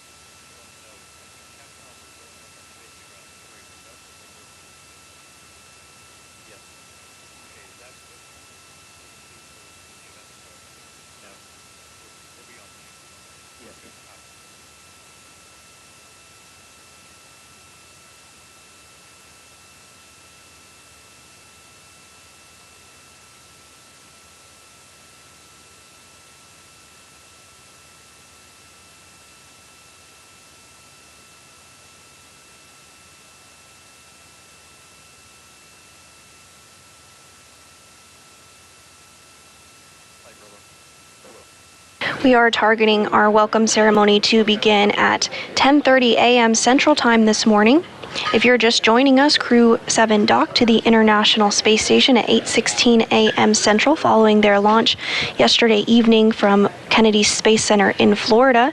It was almost a 30-hour ride to orbit, but the hatches were opened at 9:58 a.m. Central. We did see Crew-7 float aboard the International Space Station. They're home for the next 6 months, and we are standing by for that welcome ceremony to begin less than 15 minutes from now.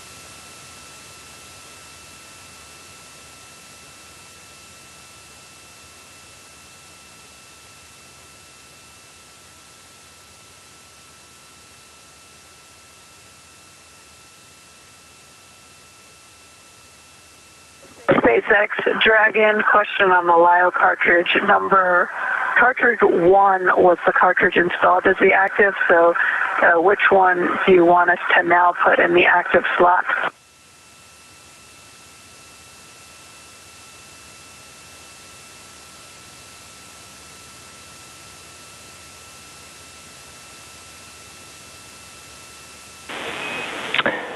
Checking Dragon. I'll get you an answer in just a sec.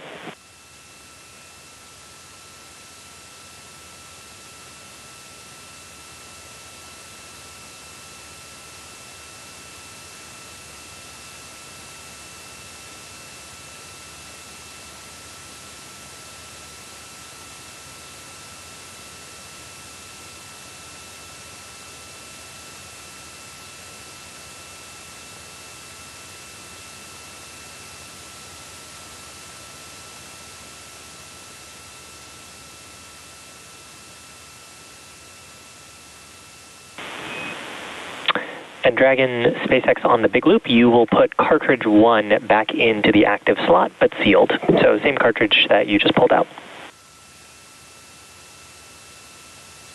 Okay, copy. We'll put cartridge 1 back in the active slot, sealed.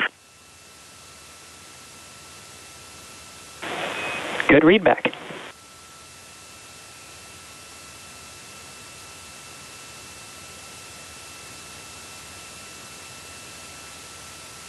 Everything looking good for our welcoming ceremony. Still on track to begin just about 10 minutes from now at 10:30 a.m. Central.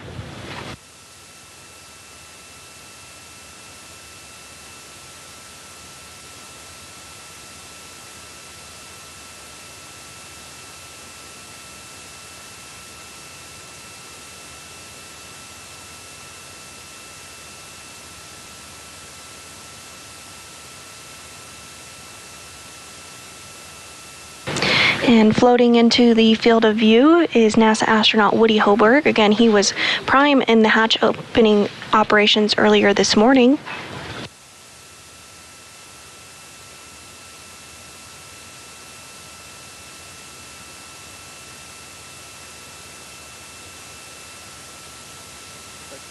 Also in the frame are Roscosmos cosmonauts Dmitry Patelin and Andrei Fedyaev.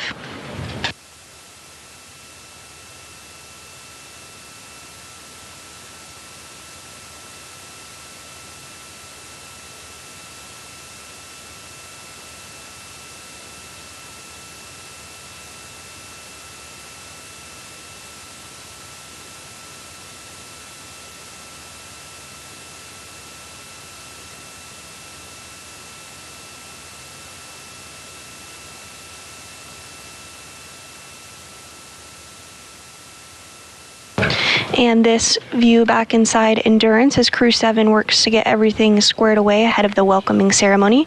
We can see the Crew-7 mission commander, Jasmine Mugbelli, there in the bottom of the screen.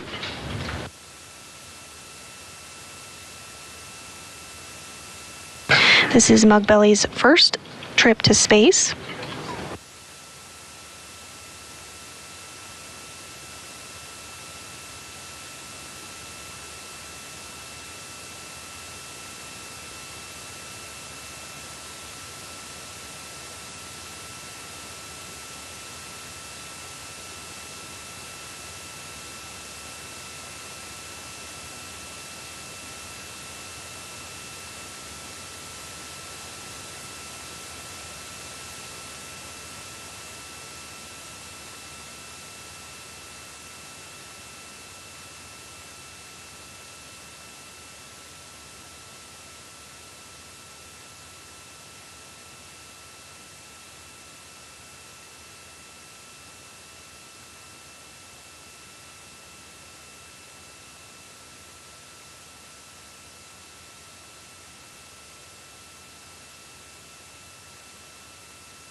And here we can see two members of Crew-7, Jasmine Mugbelly with her back to us, as well as European Space Agency astronaut Andy Mogensen.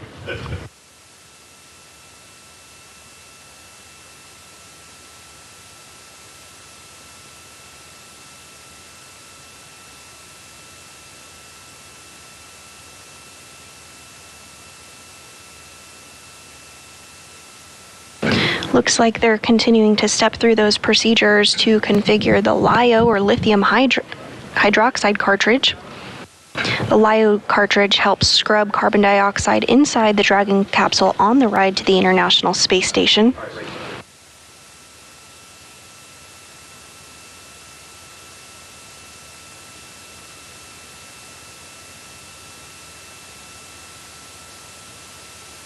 SpaceX Dragon LiO cartridge is sealed and installed.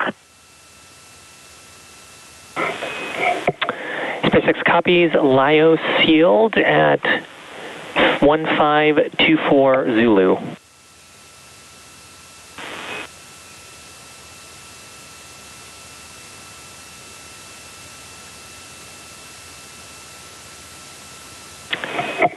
And Dragon, have a couple quick reminders for you if you have a minute.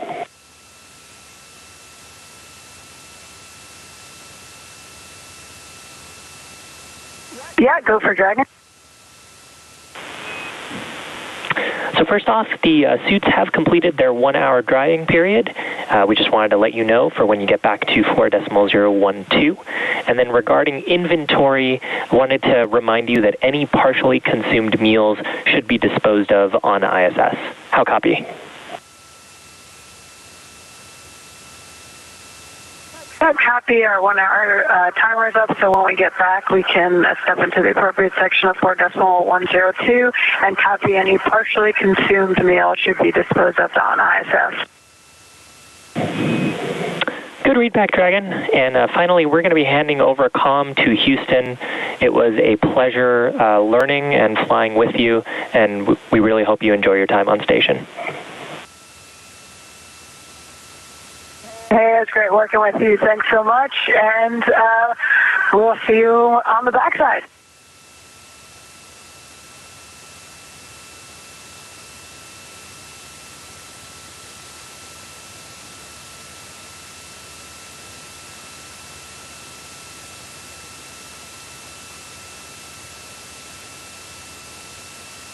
All right, Orbit 1, great job today. Dragon safely to access. When you're not coming, it's happy with the handover. You're with it.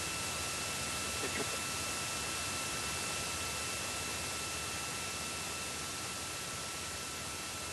And you can see some of the Crew-7 members starting to make their way inside the International Space Station following that hatch opening at 9:58 a.m. We are targeting the welcome ceremony to begin in just about 4 minutes from now at 10:30 a.m. Central.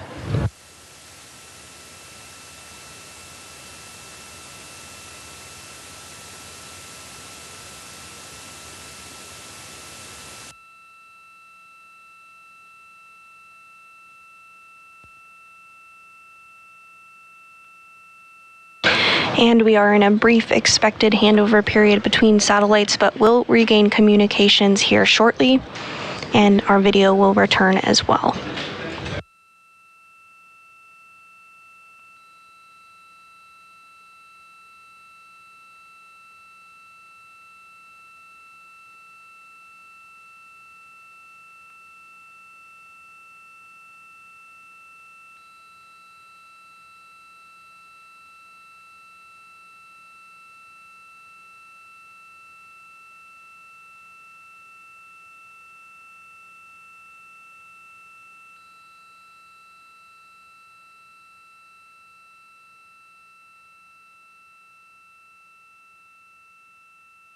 If you're just joining us, Crew-7 docked to the International Space Station at 8:16 a.m. Central. We're standing by for a welcoming ceremony slated to begin in just a couple of minutes. Those hatches were opened at 9:58 a.m., at which point Crew-7 floated aboard the International Space Station. And at this time, they're just getting settled, making sure everyone is able to be seen in the view that you see here. 11 people now on board on the International Space Station.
And there you have it, all 11 members on board the International Space Station as part of Expedition 69, standing by for our welcoming ceremony slated to begin just moments from now.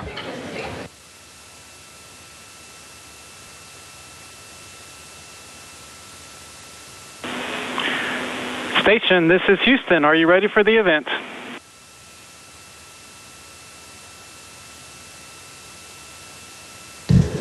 Houston, this is Station. We are ready for the event. Station, please begin your welcoming remarks.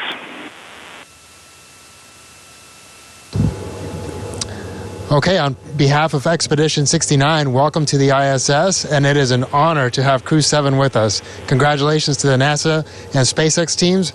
Amazing job once again on successfully and flawlessly getting our crewmates up here to us. So thank you so much. I'll now pass it off to the Expedition 69 commander, Sergey.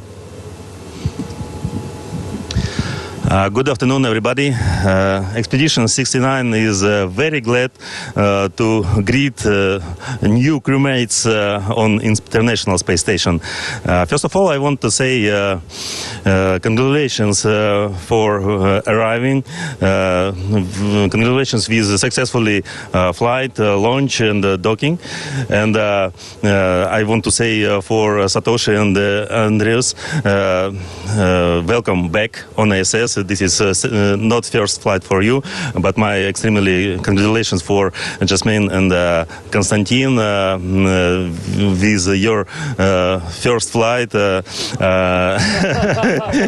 You became now the real astronaut and cosmonaut, and I believe this is will be so very significant event all your life.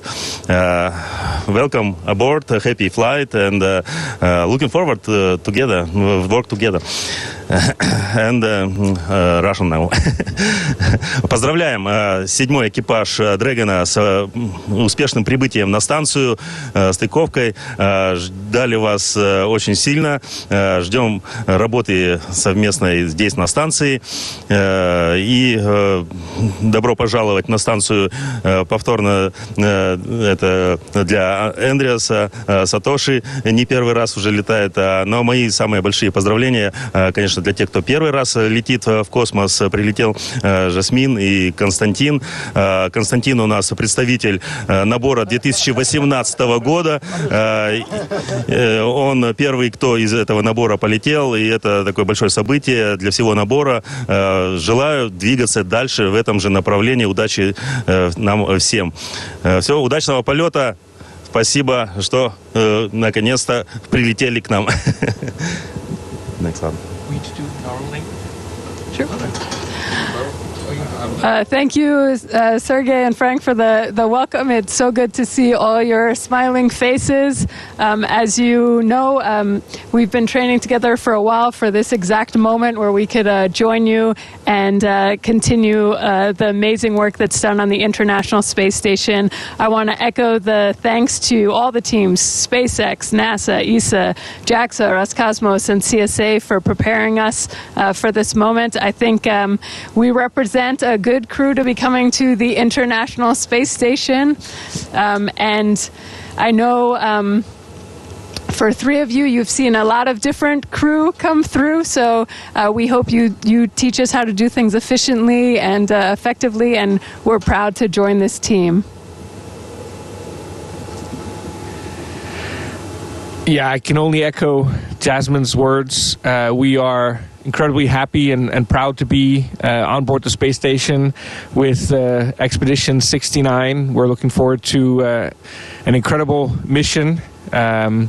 Personally, I'm looking forward to continuing the work of the last many ESA astronauts. I have a lot of European experiments and Danish experiments, and I want to thank ESA for all of their hard work in preparing to get me here, and also everyone involved in Denmark. This is going to be a fantastic mission. And finally, just a few personal words.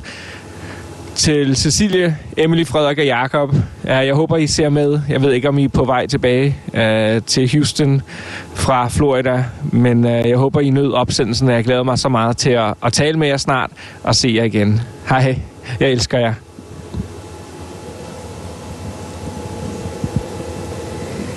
I'm very happy to be on the International Space Station, and I'm very excited to work in this brilliant international team. 日本の皆さん、仕事場である国際宇宙ステーションに着きました。この素晴らしい国際クルーの中で確実に仕事をしていきたいと思います。こうしちゃう。Yeah, it's possible. I'm glad that I didn't join this first time. Very excited to be here. It's so hard to explain the feeling of seeing these guys here floating so easily.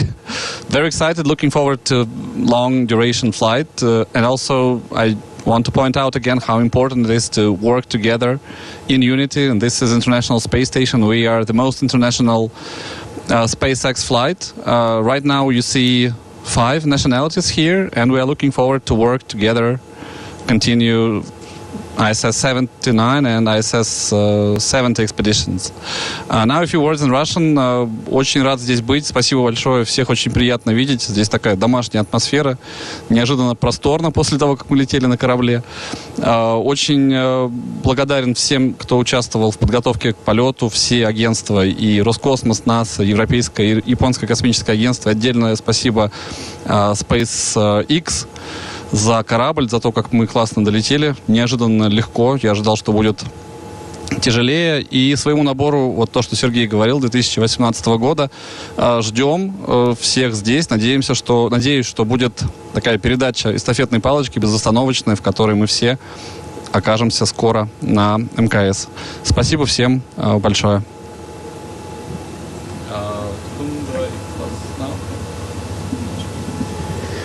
All right, welcome to the team, and great words.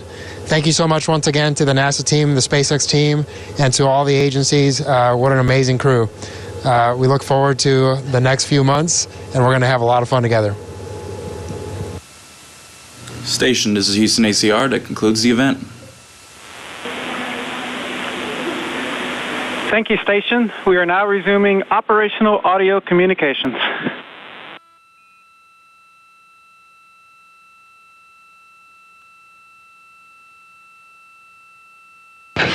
And there you have it, a truly international crew now aboard the International Space Station. It has been an incredible few hours, and it's so great to see Crew-7 on board safely. In our welcoming ceremony, each of them spoke about what it took to get to this moment to welcome 4 new astronauts to the space station, bringing the current population on board to 11 human beings as part of Expedition 69. We have been with you from the very beginning. We saw a a spectacular launch at 2:27 a.m. Central on Saturday morning. Following liftoff, the first stage separated and came back to Earth, landing on the recovery ship while Dragon separated from the second stage. We had a good nose cone deploy and several major burns took place as Dragon made its way to the space station. Finally, Endurance and its 4-person crew docked to the space station at 9:58 a.m. Central and floated through the hatch at 9:58 a.m., officially bringing them to their new home for the next 6 months. It's been an incredible 24 hours watching this mission, and on behalf of SpaceX and NASA, thank you for watching it all unfold with us. The 7th rotational crew mission has reached the International Space Station and will spend approximately 6 months docked to the orbiting lab until it's time for the crew to come home. So with that, now that Crew-7 has successfully arrived to Space Station, be sure to follow NASA and SpaceX on social media for real-time updates throughout their mission. Thanks again for watching our coverage. Go NASA, go SpaceX, and go Crew-7. This is Mission Control Houston.